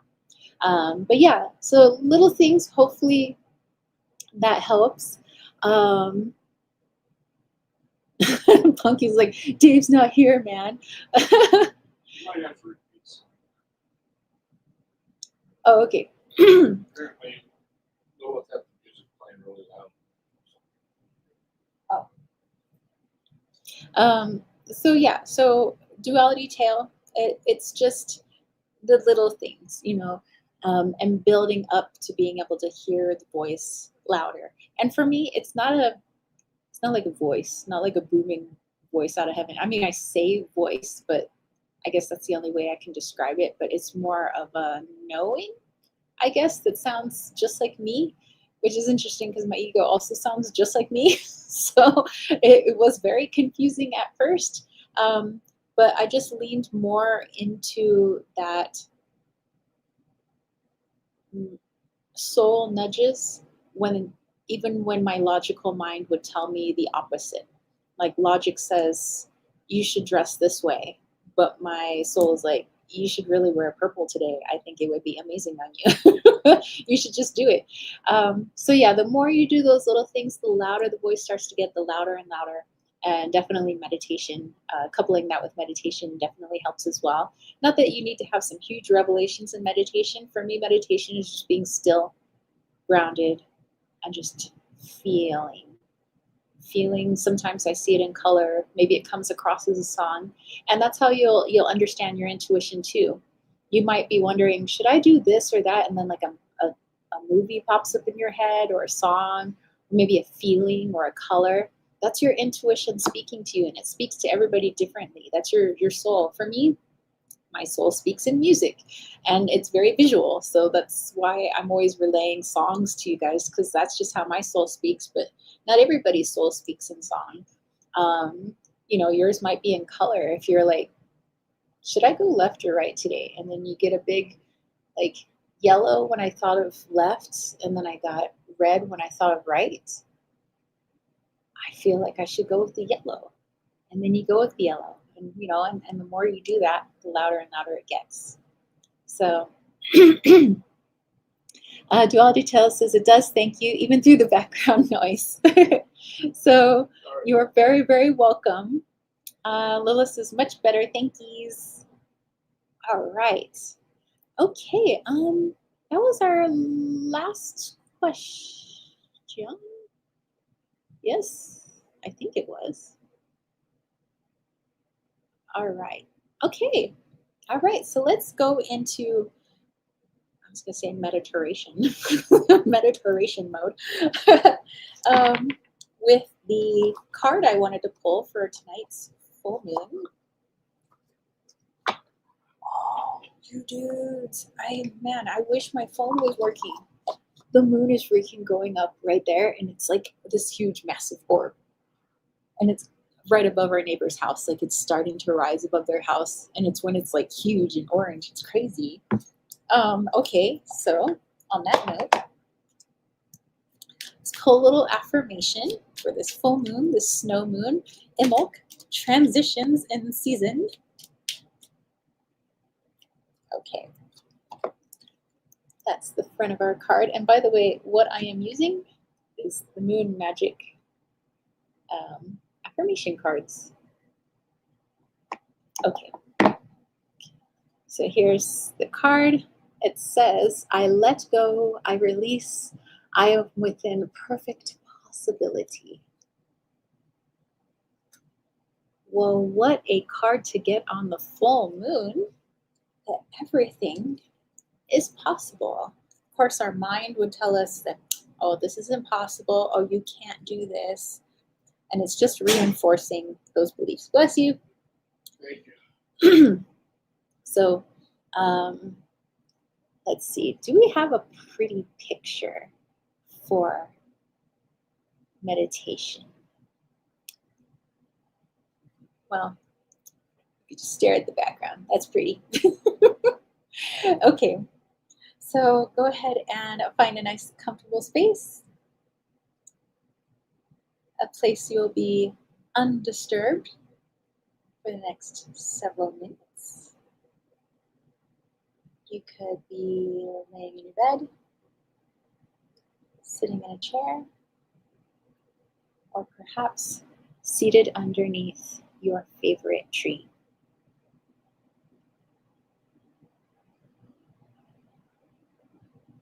We're going to bring our awareness to our chest, to our breath. And if you'd like, go ahead and place both hands over your heart.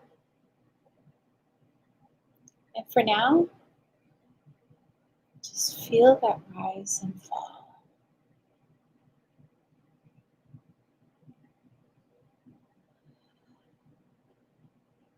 Does the breath feel shallow, deep? Where are you feeling that breath? Perhaps it's just in the lungs, but perhaps you feel it expand. Maybe you feel it in your head, in your arms, maybe down in your belly, down to your tippy toes. Do you feel heavy in any area? Energetically, emotionally, physically? Do you feel light in other areas? Where? And as you breathe out, how does it feel? Emotionally, physically, energetically? And where are you feeling that release? Where does it feel a little stuck in the body? Let your body talk to you. Let your soul talk to you.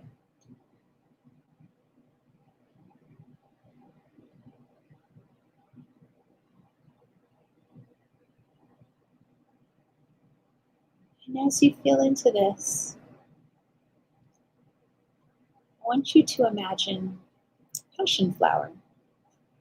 Remember that big, beautiful, sometimes purple, sometimes white and purple flower we saw earlier in the pictures? I want you to imagine that flower now.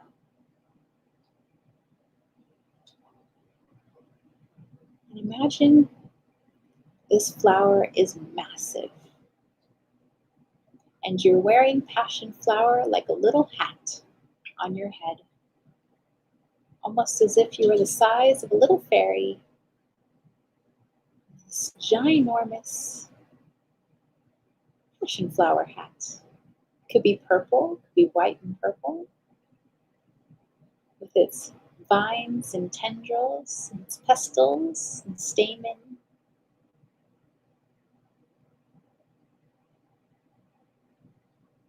And every time you breathe, every time you move, the calming, cooling energy of passion flower begins to trickle down the sides of your face. Those cooling petals and relaxation moving down your eyelids, down your cheekbones to the bottom of your jaw, relaxing everything, feeling so full of release. And then feeling passion flower's energy moving down your neck, down your shoulders, your chest, your arms. Feeling those arms move away from your shoulders moving away from the ears. Maybe your sternum just popped like mine. And as you breathe out again, passion flower raining down some more of that good juju, calming, so much peace, so welcome, so needed in your body right now, and in your energetic body, your emotional body. Feeling it trickle down your torso, down to your hips, your thighs, your legs, your toes. Feeling so completely calm. Finally, relaxation. You've been needing this for a while. Just feeling carefree, in the moment, and so at peace. How does your energy feel now? How about your body? Your emotions? If there's something you still feel like you're holding on to at the moment, ask Passion Flower to show you, to help you, to guide you, along with your prayers, along with your connection to Creator. Together we'll work on this. We'll shine light, like the bright, vibrant colors of this flower will shine light on the situation. Nothing to fear. We just uncover what we may have forgotten about, or lost, or locked away. We'll open it up, take a good hard look at it, and we'll rewrite it, or we'll show it some love, or perhaps we need to release it. And remember that you are Passion Flower. And the Creator created you. You thus are a piece of that divine.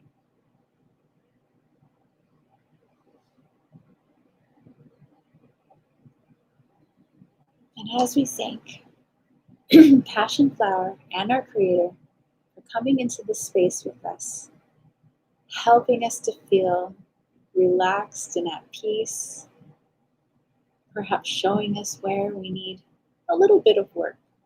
And not to worry, you have all the allies you need on your side.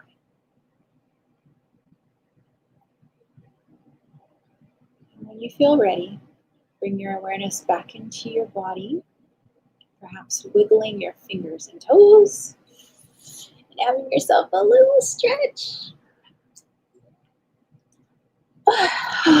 Oh man, that stretch felt good. Thank you guys so much. Duality Tell said, thank you. You really do make my method out of the madness.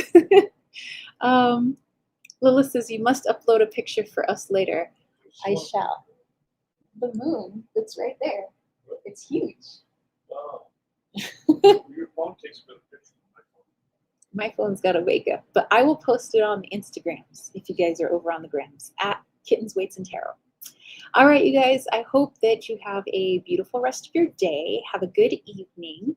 Have a wonderful week. May the power of passion flower aid you this week. Have a little meditation. Let me know what you guys got. You can email me. My email's down below, tara@kittensweightsandtarot.com. You can DM me over on Instagram, or you can just wait till next Sunday and we have a little chat about it. I'm really interested to see what shenanigans Costalini finds himself in, and also how all the other messages played out for you guys this week, and how the message for the moon panned out about letting go, releasing, that you're in perfect possibility. Everything is possible.